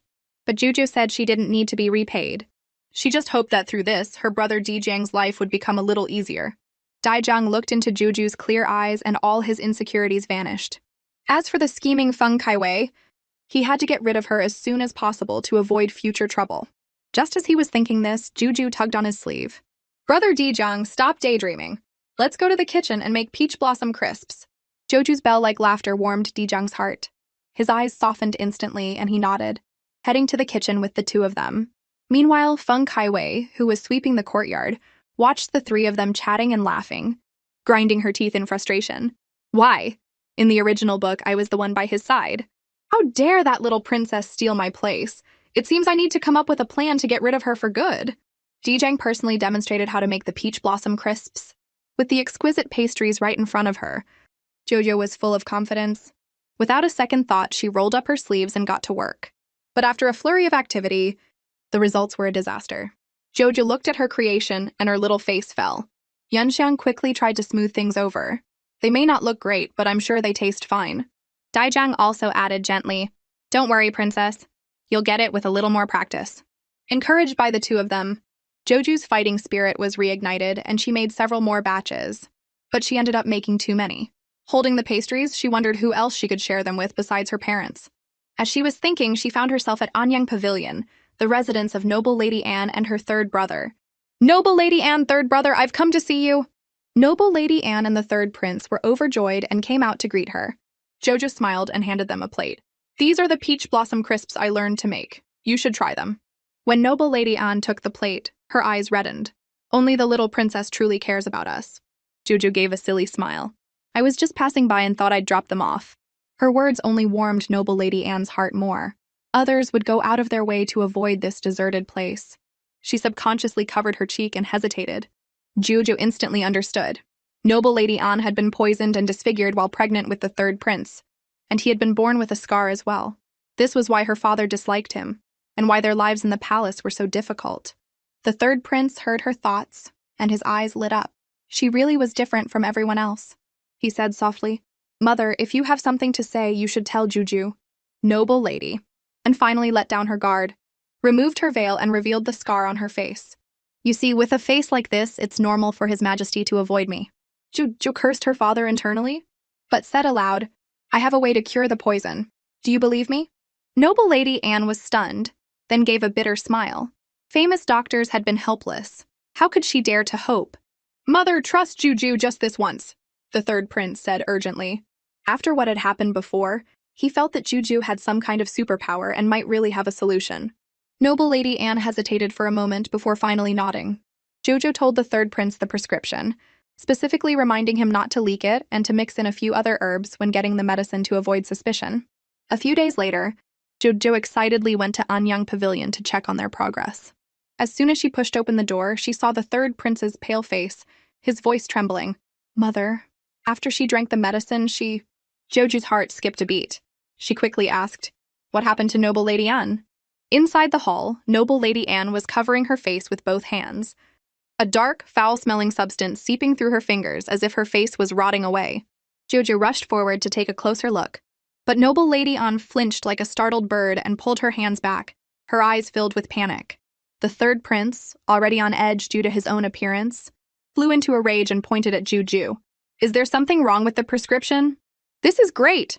Juju suddenly clapped her hands and smiled, her eyes crinkling. This made the third prince even angrier. He was about to yell at her when a clear thought popped into his head.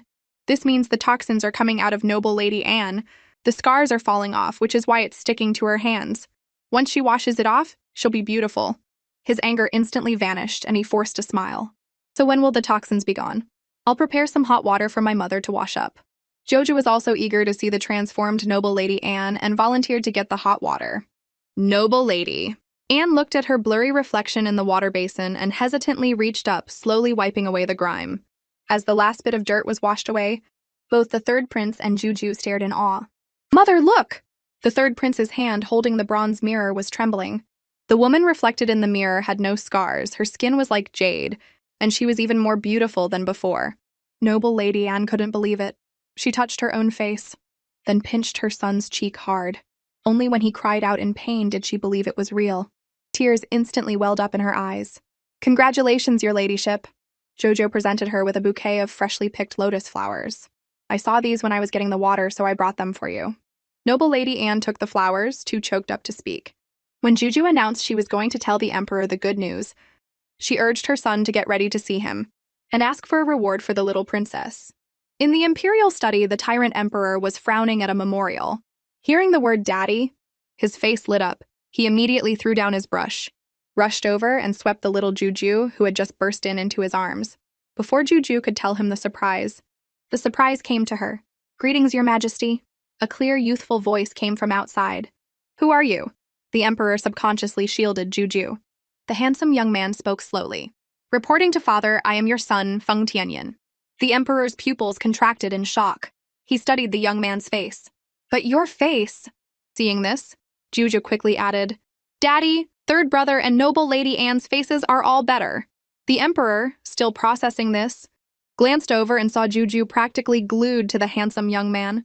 His jealousy meter exploded, and he cursed internally. You brat, using the good looks you got from me to charm my baby Juju. An official opportunistically stepped forward to congratulate them. Congratulations, your majesty, and to the third prince. This is a sign of a blessed woman's arrival. The emperor was incredibly proud. I told you Juju was the blessed woman of our Western Chu. But the official shook his head. Your majesty, the blessed woman I speak of is not the princess. What? The emperor and the third prince were both stunned and said in unison, If the blessed woman isn't Juju, who else could it be? The official sighed, his tone firm. The blessed woman is the daughter of the disgraced Duke Duan, Feng Kaiwei. The emperor's heart sank. The idea was so absurd it was laughable, but it also made him feel a strange sense of unease. The director of the Imperial Observatory had lost his mind and was publicly requesting that Feng Kaiwei be named the Saintess of Western Chu. Jojo was trying to figure out how to stop her tyrant dad from agreeing when he roared, "Director, have you been drinking?" When the tiger doesn't show its teeth, people really do think it's a Hello Kitty. Obviously, the old man had been bribed by Feng Kaiwei. He dropped to his knees and started speaking up for her, even putting his life on the line. Jojo looked at his sycophantic display and thought, he's one of Duke Duan's men, a professional liar. But my dad falls for it every time. So dumb. There's nothing like getting called out by your own kid.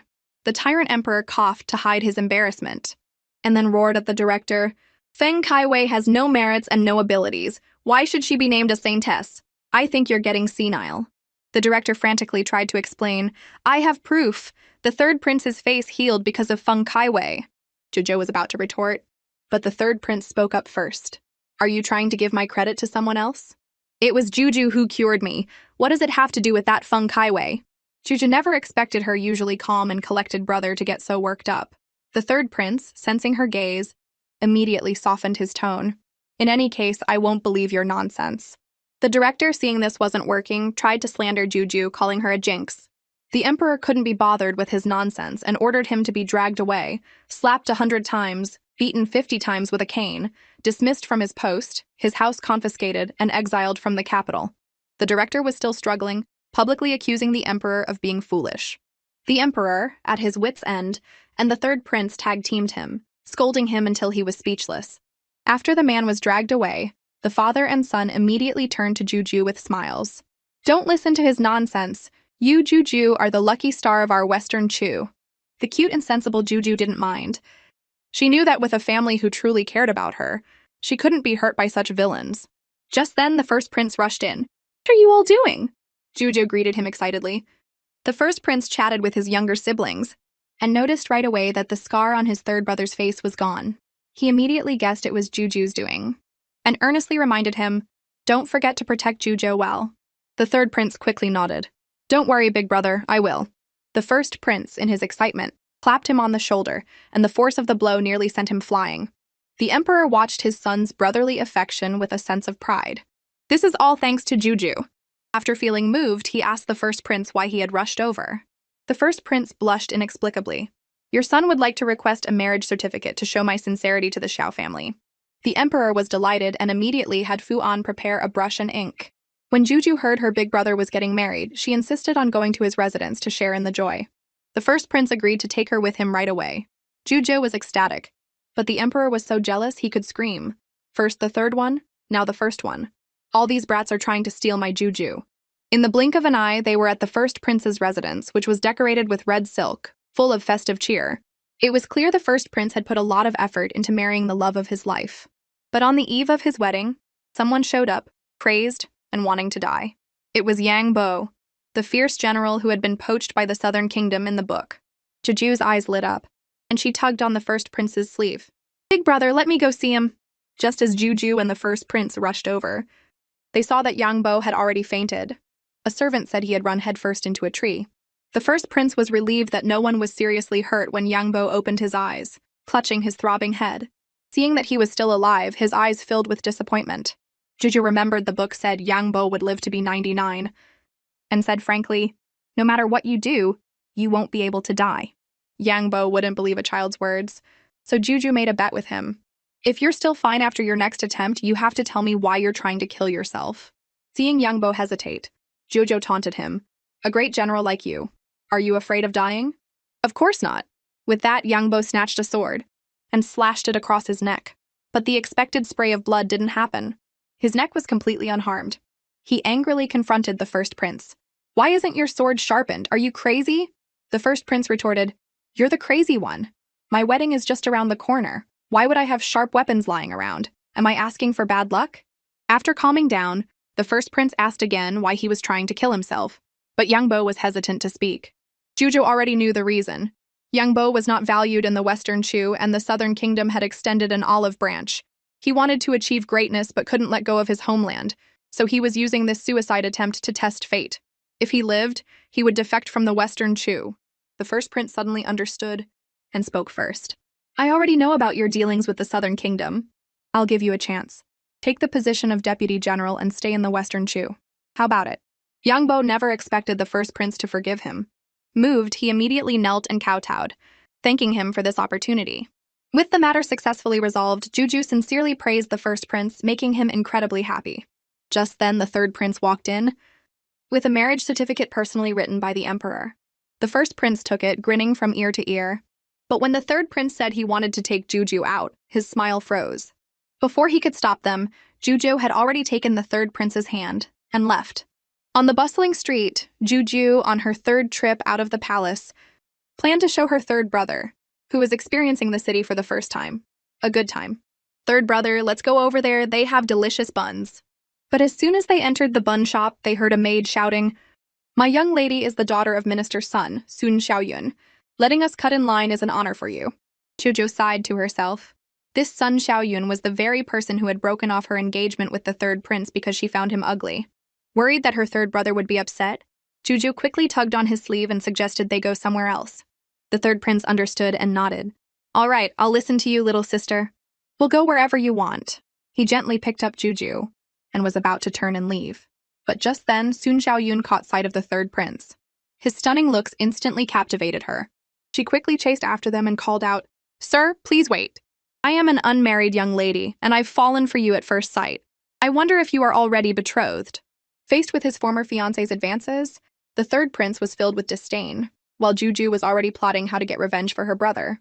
She asked bluntly, How do we know you're not just after my family's money? Sun Xiaoyun feigned nobility. I am the daughter of Minister's son. My family is prominent. I would never concern myself with such worldly things in marriage. Jojo blinked her bright eyes and pretended to praise her, surprised that she was so detached from worldly matters. Sun Xiaoyun took the opportunity to paint herself as a virtuous maiden who didn't care for wealth, fully expecting to capture the handsome man's heart. Little did she know, Juju had seen right through her act. This was all a trap, and she was walking right into it. Jojo looked up at her third brother and deliberately raised her voice. Then Daddy can take you as his 10th concubine, and I'll be at ease. The third brother was stunned. Wait, when did I get married so young? And 10 concubines? Sun Xiaoyun was also flustered and told Juju not to joke. The third brother immediately understood Juju's plan and, steeling himself, went along with the daughter act. Jojo struck while the iron was hot and made up a story. We have 9 other mothers at home and we're so poor we can barely eat. I'm the favorite, so to make a good impression, my daddy emptied his pockets just to rent this outfit for one day. Her words left Sun Xiaoyun completely bewildered. The third brother, who was in on the plan, cooperated by stiffly reaching out his hand to Sun Xiaoyun. If you are willing to bring your dowry to help my wives and children, I would be eternally grateful. There's no time like the present. Although his acting was terrible, it was enough to scare Sun Xiaoyun pale. She quickly made an excuse. Marriage is something I need to discuss with my parents. Jojo wasn't letting her off the hook and pressed on. So you're backing out, using your parents as an excuse? I didn't realize you were such a materialistic, two-faced snob. Enough! Sun Xiaoyun snapped, her facade crumbling. She shrieked. No matter how handsome you are, you're not worthy of me. You're a toad lusting after a swan. Jojo threw herself into her third brother's arms, looking wronged. You're the one who's a gold digger, and now you're trying to blame me? The third prince added, I despise women like you who are only after money. The onlookers also started to criticize Sun Xiaoyun for being shameless. She furiously spat out, You just wait! And fled in a panic. Jojo had gotten revenge for her third brother and was overjoyed, but he poured cold water on her parade. It's getting late. Concubine Li specifically told me to bring you back to the palace. Joju's face immediately fell. I don't want to go back. Mom is definitely going to make me study. I hate studying. The third brother knew that uneducated royal children were easily disliked by their father. Ignoring her protests, he forcibly took her back to the palace.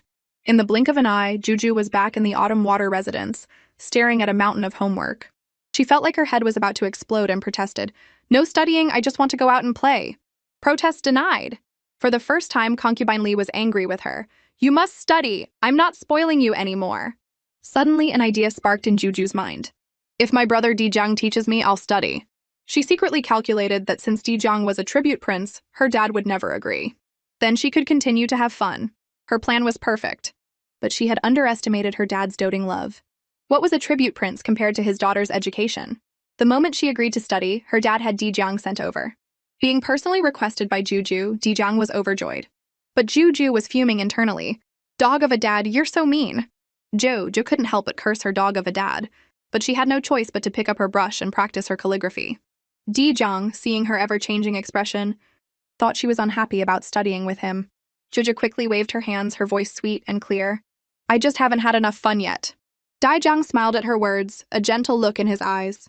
Then today I will practice my calligraphy here with you, princess. He then took up a brush and wrote 3 large characters on the paper. Feng Jin Yue. Joju's eyes lit up, and she pointed at the characters, shouting, That's my name! Dijiang was a little surprised. How did a little princess who hadn't even started her formal education know how to read? I not only know how to read, I can write too, Juju said, snatching the brush and scribbling on the paper. Her strokes were shaky and crooked, but she carefully wrote out the 2 characters for Dijiang. That's your name, brother Dijiang. Dijiang picked up the paper, the joy in his eyes overflowing. Princess, can you give me this piece of calligraphy? Of course. Juju had just agreed when she looked down at her chicken scratch, and her face flushed bright red. She wrung her hands shyly. When I get better, I'll write you a beautiful one. To focus on her practice, she had to reluctantly send Dijiang away, secretly vowing to get her skills back. For the next few days, Juju practiced day and night, not just writing Dijiang's name, but also the names of her brothers and her mother, hoping to give them a surprise. On this day, she was admiring her much-improved work when her 13th brother snuck in. She quickly held up the paper and ran over. Brother, look, is my writing good? Her brother's eyes darted around, his head bowed low, not daring to look at her. Seeing this, Juju deliberately put on a stern face, then, when he wasn't looking, she suddenly pulled his hands away from his face. His face was covered in red, swollen welts, a pitiful sight that broke her heart. What happened? Juju's voice was already choked with tears. Her brother stammered, It's nothing. I just got some honey on me by accident and attracted some bees. Jojo guessed that he had been bullied by his classmates, but she had been unable to find any proof. In the academy, many people already looked down on him because he was not favored. The more he tried to explain, the more jumbled his words became, and before he knew it, he had confessed that he was being bullied all the time. Joju's heart ached to hear this. Her brother had been silently enduring so much. She was filled with self-blame, feeling that it was her changing the plot that had brought this upon him. This guilt instantly transformed into the courage to stand up for him, and she resolved to go to the academy the next day to get revenge for her brother. In the quiet academy, the 14th prince was secretly smearing honey on the 13th prince's desk, gleefully waiting for the show to begin. Suddenly, a sweet, childish voice rang out, I heard someone's been bullying my brother? Turning around, he saw Juju marching in with the 13th prince, looking furious. The 14th prince, terrified she would tattle to their father, quickly put on a fawning smile. The academy is full of princes and the sons of high officials. Who would bully 13th brother? Jojo tilted her head and sized him up, frowning. Who are you? I'm your 14th brother, he said, his smile growing even more obsequious. Joju's eyes suddenly sharpened. The officials' sons wouldn't dare. The one who would dare to bully my brother is you, another prince, isn't it? Hearing this, the 14th prince tried to turn the tables. You're slandering me. This is damaging to the royal family's reputation.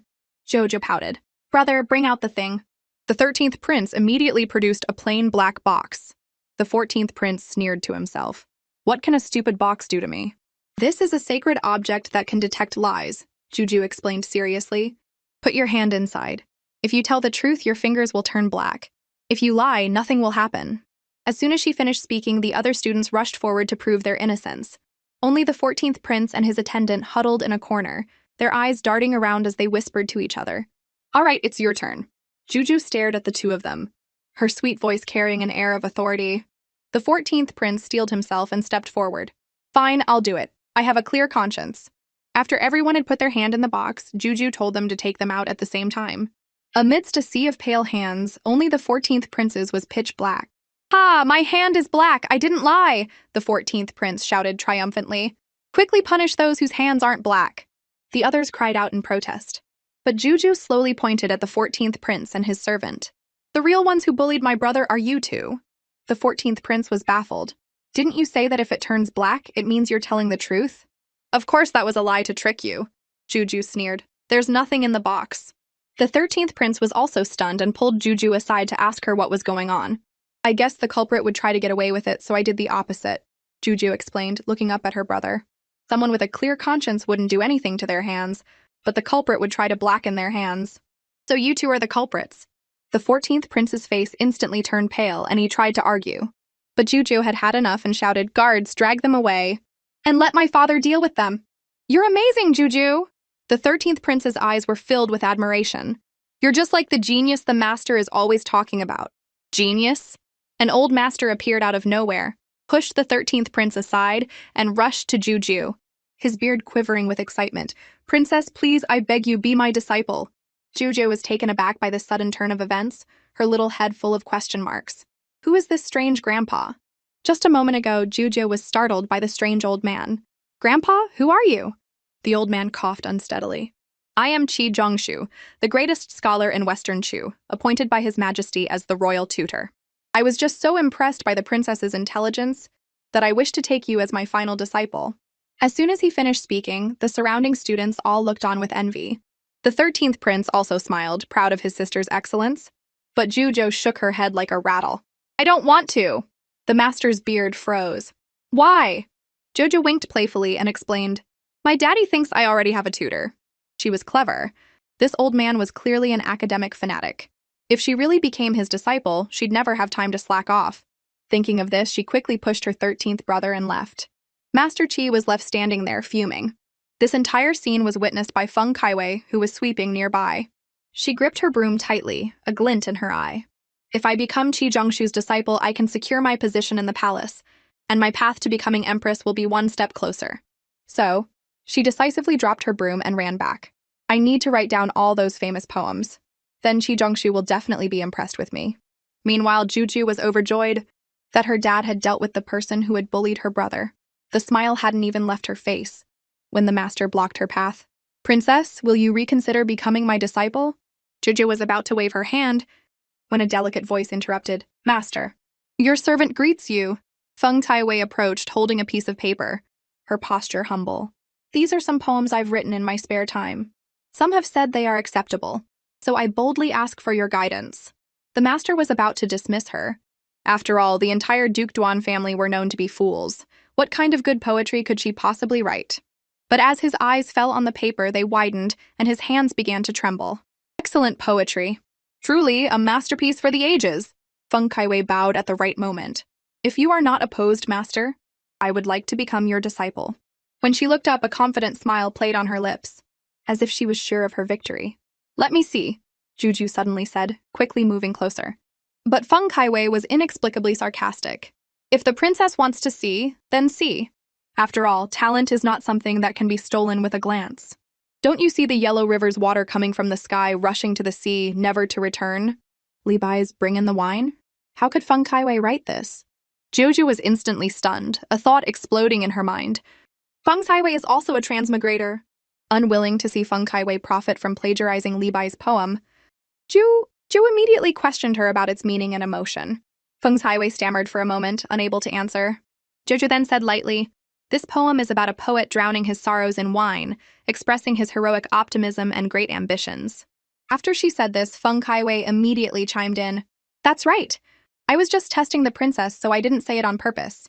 Juju looked up, her tone full of sarcasm. "I didn't realize that at such a young age you could drown your sorrows in wine and write such a heroic poem."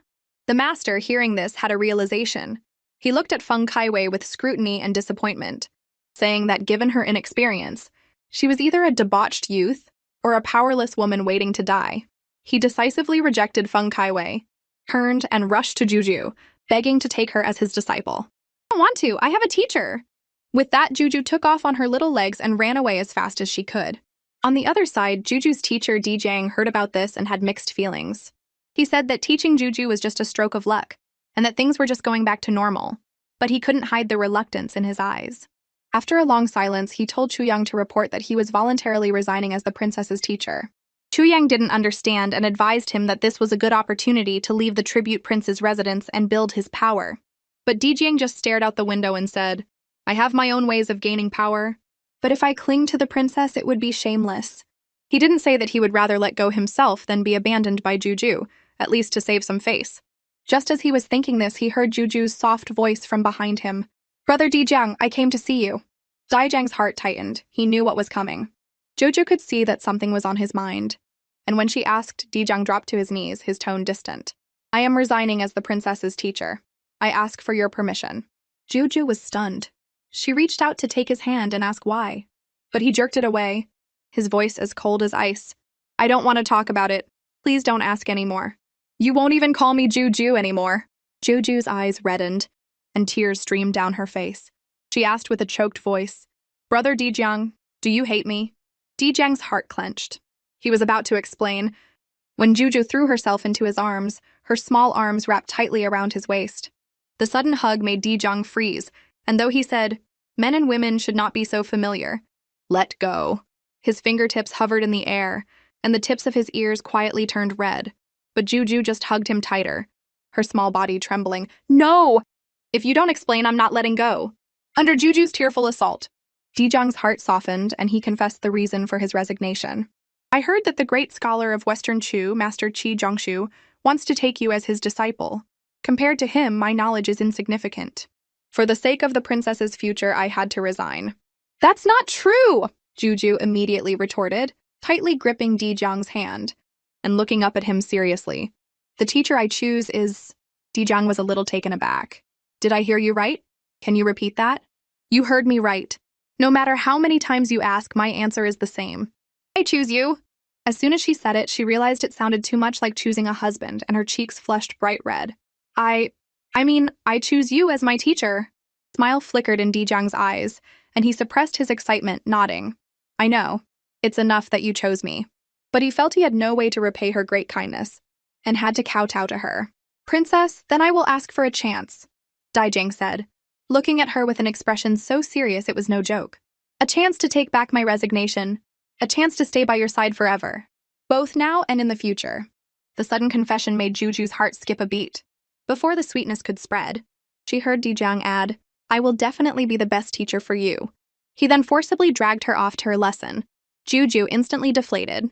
This isn't how I imagined it at all. She never expected that her brother Dijang would be so strict when it came to teaching. Just as Juju was complaining, a nanny brought good news. Her tyrant dad was going to throw a huge banquet for her 6th birthday. Not only would she not have to study, but she would also receive lots of gifts and get to have fun. Jojo was instantly energized and started counting down the days on her fingers. But on the actual day, she regretted it completely. She was dragged to her vanity before dawn to be dressed up and had to memorize the entire banquet schedule, which made her head spin. No, I have to listen carefully and not mess up. I don't want to worry, Mom, Jujo encouraged herself. Concubine Lee heard her thoughts and couldn't help but feel that Juju had grown up. All right, it's your birthday today. The most important thing is to have fun. Thank you, Mom, I'm off. With that, Juju took off on her little legs and disappeared in a flash. Concubine Lee watched her go and shook her head with a smile. Looks like she's still a long way from growing up. In the banquet hall, gifts were piled up like a small mountain. Juju was about to dive in when her tyrant dad picked her up. This is just the tip of the iceberg. There are still others who will present their gifts to you in person later. Juju smiled so wide her eyes squinted into a line. Just then, an unfamiliar eunuch approached, his tone respectful. Princess, you should probably put those things down so you don't get tired. Who are you? Jojo tilted her head and looked at him. He is the new apprentice of the head eunuch. His name is Fulai. The brocade box that Juju had just handed over was snatched back with a swoosh. Fulai? Isn't he the dog of a eunuch who will later collude with corrupt officials and disrupt the Western Chu court? The tyrant emperor never expected that the seemingly honest and dutiful little eunuch in front of him had a secret ambition to disrupt the entire Western Chu court. Hearing Juju's thoughts, which had always been prophetic, he immediately issued a decree to permanently dismiss the little eunuch and exile him 1,000 miles away. The little eunuch dropped to his knees, crying and pleading his loyalty. Seeing this, Juju muttered to herself, could it be that Daddy can hear my thoughts? The tyrant emperor had a quick idea and roared at the eunuch, You tried to snatch Juju's gift? Didn't you see her frown? You upset her, so I'm sending you away as a light punishment. The reason was flimsy, but the outcome was what Juju wanted, so she reluctantly accepted it. Just then, the crown prince arrived. Jojo immediately wriggled out of her tyrant dad's arms and threw herself into the crown prince's. Crown Prince, did you bring me a gift? Of course, the crown prince replied gently. The two siblings chatted and laughed, making the tyrant emperor burn with jealousy. The crown prince personally put a wolf fang necklace around Juju's neck. This necklace was not only a symbol of the Wolf King, but also protected the wearer from all beasts. Jojo loved it and playfully howled like a wolf king, making everyone laugh. Seeing her so happy, her tyrant dad's anger subsided. But he still rushed over and snatched her back. Juju, come here. There are still many people waiting to give you gifts. Hearing there were more gifts, Juju's eyes lit up and she dashed off, leaving the crown prince shaking his head helplessly. The first prince quietly appeared behind the crown prince, his tone smug. Your gift is unique, but it can't compare to mine. The crown prince gave an awkward smile, not knowing what his brother had prepared. The first prince immediately brought out a large, fluffy creature and excitedly presented it to Juju. Jojo, this is a big cat that Big Brother found especially for you. Jojo was stunned. She may be little, but she knew the difference between a cat and a tiger. The tyrant emperor was about to scold the first prince for his foolishness, but he swallowed his words when he saw the look of pure joy on Juju's face as she looked at the big cat. Her tyrant dad was the king of double standards. He immediately and eagerly went over to her. If Juju likes it, father will find you a beast tamer right away. Jojo received a mountain of gifts at her birthday banquet. Besides her big brother's big cat, there was the crown prince's wolf fang necklace, the 13th prince's calligraphy set, the 10th and 11th prince's beautiful dresses, and the 3rd prince's exquisite lanterns. But even in the midst of all the excitement, she felt an emptiness in her heart. The person she wanted to see most was her brother Jiang, and she wondered what he was doing right now. Just as she was thinking this, a tall figure blocked her path.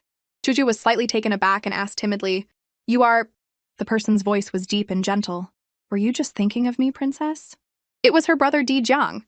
It turned out he had been here all along, waiting especially for her. Jojo looked up at Jiang and the stars in her eyes instantly brightened. She couldn't help but throw herself into his warm embrace, her soft voice laced with a sweet innocence. "I was just thinking of you and you appeared, like a little fairy sent to grant my wish." This unreserved affection warmed Jiang's heart. Since birth, he had been a thorn in everyone's side. Only Juju treated him like a treasure. Today was her birthday, and he was afraid that his clumsy gift wouldn't compare to the gold and jade from others. But Juju frowned and said seriously, "How could it? Your gift, brother Jiang, is a one-of-kind expression of sincerity. I will definitely treasure it." Her words lifted the weight from Jiang's heart. He carefully took out a clay figurine and handed it to her.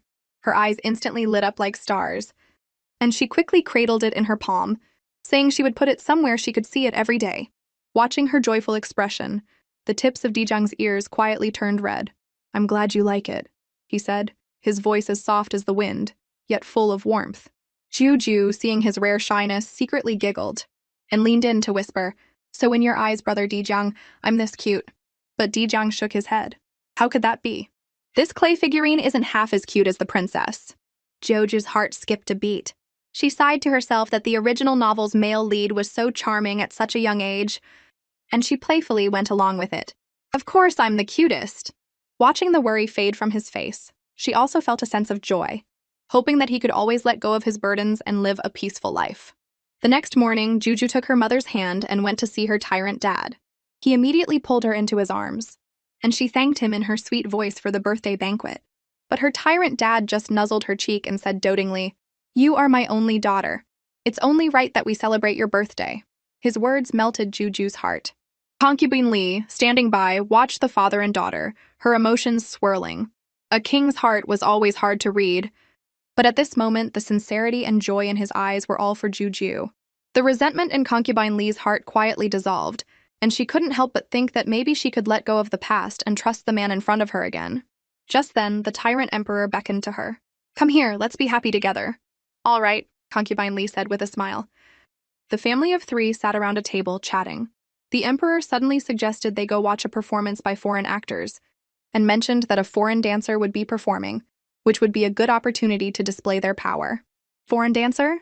Joju's heart suddenly sank, a sense of unease spreading through her. Could that dancer be the disastrous concubine from the book? A wave of unease washed over Juju.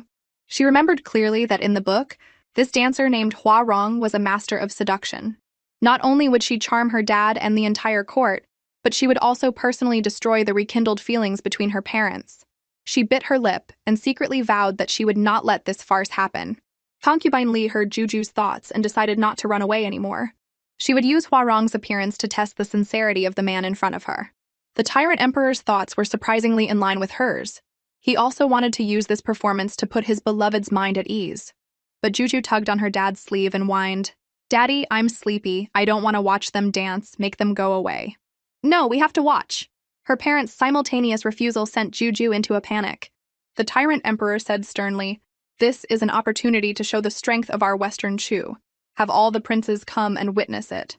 Concubine Li added gently, "Just bear with it for a little while, Juju. Let's witness it together."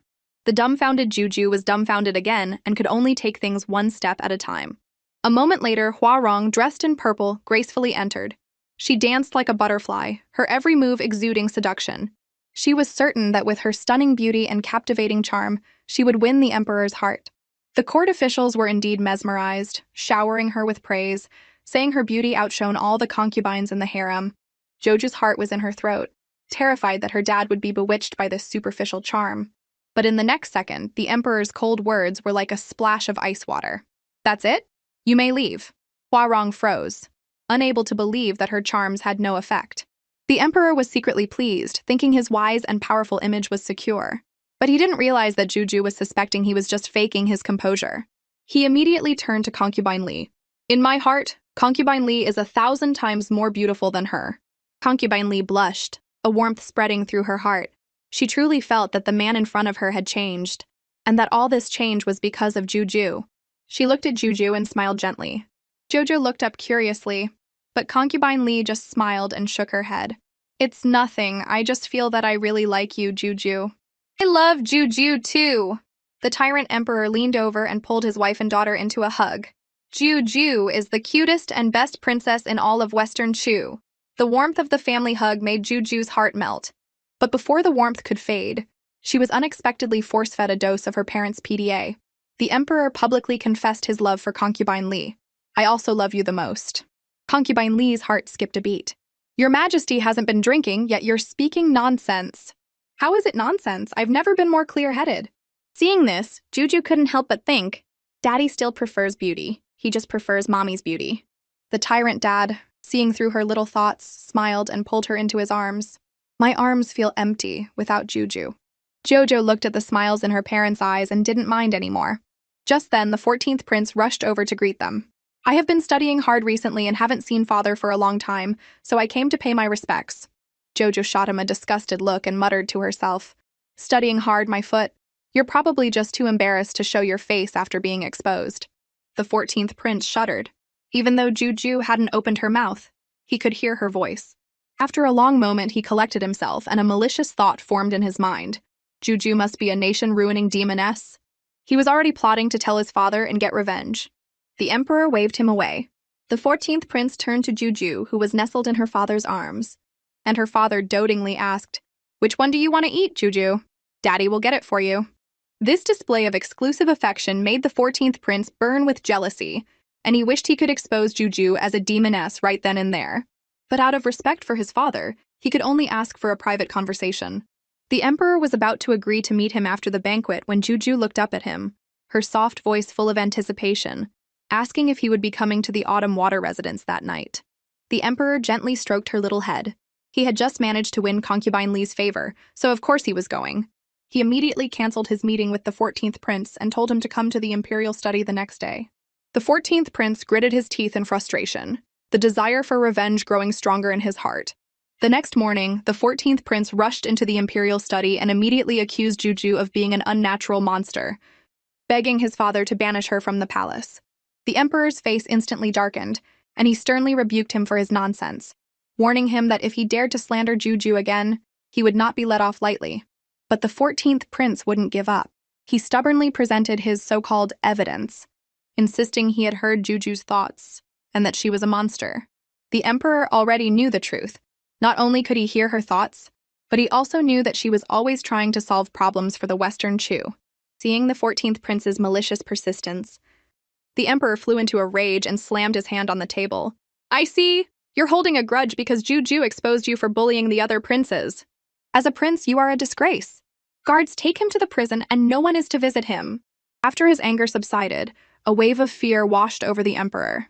He realized that today's incident was a wake-up call. He was afraid that someone would use this to harm Juju. He immediately ordered more secret guards to be stationed at the Autumn Water residence to protect Concubine Li and Juju. On the other side, Juju inexplicably sneezed and muttered to herself, wondering who was thinking of her. She had been waiting for a long time for her brother Dijiang to come for her lesson. When Chuyang came to inform her that Dijiang was sick and couldn't come, Joju's eyes widened. She anxiously asked about his condition and, without waiting for a reply, rushed off towards the tribute prince's residence. Chuyang, seeing how much Juju cared for Dijiang, secretly sighed in relief. All his previous worries had been for nothing. On his sickbed, Dijiang impatiently pushed away the bowl of medicine Feng Caiwei was offering, coldly telling her to get out. He saw right through her attempts to get close to him and frankly told her he would never help her. In this palace, only Juju treated him with sincerity. Feng Caiwei frantically tried to explain that she was genuinely trying to help, but was met with an even colder dismissal from Dijiang. He waved his hand in annoyance, not even wanting to look at her. Feng Caiwei remembered from the book that Dijiang had been poisoned before and was extremely resistant to taking medicine. She cleverly decided to try feeding it to him herself. She took a sip of the medicine, held his face, and was about to force it into his mouth. Dijiang was shocked and tried to shrink back, but he was too weak from his illness. Just as they were in a standoff, a fierce little voice suddenly shouted, "Stop!" Jojo rushed forward and declared domineeringly, "As long as I'm here, you won't be bullying him." Jojo saw Feng Caiwei bullying her brother Dijiang and, without a second thought, rushed over and knocked her away. Feng Caiwei, who had fallen to the ground, tried to argue that she was just kindly feeding him medicine. But Juju wasn't buying it. She waved her little hand. "Brother Dijiang, you don't have to explain. I believe what I saw." She then ordered Feng Caiwei to be transferred to the cold palace. Feng Caiwei, refusing to give up, struggled, but was cut off by Juju's fierce little voice. "I am a princess, and you are the daughter of a disgraced official. This is an order, not a discussion." With that, Juju thought to herself with satisfaction, "I finally got to say a CEO-style line. If you don't want to go to the cold palace, you can go serve in the prison instead." Feng Caiwei's face instantly turned pale. She had no choice but to kowtow and accept her fate, crying, "I am willing to go to the cold palace." But in her heart, she was cursing Feng Joju. "You cannon fodder, don't think you'll get away with this." But Juju couldn't care less about her. She turned and threw herself at her brother Dijiang's side, her eyes filled with heartache. "Brother Dijiang, how did you get so sick?" Of course she knew the reason. The book said that Dijiang had a psychological trauma from being repeatedly poisoned and refused to take medicine. She immediately and gently coaxed him. "The medicine is bitter, but good medicine is bitter. You have to get better soon so you can continue to teach me." With that, Juju handed him a spoon and personally fed him the medicine. Dijiang looked at the little girl whose eyes were only for him, and his heart warmed, but he was too stunned to react. Seeing this, Juju thought she was forcing him and was about to take back the spoon. In the next second, her hand was tightly gripped by Dijiang. He obediently drank the bitter medicine, and then, taking advantage of the situation, asked in a low voice, "I drank it. Can the princess stay and help me finish the rest?" Joju's ears instantly turned beet red, and she stammered, "Of course." She then quickly fed him the rest of the medicine, spoonful by spoonful. Afterwards, she apologized with a blush. "I'm sorry you had to go through that today, brother Dijiang. I'll go to the imperial physician and have them develop a medicine that you don't have to drink." As she was about to turn and leave, her wrist was grabbed again. Dijiang's voice was hesitant as he feigned anxiety. "I am just a tribute prince. For the princess to go to such lengths for me, I'm afraid it will cause gossip." Jojo immediately frowned and retorted, "But what if you get sick and don't take your medicine?" Dijiang secretly smiled, the slyness in his eyes unconcealed, and he pressed on. "Can the princess come and help me take my medicine like today, until I'm fully recovered?" Dijiang pretended to be weak while he was sick to get Juju to feed him, and the innocent girl fell for it completely. She even foolishly and proactively promised, "If you want me to, I'll come." Hearing this, a wicked smile appeared on Dijiang's lips. "I just want to know how you're doing with the books I assigned you to memorize." "I get it, I'll come every day." With that, Juju ran off, blushing, completely unaware that she had fallen right into Dijiang's trap. By the time she realized that he didn't actually want to see her, but was really just checking on her homework, it was too late. Just after being tricked by the scheming Dijiang, another bombshell dropped. The long bedridden empress had woken up and was urgently summoning her mother. Her mother, in turn, was pulling Juju along to pay their respects. Alarm bells started ringing in Juju's head. After all, in all those palace intrigue dramas, the empress is always the villain. This one wanted to see her mom, who was currently in favor. Could she be a villain too? A short while later, Juju followed her mother to the empress's quarters. As soon as they entered, they saw her tyrant dad was also there. Juju's heart, which had been in her throat, finally settled, but she couldn't help but wonder what this empress looked like. When the gentle empress smiled and said, "It's so thoughtful of you to come. Please rise," Juju was completely stunned. This was nothing like the evil empress she had imagined. Just as Juju was thinking, she's probably not a villain. The empress not only gently praised how cute she was, but also gifted her jewelry and even offered to promote her mother. Joju's anxieties vanished.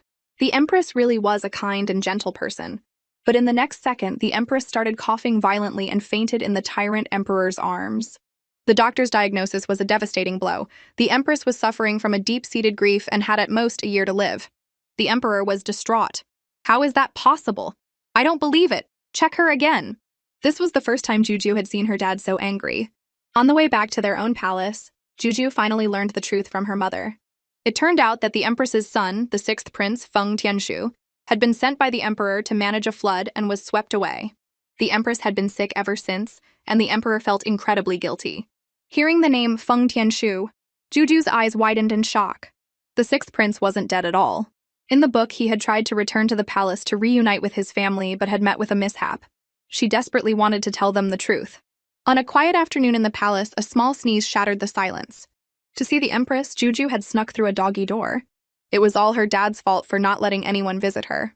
Just as she was tiptoeing under a veranda, she heard the empress's gentle voice. "Stop hiding, come out!" Juju's little face flushed bright red, and she was so nervous she could barely speak. To her surprise, the empress wasn't angry at all. Instead, she smiled and beckoned her to sit by her bed, saying she was bored and was hoping for some company. Only then did Juju relax. She gave a sweet thank you and got straight to the point. "I heard that you fell ill because of Brother Tianshu's death. I came to tell you that he's not dead. He will definitely come back." The empress just gave a faint smile, clearly not taking the child's words seriously. Juju grew anxious and insisted that her prophetic dreams had never been wrong. She even stated with certainty that Brother Tianshu currently had a red mole on his eye. Her words made the empress stir. She trembled as she asked why. Jiwajo immediately held up a bowl of medicine, her eyes filled with an intense seriousness. "I dreamed it. Brother Tianshu was swept away by the water and hit a reef, losing his memory. In 3 years, he will return to the palace to reunite with you. If you continue to waste away, you really won't be there to see him." Looking at Juju's stubborn and sincere face, the empress shakily took the bowl of medicine. "All right, I don't mind waiting another 3 years. I'll trust the princess this one time." Juju was overjoyed and at the same time started planning how to get her dad to send people out to search for Brother Tianshu early. Afterward, she bounced over to her tyrant dad. She was about to speak when Fuan rushed in, panicked. "Your Majesty, something's happened!" "The disgraced duke's daughter, Feng Kaiwei, has died suddenly." Juju was shocked. Feng Kaiwei was the original novel's female lead. How could she have died so suddenly? She suspected there was a plot behind it, but didn't know how to bring it up. Her tyrant dad, however, had already read her mind and immediately ordered a thorough investigation. Joju's eyes lit up, and she praised her dad for being so smart. Fu An, not wanting to interrupt the heartwarming father-daughter moment but having no choice, reported that envoys from the Mobe kingdom were about to arrive, and asked which princes should attend the reception. Jojo immediately raised her hand. "Daddy, I want to go too." Fu An quickly advised against it, saying it was against protocol for a princess to attend. This instantly angered the tyrant emperor. He slammed his hand on the table, his face dark.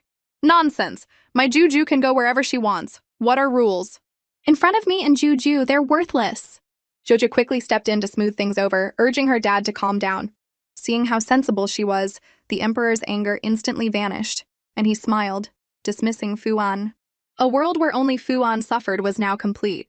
Meanwhile, in the Mobe Kingdom's camp, a man was smugly saying to the person in front of him, "I've gotten you out of the palace safely. Now you should agree to my proposal." The person was the deceased, Feng Kaiwei. To get her revenge, she was willing to become a saintess and abandon her homeland for Mobe. She swore to make the people of Western Chu understand who they had messed with. The Mobe envoy, Wu Sunjin, had taken Feng Kaiwei in as his daughter, planning to use her to humiliate the Western Chu. His subordinate advised him to reconsider, saying that Feng Kaiwei was clearly a fool and not up to the task. Hearing this, Wu Sunjin slammed his hand on the table. "Nonsense! The great national master is a reincarnated immortal. He has already predicted that Feng Kaiwei has the fate of a phoenix. To have her is to have the world." His subordinate verbally agreed that he had been short-sighted, but he still had his doubts. The next day, Wu Sunjin arrived at the palace with a menagerie of strange and exotic beasts, clearly intending to intimidate the Western Chu. He even boasted that the emperor of Western Chu was probably too scared to come out and meet him. Just as he was getting carried away, a fierce little voice came from outside the main hall. "Who says we're scared?" Jojo rode in on a large tiger, scaring Wu Jin so much his soul nearly left his body. He stumbled back several steps. A tiger! Jojo sat on the tiger's back, looking down at him with disdain. Doesn't Mobe pride itself on its bravery? You've brought so many exotic beasts, yet you're scared of a tiger? Wu Jin was both embarrassed and angry and was about to teach the little girl a lesson. But as he reached out his hand, the tiger let out a roar and lunged at him, throwing Juju off its back. At that critical moment, the Tyrant Emperor rushed in and caught his little princess in his arms, anxiously asking, "Are you hurt?" Jojo threw herself into her dad's arms and said sweetly, "I'm fine, Daddy. You came just in time." Seeing her dad still worried, she did a little ballet twirl. "See? My pretty dress isn't even dirty." Jojo was fine, but Wu Jin was in deep trouble. He finally realized he had picked a fight with the wrong person and quickly knelt to beg for mercy, saying he didn't know she was a princess and had offended her. The Emperor was not about to let it slide and was determined to get justice for Juju. But Juju thought her dad was being too impulsive. If they continued to argue, it would give Mobe an excuse to cause trouble. Hearing her thoughts, the Emperor began to reconsider. But in the next second, he shifted the responsibility to her. Whether or not to forgive you is up to Juju. Juju was speechless and could only complain internally that her dad was expecting a child to handle the situation. Wu Jin, seeing his chance, decided to press his advantage. "Western Chu is a great nation. Surely the princess can put aside her pride and forgive me?" This was clearly a trap. If Juju forgave him, it would mean that Western Chu's dignity could be easily trampled. If she didn't, it would make Western Chu seem petty. Jojo frowned, her mind racing. What should I do now? Just when everyone thought she was in a bind, her eyes suddenly lit up. She had an idea. She patted the tiger's head and said with a smile, "Of course, this princess can forgive you. But besides offending me, you also offended my pet. You'll have to find a way to get its forgiveness too. All you have to do is pet him. If he forgives you, you'll be fine. If he doesn't, well, there's nothing I can do." The Mobe envoy, terrified of becoming the tiger's dinner, immediately begged to be allowed to go back and reflect on his actions. Juju had successfully resolved the diplomatic crisis. Her tyrant dad immediately turned into a doting father, spoiling her to the heavens, and declaring that all the officials in the court couldn't compare to his daughter. Juju had performed a great service, and the emperor not only wanted to reward her handsomely, but also promoted concubine Li to noble consort Jia. When asked what she wanted as a reward, Ju didn't want anything else but for her brother Dijiang to be allowed to study with her in the imperial study. "Even though brother Dijiang has opened up to me, I'm not enough. This isn't just for the future of Western Chu, but also so that Dijiang can let go of some of his burdens." But Fuan thought this was a terrible idea. Treating a tribute prince the same as a royal prince would be a disgrace to the Western Chu. If Western Chu remains so arrogant, it will only lead to our downfall. Juju's worried thoughts all reached the emperor's ears, and he immediately agreed. Juju was impressed by her dad's open-mindedness, but this sudden agreement felt a little strange. But that didn't matter now. She had to go and tell her brother Dijiang the good news herself. She never expected the tables to turn so quickly. The next morning, Juju woke up late. Not wanting to be late for her first day of class, she quickly washed up and left, completely forgetting to tell Dijiang. Meanwhile, Dijiang happily came to teach Juju, only to be told by a nanny, "The princess has requested to study in the imperial study. Your services are no longer needed." His heart instantly sank. He had been prepared to be cast aside, but he never thought the day would come so soon. Dijiang was left to his own sorrow, but he kept telling himself, "It's okay, I've always been alone." Juju rushed into the study, out of breath, and sighed in relief that she had made it just in time. She then turned and called out that she wanted to sit with her brother Dijiang. Only then did she remember with a jolt. "Oh no, I forgot to tell him to come to school with me." She instantly panicked. If he came and found me gone, he'll definitely misunderstand and turn to the dark side. Dijiang was suddenly told that Juju had canceled her lessons. He returned to his quarters dejectedly, only to have Chuyang pour more cold water on him, saying that the people of Western Chu couldn't be trusted, and that without the princess's favor, his situation would only get worse. But even though he was filled with unease, Dijiang still defended Juju, convinced that her sudden change of heart must have a good reason. He repeated to himself, "She wouldn't abandon me." Just as he was starting to doubt himself, Jojo rushed in out of breath to explain, "Brother Dijiang, you've misunderstood." It turned out that she wasn't tired of her lessons. After repelling the Mobe envoy, she had made a wish to her father, to let Dijiang study with her in the imperial study. The imperial study was exclusive to royal children and the nobility. The emperor of Western Chu was a man of his word, and Juju had used this once-in-lifetime opportunity for Dijiang, all so that he could study with dignity and not have to rely on her as his teacher. Jijiang was incredibly moved to learn the truth. He immediately swore that he would not betray the trust of the Western Chu, and especially not Juju's kindness. He couldn't help but reach out and touch her rosy cheek. Jojo blushed and urged him to hurry to class. The two of them rushed to the imperial study. But as soon as they arrived, they were met with a challenge. The master publicly questioned Jijiang's worthiness. The noble students nearby mocked him, saying he was uneducated and had only won the princess's favor with his smooth talking, and that his presence in the imperial study was a waste of time. Seeing Jijiang being publicly humiliated, Jujo was about to step in, but he stopped her. The tribute prince, who had always endured in silence, finally stood up for himself. He said he no longer wanted to rely on Juju and could handle this himself. Seeing this, Jujo decided to be his strongest supporter. Faced with the noble student's provocation, Jijiang met them head-on. They challenged him to a poetry competition, compose a poem in 7 steps, and even said that if he succeeded, they would drop out of the academy. Jijiang accepted without hesitation. And Juju, watching him stand up for himself, thought, is this the legendary male lead's face-slapping scene? After taking just 1 step, he recited a brilliant poem. Though learned, one should not boast, why engage in empty boasts? A hidden blade fears not the howling wolves, and in the dark night can still shine like the moon. The poem was not only beautifully written, but also subtly hinted that his opponent was all talk and no substance. This left the challenger speechless. The clever Juju immediately understood the deeper meaning and praised her brother Jijiang to the heavens, not forgetting to mock a certain scumbag.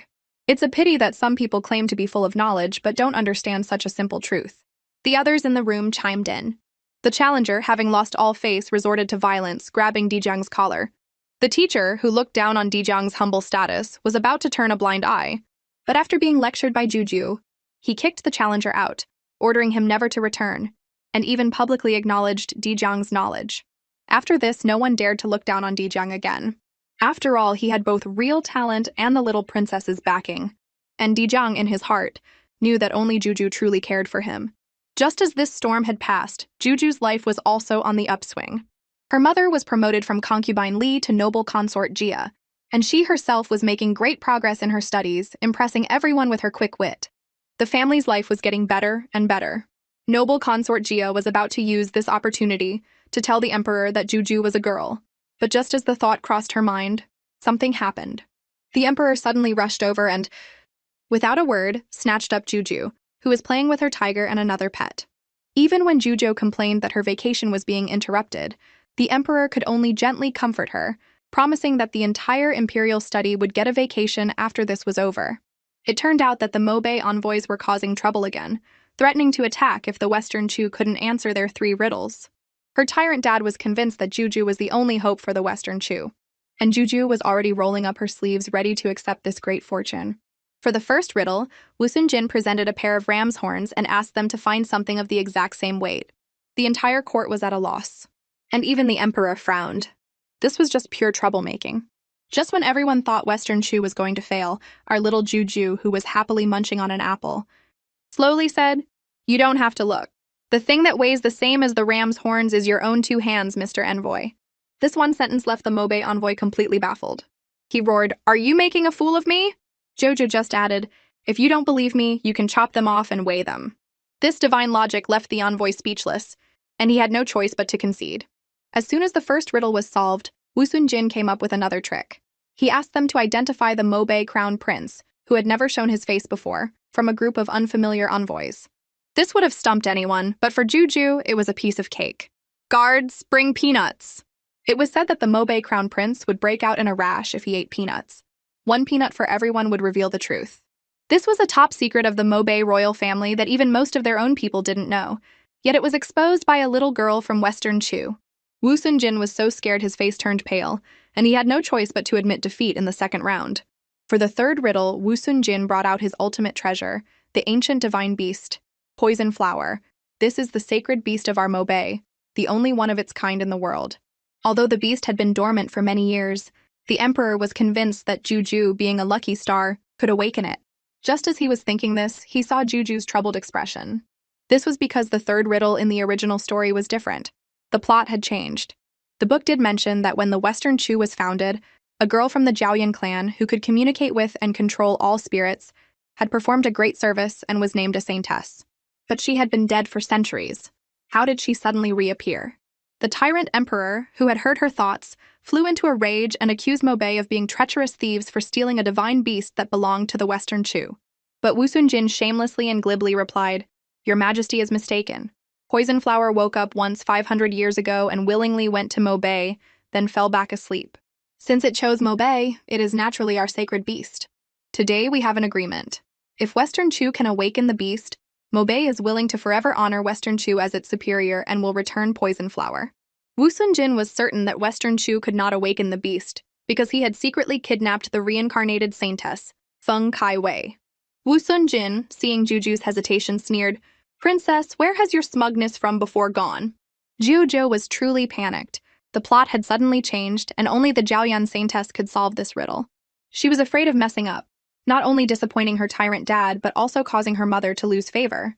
Just as she was feeling anxious, the emperor realized he had put too much pressure on the little girl. He immediately pulled her to his side and comforted her warmly. "Just treat it as a game.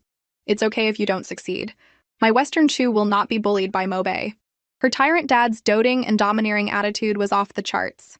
Juju was instantly healed and her fighting spirit rekindled, decided to give it another try. Just as she made up her mind, the Mobei side started with their snide remarks. "Is the princess still going to try? I think you should just give up." Jojo ignored their comments and cautiously reached out to the divine beast, Poison Flower. The beast stirred slightly but then fell silent again. The Mobei saintess standing nearby was secretly pleased. Of course, a side character could never succeed. She then advised Juju not to push it, as it would be bad if the divine beast were harmed. Her words completely infuriated the tyrant emperor. He immediately stepped forward to protect Juju. "Enough! The princess of my Western Chu is not to be spoken to with such disrespect. If you dare to be disrespectful, you will pay the price." With her dad's backing, Juju's resolve grew stronger. She remembered from the book that the Jiaoyan saintess's pet loved to eat fruit, and was sure that the long-dormant poison flower must be hungry. Jojo held out an apple to the beast and coaxed it softly. "Flower, can you open your eyes and look at me?" The Mobei people laughed at her for being naive, saying a divine beast wouldn't wake up for such a small thing, and even told the Western Chu to prepare for a fight. But in the next second, Poison Flower's eyes snapped open. Its round sapphire blue eyes were stunning, and the entire room was left speechless. Juju excitedly picked up the beast and threw herself into her tyrant dad's arms to share the good news. The emperor picked up his little lucky star and praised her for being brave and outstanding, unable to resist kissing her little cheeks over and over. The people of Western Chu were instantly filled with pride, and many started to speculate that Juju was the reincarnation of the Jiaoyan saintess, saying that Mobei had just shot themselves in the foot. But Wu Sunjin, unable to accept defeat, immediately started making excuses, claiming that Mobei had just found their own saintess from the Wu family bloodline, and that the beast was probably awakened by her. The emperor immediately and coldly retorted, "What kind of saintess doesn't even dare to show her face? Clearly, you're just desperate." Juju also chimed in with her sweet voice. "That's right. Take off your mask and let everyone see your true face." He used the excuse that a saintess's face could not be seen and kept her masked, stubbornly claiming that Juju had nothing to do with the beast. The representatives of the two nations argued until they were red in the face, and even Juju was silently complaining about how childish they were. Then Juju suggested that Poison Flower choose its own master. Everyone thought this was an incredible idea. Jojo slowly explained, "Since one of us woke it up, it naturally has a preference. Why don't we both stand at a distance and see who it goes to?" The emperor couldn't help but praise her for being so smart, and he seemed to have even more faith in her than she did in herself. With her dad as her solid support, Juju faced the challenge with even more confidence. The test officially began. The Mobei saintess confidently called out first. When Poison Flower actually started to walk towards her, the envoy's delegation was ecstatic. The saintess was also arrogant, thinking she had won. But in the next second, the beast suddenly turned its head and ran straight into Juju's arms, licking her face. This left the saintess completely stunned, her arrogant expression frozen on her face. The emperor, on the other hand, calmly announced, "It seems our Juju was the one who awakened the beast." Wu Sunjin's face turned ashen. He turned and left without a word. Without her backer, the Mobei saintess panicked, terrified of being abandoned, and chased after him, crying, "Sir, wait for me!" Although the farce ended with Juju's complete victory, she felt a sense of unease. Why did the plot suddenly change? She couldn't figure it out. Just as she was thinking this, her tyrant dad picked her up. "Juju did a great service today. What reward do you want?" Jojo thought and thought. What should I ask for? But then she thought, It's better to just be a happy little princess. Meanwhile, Dijiang was restless, worried that Juju was being bullied by the Mobe envoys. Chuyang comforted him, saying he didn't need to worry so much. But Dijiang, who knew how cunning the Mobe people were, couldn't relax. Seeing this, Chuyang quickly reminded him, "Our southern kingdom and Mobe are on good terms.